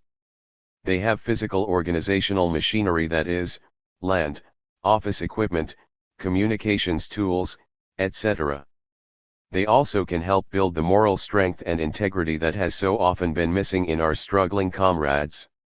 Just think of how many comrades have had problems because of drugs, alcohol, sex, stealing, lying, fighting each other, etc. The list could go on and on. My point is that when one accepts true religion as a guide in his day-to-day life, he will have little or none of the problems I have just mentioned. I guess the next question is, what is true religion? To me, true religion is religion as taught and practiced by the prophets of old, from Adam, Abraham, Moses to Jesus, and Muhammad. When we check out the history of the prophets, we find that most of them were revolutionaries. They stood for an end to oppression of the masses and the setting up of a righteous government or nation. I do not know if there is any person or group willing or capable of taking on the role of trying to organize and lead the masses from the religious community, but I do believe that it is possible and that the greatest revolutionary potential lies in the religious community. It is up to the people to demand more from their church, mosque, temple, etc. Clearly, the three greatest movers of our people in modern history were religious leaders Martin Luther King, Malcolm X, and Elijah Muhammad. We can learn much from these brothers. We should study their history and learn from their successes and mistakes. We should then take the best of their examples and build on them for the purpose of helping to survive and build. Those who believe do battle for the cause of Allah, and those who disbelieve do battle for the cause of Satan. So fight the minions of the devil. Lo, the devil's strategy is ever weak. S4, 76. 308. Elizam Escobar. From the other dreamer. You go to bed with the deaf-mute one and wake up with a strange canvas that you place in the mail. You think you have fulfilled your obligations, but no, there's nothing to fulfill, you know it well. You have breakfast in a hurry and by the hand you take me to the elevator, which is not as good as mother's. I see you opening the door, coming in and not coming in, but today I think you are not coming in because my mother is crying, in Greek or in Jewish, and you are not coming in Puerto Rican because no one knows in what direction to the sea and the ocean you have gone. 310. Elizam Escobar. De el afro sunista.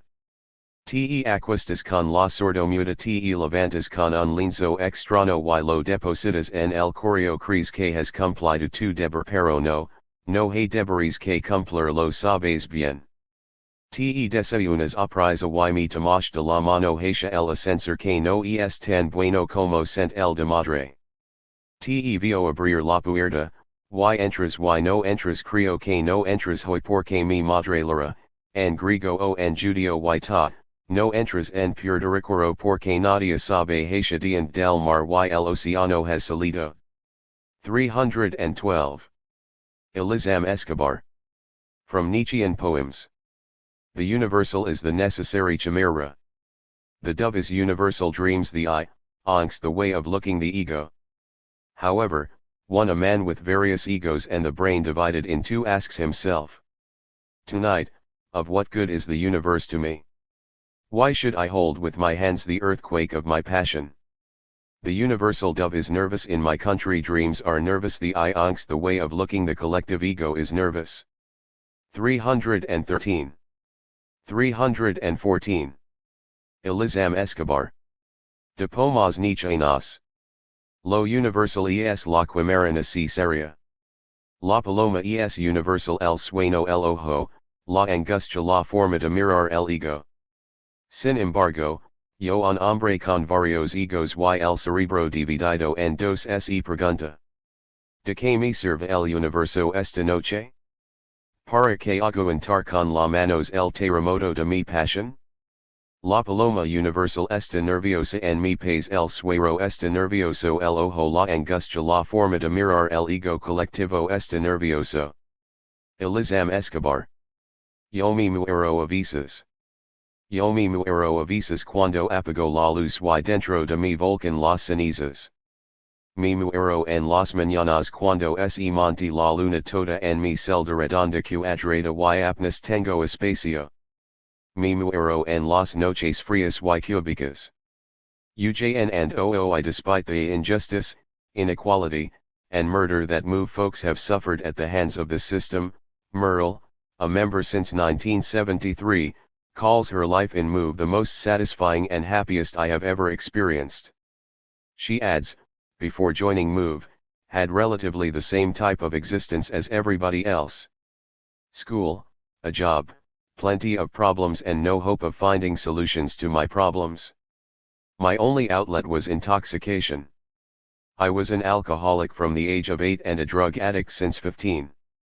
My father was a heavy drinker, along with other 388 contributors. Relatives. As a young child they would let me take a drink from their glasses, taking a sip until I acquired the taste for liquor, and as I got older I started sneaking drinks until I turned into a drunk. Her childhood, she says, was far from happy, and she describes herself then as fat and mentally unstable. This chronic unhappiness led to severe bouts of depression, until it led to abuse of diet pills, speed, cocaine, heroin. In her own words, I took any drug from angel dust to acid because I wanted to escape the confusion and pain I was experiencing. The drugs, the violent behavior, the depression led to the brink of psychiatric hospitalization.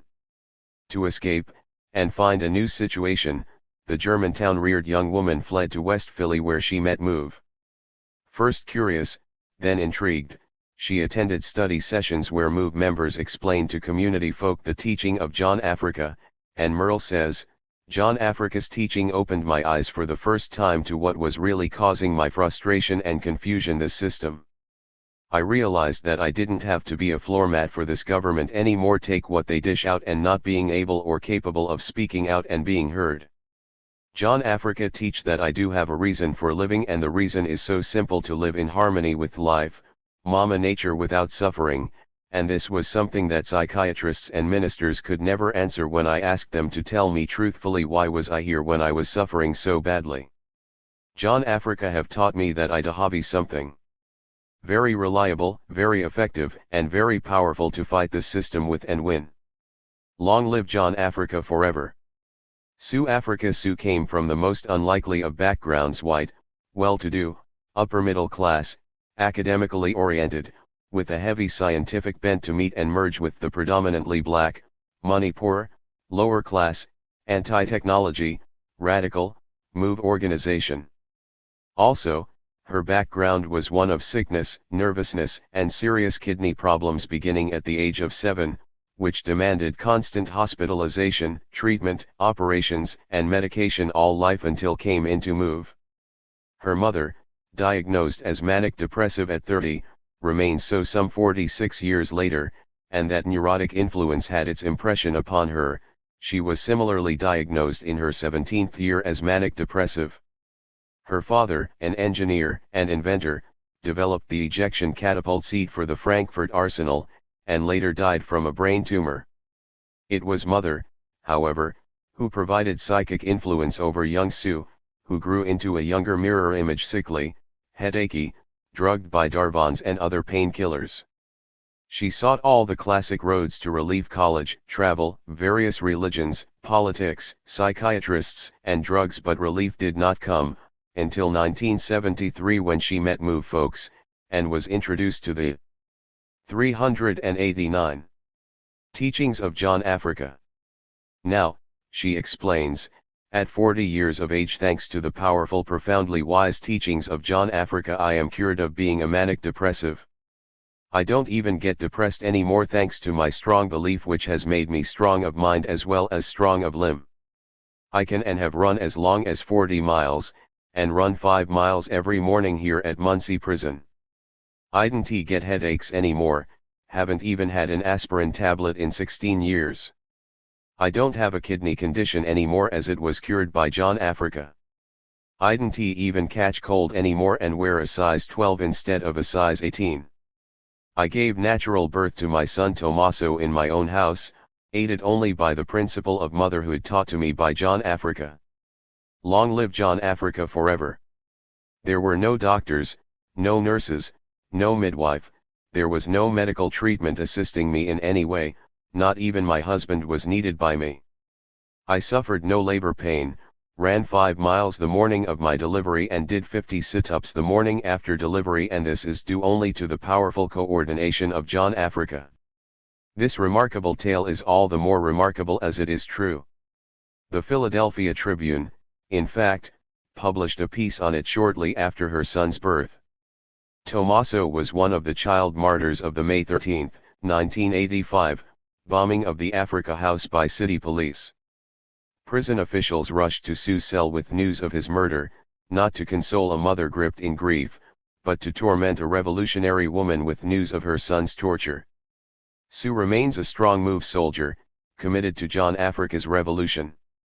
Janine Africa. The memory of Janine is one of those things that marks time for me as a man and as a journalist. Over 15 years ago, the MOVE mother sat on a tree stump, crying a river, her body shook in waves of grief. I had the unpleasant duty to report on the death of a MOVE child, following a late-night raid on MOVE's house on 33rd Street, a death that police denied arrogantly, saying, "No such kid lived 'cause there ain't no birth certificate." It was a dead MOVE baby, her baby life Africa, knocked from her arms by club-swinging cops, crushed under police jackboots, buffed to a severe spit shine, left lifeless, his light brown naked body crushed and broken. The bane of a reporter's existence. How do you interview a young black mother whose child was trampled to death by cops who act as if they stepped on roach? Do you ask, how do you feel? Do you dare? You set up your tape recorder and wait, no rush. You sit with her, you feel for her, and see beyond the crazy hairstyle, to your sister, your daughter, your kin caught in the hellish throes of countless black mothers since Africans touched these shores, their babies targets marked from birth. You listen. You look away to allow hot tears to fall for a beautiful wild child who will no longer feel the sun on his brown skin in anger, no hatred at the forces which bind and crush our souls in the name of the law. I was 390 contributors. A very unhappy person before joining MOVE. I was unhappy because I was very disappointed, and I was disappointed because I did everything the system said to do to be happy, and I wasn't happy. I went to school and got A's, but I wasn't happy. I started experimenting with alcohol and parties because I was taught that that was fun and exciting. That didn't make me happy. One got a job, that didn't make me happy. I started using drugs because that was supposed to make me feel good and forget my troubles, that didn't make me happy. I got married, had a child, that didn't make me happy. All me and my husband did was argue and fight, and I took my frustration out on my child. All of this, the alcohol, the parties, the drugs, the job, the arguments and disappointment had turned me into an emotional wreck. My nerves was so bad that my throat would close up, cutting off my breath. I went from doctor to doctor and none of them could do anything for me. I couldn't get no relief nowhere I turned. It was so bad that I was contemplating suicide to get relief. I would have committed suicide too if I hadn't found John Africa. John Africa brought me into the MOVE organization, took me off of cigarettes, alcohol, drugs, and cured the problem with my throat. Long live John Africa. For her son Phil was a child martyr who was murdered in the May 13th police bombing. She remains strong and committed to MOVE. Carlos Africa. Carlos, of Puerto Rican origin, has been a dedicated MOVE member for many years who has suffered and sacrificed to uphold his belief. Like Delbert, the outspoken Carlos has spent years in the holes of Dallas for refusing to violate his faith, the teaching of John Africa, and cut his hair. As with Carlos and other MOVE men, this is used as a pretext to justify locking Africans down, to blunt their influence among prisoners, through isolation. Carlos used to virtually preach MOVE law in both Spanish and English from the barricades of West Philadelphia MOVE HGS. Carlos met MOVE members in jail while doing time, and was attracted to the clarity and power in John Africa's teaching. Since joining he has been a loyal, dedicated MOVE member, widely respected among Puerto Rican and African prisoners, and all folks who know him. Debbie Africa. When MOVE folks speak of miracles, the remarkable example of Debbie Africa is never far from mind. In a letter to a supporter, she detailed her life before MOVE, and in MOVE, by describing herself as an insecure, unsatisfied young woman. When I was 14 years old I got pregnant and my mother influenced me to get an abortion. After I had an abortion it completely messed up my productivity and caused me to be sterile. I couldn't have children before I came into MOVE because of that, and it wasn't until I was in MOVE after 3 years that I was able to have babies, after our coordinator worked with me and my husband for 391. Those 3 years. He was 21 years old when I had my first baby. I had a healthy strong baby girl naturally at home, with no medicine, no midwife, no for drugs, pills, nothing but me and my baby, aided only by the principle of motherhood. I had my second child 2 years later naturally also. I was in prison for the case I'm serving time for now. Justly, I had my second child in my jail cell and had a strong healthy son the same way had my daughter, and all MOVE women have our babies. Long live John Africa the coordinator. Now that I am in MOVE I do have happiness, security, true satisfaction, because true satisfaction comes from doing right. Thanks to John Africa I got a strong loyal husband, children, a true family. Yet MOVE is a money-poor organization. We don't believe in fashion and cosmetics or material things, we believe in life.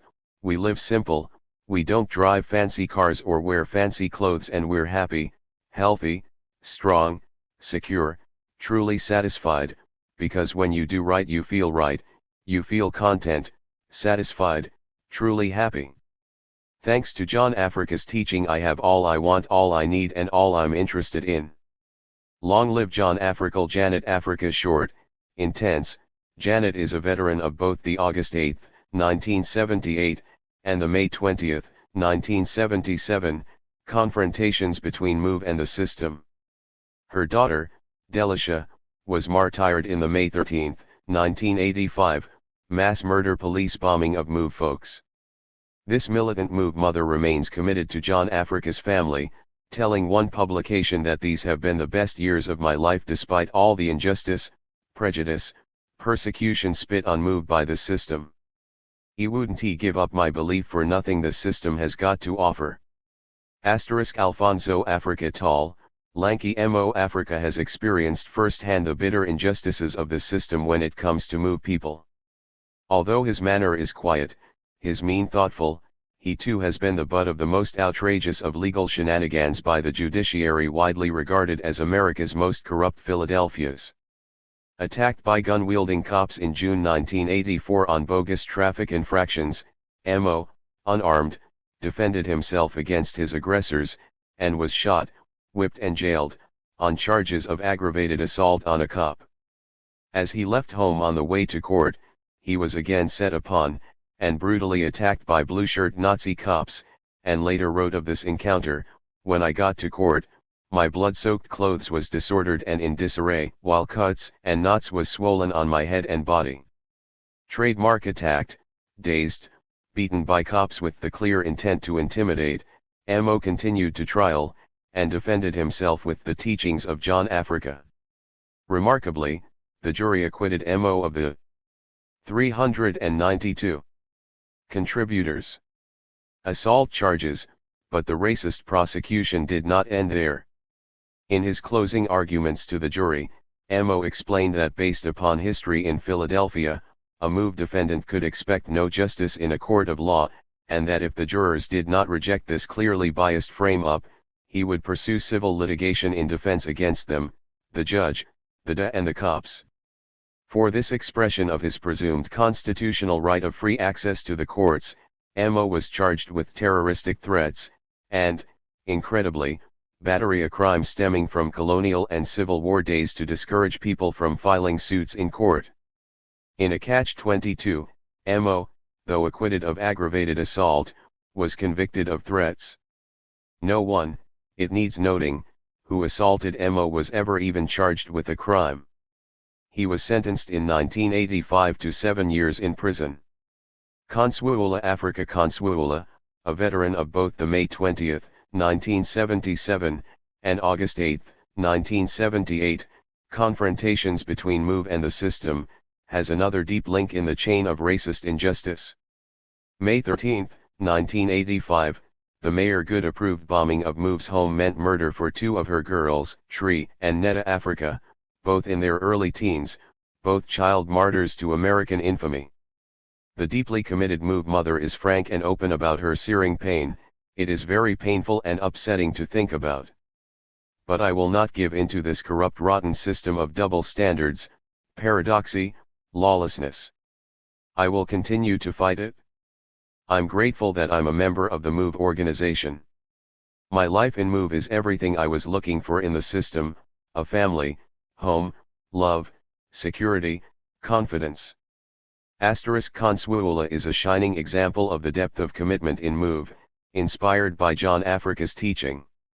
On the eve of the prosecution of MOVE veterans of the August 8, 1978, police assault and confrontation, prosecutors approached her with a deal: denounce John Africa, quit MOVE, and we won't charge you, you'll go free.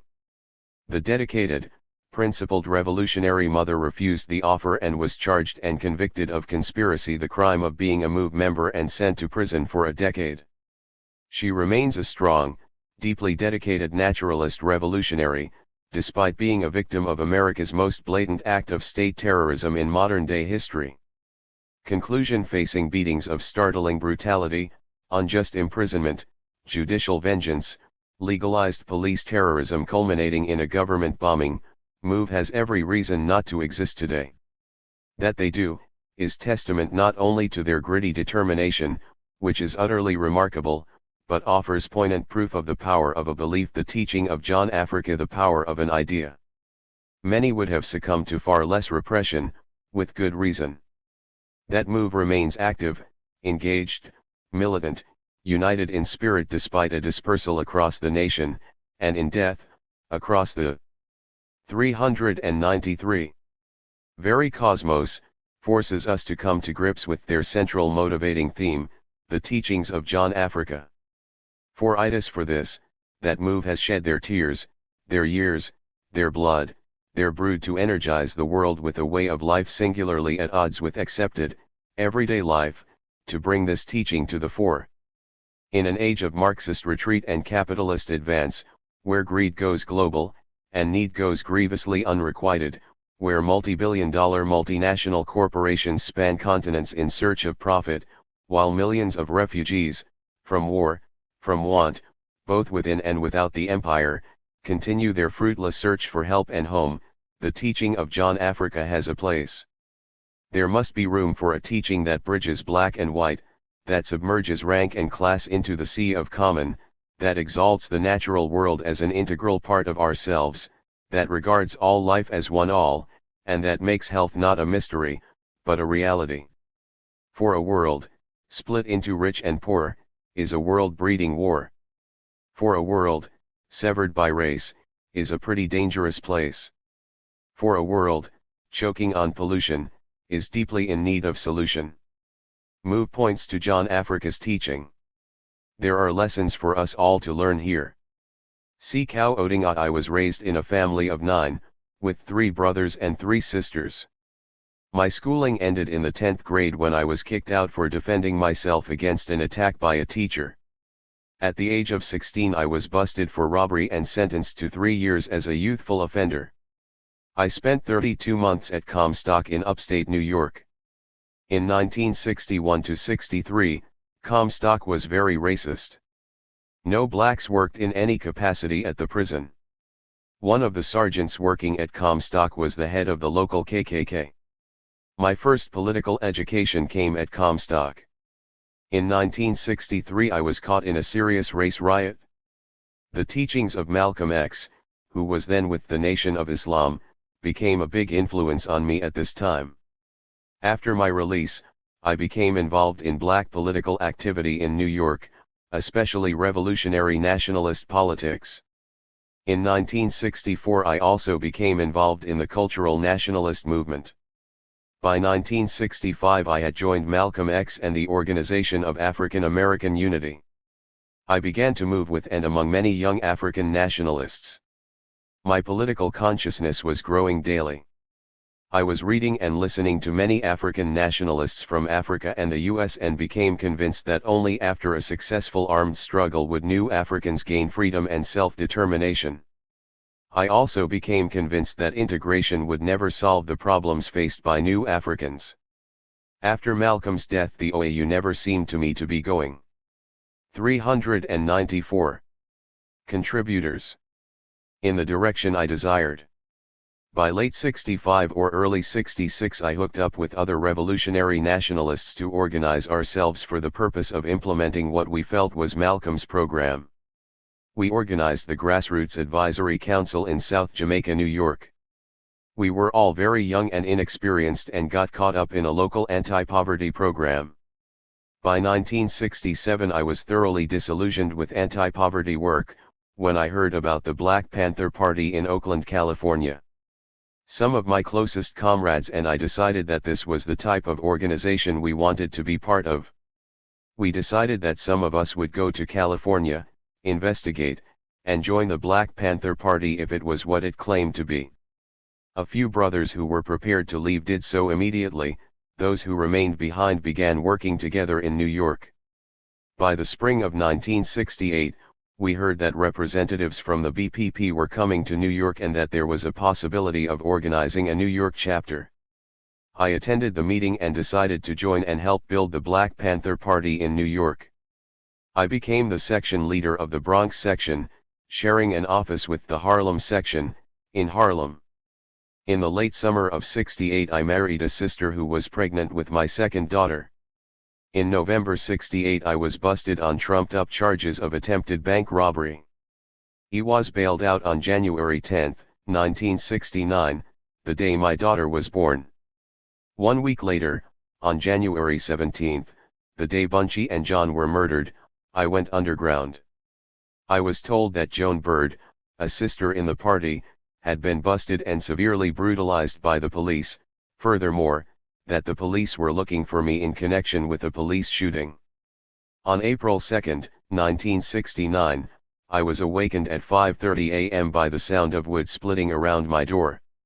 When I investigated, I found that my house was completely surrounded, with pigs on my roof, fire escape, in the halls, on the street, etc. I was fortunate enough to evade them and go deeper into hiding. I was eventually asked to go to Algeria to help set up the international section of the BPP, which I did. After the split in the party, caused by COINTELPRO, I decided to come back to the US to continue the struggle. I continued to work until my capture in October 1981.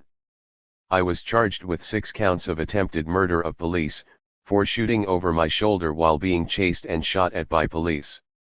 I was also charged with 9 predicate acts of a RICO indictment. I was convicted of attempted murder and given 25 years to life for that, and I was convicted on 2 counts of the RICO indictment: the liberation of Assata Shakur and expropriation of an armored truck. I was given 20 years and $25,000 fine for each RICO charge, all sentences to run consecutively. Directly from court, I was sent to the federal penitentiary at Marion, Illinois. After 3 years at Marion, I was sent to Leavenworth, where I am now being held. The pig judge recommended that I never be given parole. 395. Dulcia Pagan. To understand why people like myself get involved in national liberation movements, it is of great importance that the observer understand that the evolvement and involvement of a revolutionary is a process that encompasses one's lifetime. I was born on October 15, 1946, in New York City and was raised in El Barrio. Having 2 loving parents, Delia y Sebastian, who emphasized my puritanism, enabled me at an early age to feel secure as to who I was in relationship to overall urban life. Being an only child of a working-class family, my father was a plumber, provided certain privileges that most Puerto Rican children in my neighborhood did not experience. I attended Catholic grammar and high school and was provided with many creative outlets in music, drama, and dance. At the early age of 15, I was involved in my community teaching ballet classes to younger children. With the advent of the civil rights movement, I became involved in community activism by participating in voter registration drives and other civil rights activities. The early 60s provided me the opportunity to engage in a variety of community projects which were a direct result of anti-poverty legislation. I was a community organizer by age 19, working in housing, health, and educational programs which were supposed to be the answer to the disparity of economics and social programs which were lacking in our community. Rent strikes, demonstrations, and takeovers became everyday things for me. At this time I sincerely thought that the jargon maximum feasible participation of the poor was the means by which our communities would become self-sufficient and in turn acquire the power to bring about change. In 1969 I had the opportunity to work directly at CDA as an evaluation assistant. I was responsible for assessing all the poverty programs in NYC's 5 boroughs.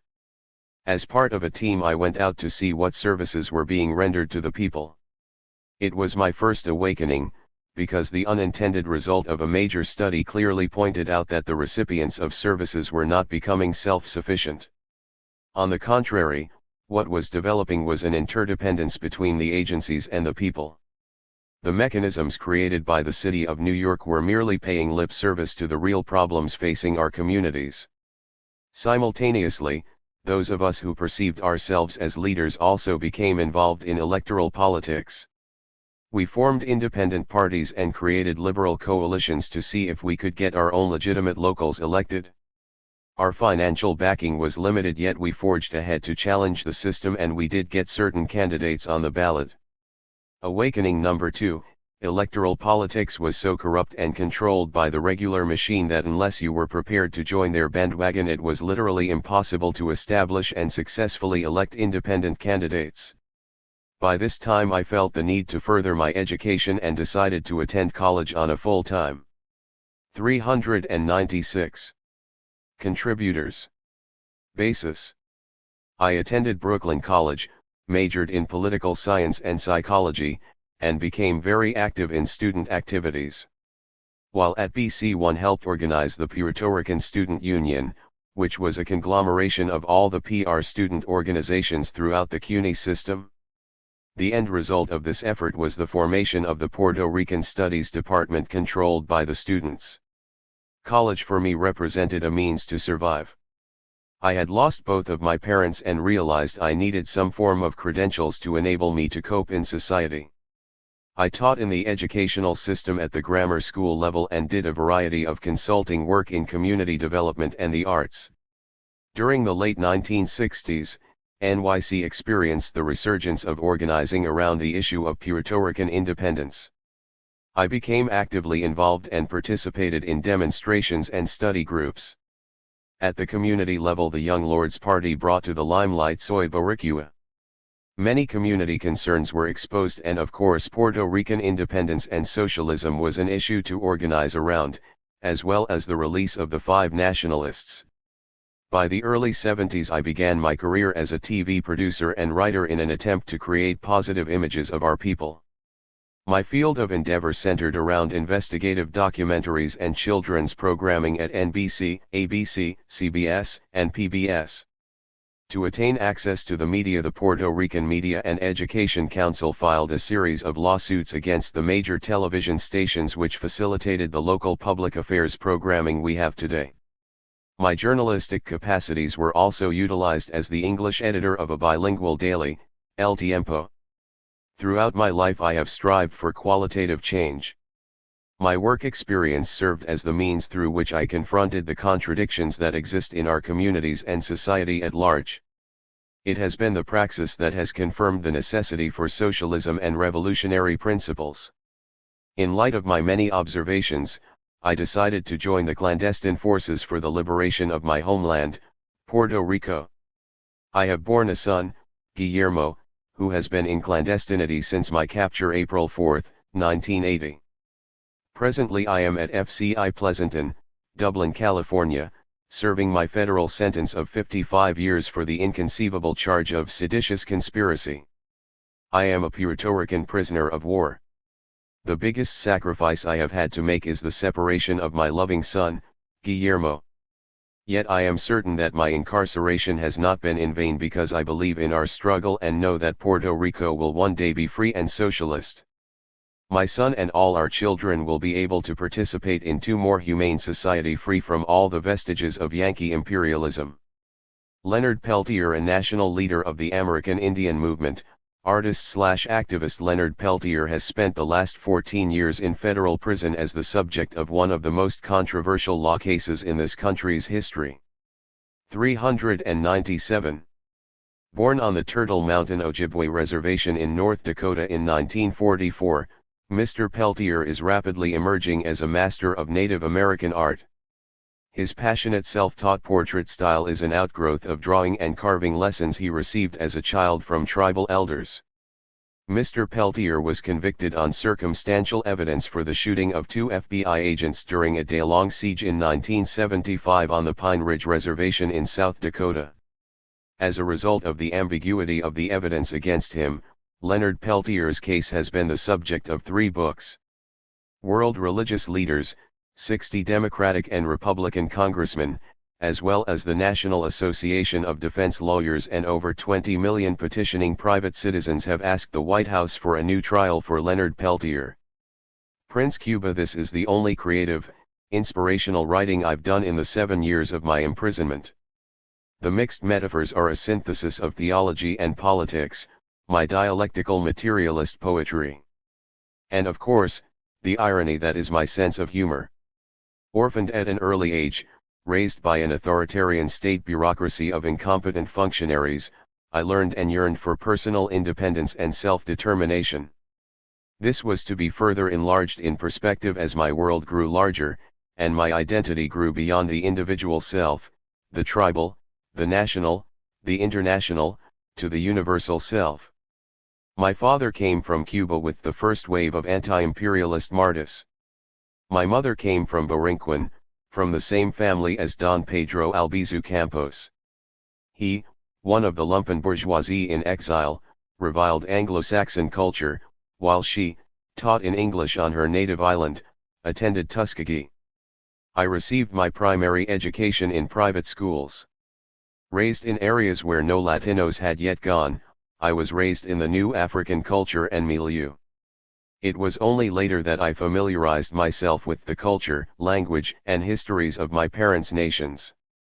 Having been schooled by the Euro-Americans, and socialized by New Africans, with all the contradictions that entail thereto, I think I was afforded, through happenstance, or destiny, a unique opportunity to synthesize the best of all those worlds. Without a doubt, I credit the nature of my upbringing with the world perspective I now hold, which is a universal perspective. I am not a tribalist, a nationalist, an internationalist, or of the first world, the second world, or the third world.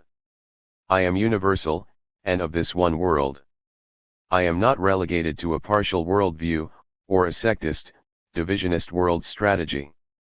Oppression and capitalist world domination and enslavement is not a tribal, national, international accident of history, but is, itself, a pragmatic worldview, predicated upon its own versatility to constantly change and revolutionize and improve its own means of production. Surely, in all honesty, we can recognize that reality and objective historical materialism is not a worldview that comes into existence. 398. Contributors. Solely through the power of idealistic faith? I hold a worldview, a universal view toward revolution. I believe in and work toward that goal, and having been born within the belly of the beast, I know full well his nature and his dietary habits. My struggle is here and now. Alberto Rodriguez was born in Bronx, New York, on April 14, 1953. My parents, Manuel Rodriguez and Carmen Santana, had been forced to leave their beloved Puerto Rico due to the depressed colonial economy and the widespread repression against workers and displaced peasants during the early 1950s. At the age of 15 I committed my first political act by participating with New African students in a walkout of high school classes in protest of the assassination of Dr. Martin Luther King, Jr. A year later school was boycotted in protest of the assassinations of Fred Hampton and Mark Clark. These two experiences along with reading Young Lord's literature began a process of radicalization for me. He attended the University of Illinois Chicago campus receiving a BA in political science. During my 4 years at the university I became active in the student movement protesting the racist and elitist practices of its administration and in support of national liberation. It was at the university that I became profoundly impacted by the history of struggle of the Puerto Rican both in the island and in the diaspora, impelling me to make a commitment to the independence movement. Upon graduation one worked for the Barranquilla campus, an alternative college program in the community and later at Northeastern Illinois University. During this time I was enrolled at Governors State University in their graduate program, completing all my requirements for a master's degree in cultural studies. My arrest in 1983 stopped me from actually receiving my degree. In the 7 years that I was active in the community, before being arrested on June 29, 1983, I worked with many organizations and committees. I was active at various points with the Workers' Rights Center, National Committee to End Grand Jury Repression, Committee to Free the 5 Puerto Rican Nationalists, Comite Pro Orientation Comunal, National Committee to Free Puerto Rican Prisoners of War, Puerto Rican Cultural Center, Latino Cultural Center, and Teatro Guanan. It was this work in the community which demonstrated to me the need for radical political organizing which challenges the political economic system and raises revolutionary consciousness. I was arrested, along with 3 compañeros, Alejandrina Torres, Edwin Cortez, and José Luis Rodriguez, accused of being members of the FALNPR, and charged with the impossible crime of seditious conspiracy. I have assumed before the colonial courts and my people the position of prisoner of war. I did this to reaffirm the right of Puerto Rican people in defense of their human rights of self-determination and national freedom to wage armed struggle against their 399 oppressor, the United States government. My claim to POW status is based on international law, which recognizes the right of colonial peoples to use whatever means necessary to achieve freedom, including the use of arms, on the historical reality that the U.S. invaded our island and has maintained control through military power whenever its authority has been threatened, and on the political moral need of our struggle to clearly challenge imperial hegemony in all its spheres. My imprisonment today is a continuation of the Cyril to destroy imperialism and colonialism, which the world has condemned as a crime against humanity, and to contribute to the establishment of a free, democratic, and socialist Puerto Rico. Alicia Rodriguez was born October 21, 1954, in Chicago, Illinois. She attended the University of Illinois in Chicago where she studied for 3 years for her bachelor's degree in biology. Alicia was captured April 4, 1980, along with her sister Ida Luce and other comrades. She is serving a 30-year state charge and has a 55-year federal sentence awaiting her on charges of seditious conspiracy. Since her capture she has artistically contributed to the Juan Antonio Carretero Puerto Rican Cultural Center in Chicago and she teaches a photography class in prison. Her biography was published in the book, Puerto Rican Women, A History of Oppression and Resistance, and John Langston Gwaltney, the famous author and anthropologist, reveals part of her life in his book The Dissenters, Voices from Contemporary America. Ethel Rosenberg and her husband Julius were executed in 1953, allegedly for stealing atomic secrets, actually for being communists. To the very end, both refused to collaborate with the Cold War Inquisition that took their lives. Susan Rosenberg was born in New York City in 1955. She is a revolutionary, an anti-imperialist, a doctor of Chinese medicine and acupuncture, and a political prisoner. While in high school she joined the High School Students' Union, the youth branch of Students for a Democratic Society. Through that work she was greatly influenced by the Black Panther Party and Young Lords Party. She was active in the anti-war and women's liberation movements. Throughout the 70s she worked in building solidarity with national liberation struggles and Black liberation and Puerto Rican independence movements. She was a member of the New York Women's School, a community-based organizing project. She was in a women's singing group that was part of the radical movement's efforts to create an alternative culture. In 1976 she traveled to Cuba to help build a daycare center as part of the Vence Ramos Brigade in solidarity with Cuban Revolution. Susan trained with the Black Acupuncturists Association of North America. 400 contributors. A community health center in Harlem dedicated to fighting the drug plague and providing health care through acupuncture and Chinese medicine. Susan was a member of the May 19 Communist Organization.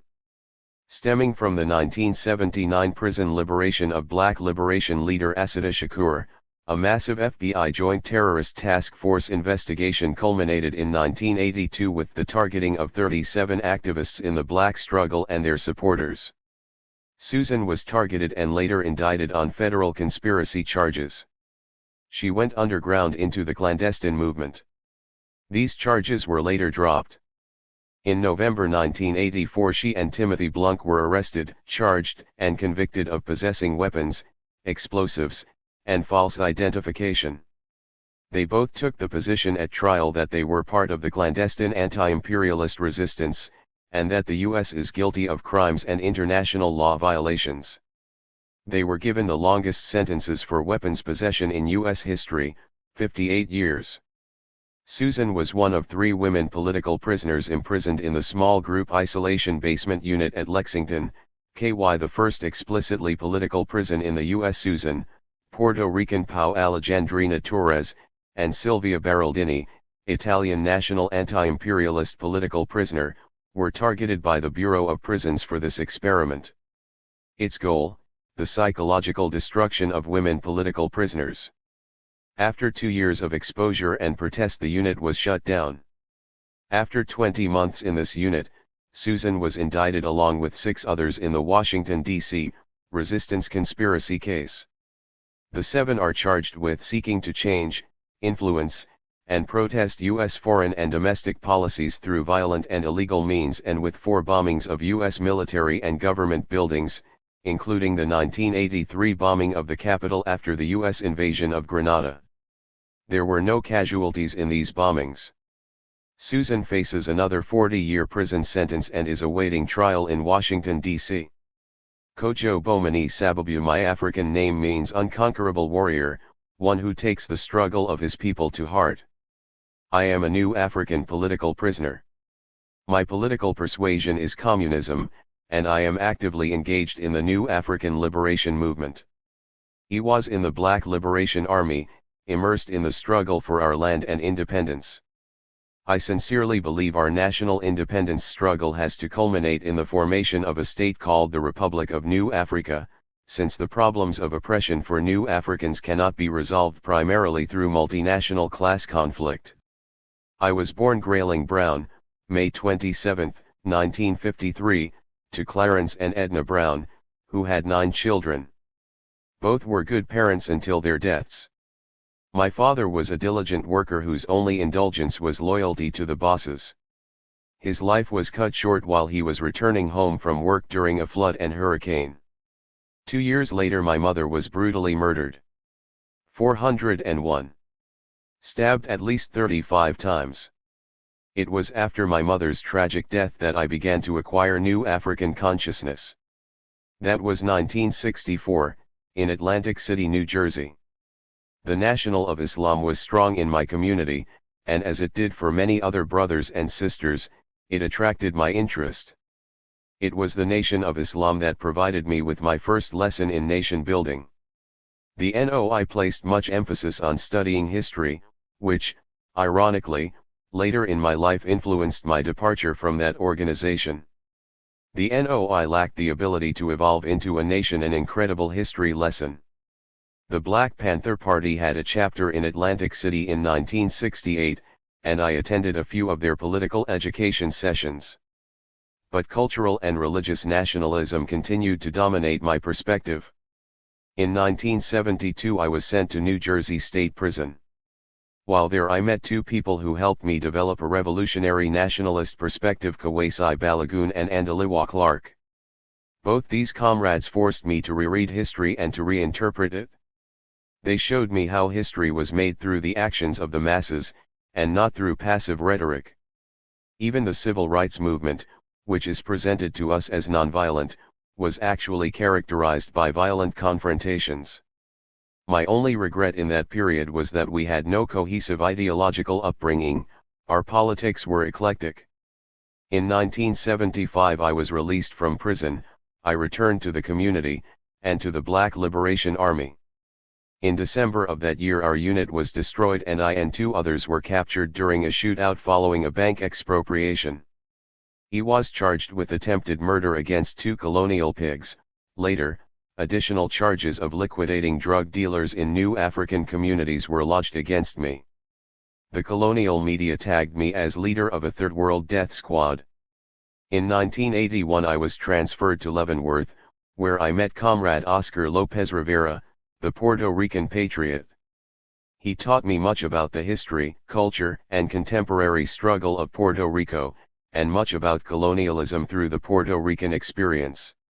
While at Leavenworth I was charged, along with Oscar Lopez and others, with conspiring to escape using firearms, explosives, and a helicopter. The plot was manufactured by the U.S. government, using prison turncoats, primarily to repress the above-ground Puerto Rican political movement, political attorneys, and new African and North American anti-imperialist groupings. In this, the government's scheme was mostly a failure. Comrade Oscar and I were held in Chicago for nearly 2 years while the proceedings and trial around the escape charges went forward. During that time I was married in the Chicago MCC to my childhood sweetheart, Shirley Miller of Atlantic City. My lovely wife struggles with my colonial imprisonment, she is a beacon of inspiration requisite to survival. We have no children. I received 5 years on the escape charges. 2 Puerto Rican comrades from the public movement, Dora Garcia and Jamie Delgado. 402 contributors received 3 and 4 years respectively. Comrade Oscar, already serving multiple decades for his commitment to Puerto Rican liberation, got a much longer sentence. Currently I've been incarcerated 13 consecutive years on the various charges lodged by the state. The earlier convictions led to multiple life terms and consecutive years. At each colonial inquest I represent myself, and condemn the bizarre treatment of new Africans in North America. Presently I'm at Marion Federal Penitentiary. Obafemi Senghor, I am in prison for endeavoring to expose this government's complicity in Ku Klux Klan activities by state prison guards. I am extremely to the left of the political spectrum. I've never been politically involved within any organizational context. I absolutely hold the philosophical position that only an uncompromising revolutionary violence can bring about a progressive world order. I am extremely anti-religion. Only the establishment of a progressive communist world order can save the world. Atibashana is a pseudonym used by a member of the Bla CC. He's imprisoned in Illinois, a conscious citizen of the Republic of New Africa, a communist. He can be contacted C-Cent/O Spear and Shield, 1340 West Irving Park Suite 108 Chicago, Illinois 60613. Standing Deer. In 1978, Standing Deer, an Oneida Choctaw, exposed a government plot to assassinate his compatriot Leonard Peltier in Marion Prison. In 1984 he, Peltier and Albert Garza conducted a 42-day religious fast that brought worldwide attention to the denial of religious and human rights at the Marion political prison. The government retaliated by holding them for 15 months in solitary confinement cages, barren but for a steel bunk and toilet. In 1985, Standing Deer was moved to the deadlocked Oklahoma State Prison, which is another state clone of the Marion Control Unit. In spite of the deadlock, he remains strong and in total resistance. His prophetic piece in this anthology was written about a year before the Marion lockdown of October 27, 1983. Mdiari Shabaka Sundiata, a citizen of the Republic of New Africa and a soldier in the Black Liberation Army, was shot down in cold blood after a gunfight with New York City police, October 23, 1981. Carlos Alberto Torres was born in Ponce, Puerto Rico, on September 19, 1952. His parents moved to New York, finally settling in Chicago. He studied in the University of Illinois in Carbondale and Chicago. Carlos was one of the founders of the Rafael Cancel Miranda Puerto Rican High School, now known as the Dr. Pedro Albizu Campos Puerto Rican High School, and participated in the Committee to Free the Five Nationalists. In 1976, Carlos was forced 403 to go underground and was on the FBI's 10 most wanted list. He was captured along with other comrades and sentenced to 88 years on charges of seditious conspiracy, among other charges. Carlos Alberto is a regular writer for Libertad, and his short stories have been published in Cuentos para la Libertad. Kazi Ajagunturi, am a new African political prisoner who has been held in captivity my entire life. Ever since the mid-60s, when I learned about Nat Turner, Denmark Vesey, slave revolts and the history of resistance, I've been of one mind and spirit with African people's struggle for self-determination and freedom. The U.S. government was founded on the genocide of native people, the enslavement and colonization of African people, and the robbing of Mexican people's land. Our only means of survival is building our new African nation, fortified by stiff resistance. We must organize our communities and build alternative institutions to meet that community's particular needs, and also be able to defend ourselves and our communities. No people have ever gotten their freedom without a fight. In 1982 I was convicted on federal charges of possession of firearms and sentenced to 6 years. Later I was convicted of the same charges under state law and sentenced to a consecutive 4 to 5 years. Am currently serving a sentence of 7 years for the conviction of seditious conspiracy conspiring to overthrow, put down, destroy by force and violence the U.S. government. I am one of the few, if any, new Africans to be charged of this act. I will be eligible for parole in October, 1991. Stand firm. Amandla Doroba bin Wahad, formerly known as Richard Doroba Moore, is a former Black Panther and a victim of COINTELPRO, unjustly imprisoned for 19 years in New York State. Albert Na Washington has been a political prisoner for the past 18 years. A former member of the Black Panther Party and a black combatant, Na has been confined under the tightest security in New York State prisons. In spite of the hardships, his spirit remains strong. Laura Whitehorn, I grew up during the era of the rise and victory of national liberation struggles, so my own hatred of oppression, injustice, racism, and sexism could be channeled into a productive direction, revolutionary anti-imperialism. I've been involved in struggles for human rights for a little more than 20 years, from the civil rights movement, and the new African independence movement, to fighting the KKK and organized white supremacy, supporting the struggle for independence for Puerto Rico, to struggling for the liberation of women and full democratic rights for gay people. In Boston. 404. Contributors. I helped black families to defend their homes against racist attack during the anti-busing offensive, and I helped to found the Boston/Cambridge Women's School. In New York, I worked to expose illegal FBI counterintelligence and was a member of the John Brown Anti-Klan Committee and the Madam Bing Graphics Collective. A visit to Vietnam in 1975, in an anti-imperialist women's delegation, confirmed my belief that socialist revolution lays the basis to fulfill human needs and creativity, including achieving peace and justice. Over the past 20 years, the intransigence, corruption, and aggression of the U.S. government has made sustained militant resistance necessary. I've struggled to be part of that, because justice is worth fighting for and the real terrorism of U.S. imperialism needs to be defeated. I've been involved in the clandestine resistance because the government uses the full force of repression to destroy developing opposition.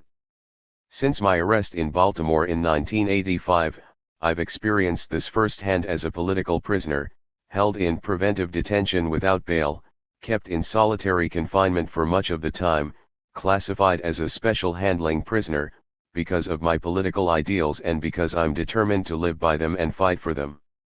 I currently face a 5-count indictment in Baltimore, in addition to the resistance conspiracy case in D.C.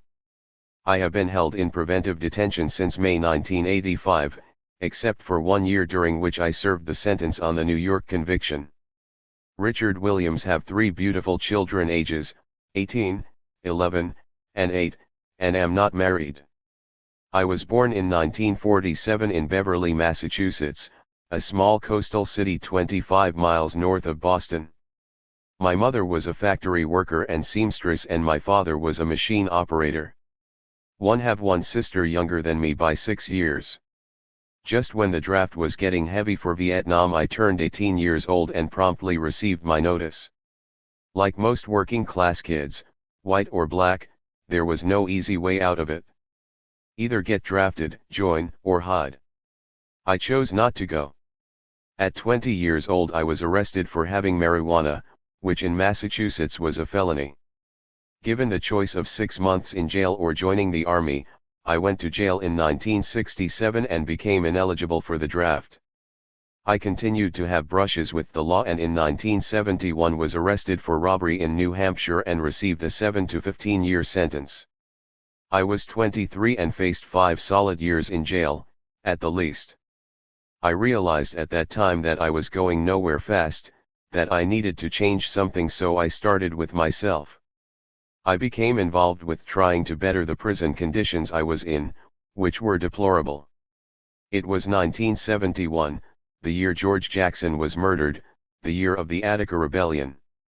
There was unrest in most prisons, because overall the prisons were brutal and inhumane. I was elected chairperson of the New England Prisoner Association. 405. Inside, I met with legislators, and participated in food and work strikes and protests for better conditions. I read a lot of history and worked in political study groups. I was locked up, beaten and shipped out for my activities. I learned through study and my efforts that the struggle was much larger than my then present surroundings. I became a communist. Upon my release I worked briefly with the Prairie Fire Organizing Committee. I went to work for the New England Free Press, a radical print collective, for almost 2 years. Along with Barbara, John, and Cassie, I was part of the Amandla concert in Harvard Stadium in 1979. Featuring Bob Marley, Amandla was a benefit concert to provide aid to liberation forces in southern Africa. My role was as part of a People's Security Force which provided security for the concert. We also did security work for the community, such as house sitting with people who were under attack by racists. We went to Greensboro, North Carolina, in 1979 to protest the killings of CWP members by the KKK. I went underground to join the armed clandestine movement in 1981 and was captured in Cleveland in 1984. Vence Ramos. Resources. Bulldozer P.O.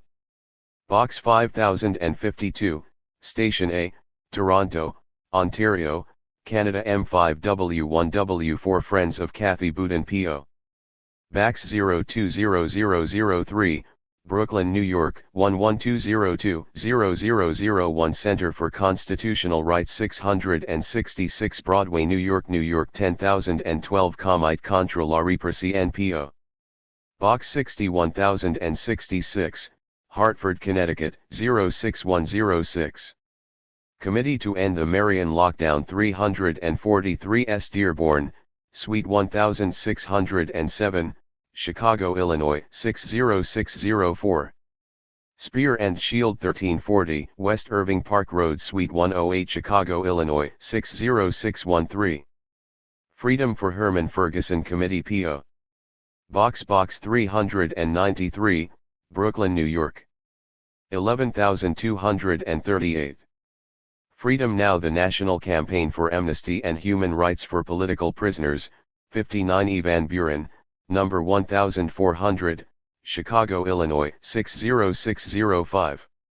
Move Defense Committee 1630 S56 ST, Philadelphia, Pennsylvania 19143. National Committee to Free Puerto Rican Prisoners of War P.O. Box 476698, Chicago, Illinois 60647. New African Network in Defense of Political Prisoners and Prisoners of War P.O. Box 90604, Washington, D.C. 20090. New African People's Organization P.O. Box 11464, Atlanta, Georgia 30310. Nuclear Resistor P.O. Box 43383, Tucson, Arizona 85733. Nuke Watch P.O. Box 2658, Madison, Wisconsin 53701. 407. Partisan Defense Committee P.O. Box 99, Canal Street Station, New York, New York 10013. Leonard Peltier Defense Committee P.O. Box 583, Lawrence, Kansas 66044. Prairie Fire Organizing Committee P.O. Box 14422, San Francisco, CA 94114. Prisoners of Conscience Project Racial Justice Working Group, Division of Church and Society, National Council of the Churches of Christ, USA, 607 Lake Street, Evanston, Illinois 60201. Queens 2 Community Support Coalition P.O. Box 1354, Brooklyn, New York 11247. Research Committee on International Law and Black Freedom Fighters in the U.S. P.O. Box 2085, Manhattanville Station, New York, New York 10027. Sedition Committee P.O. Box 4690, Springfield, Massachusetts 01101. Washington Area Committee for Political Prisoners' Rights P.O. Box 28191, Washington, D.C. 20038. 408. American Studies.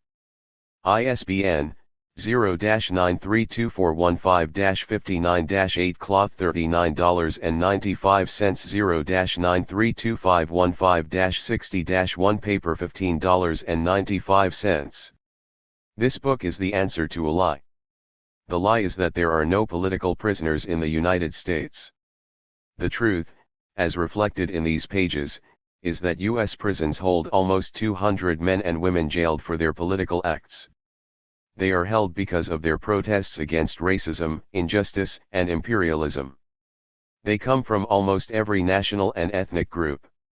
Some, like the former Black Panthers and Black Liberation Army militants, have been in jail almost as long as South Africa's Nelson Mandela before his release. Some were imprisoned for nonviolent protests, some for armed actions, some were out and out framed. All share a profound commitment to resistance, and a deep belief in humanity.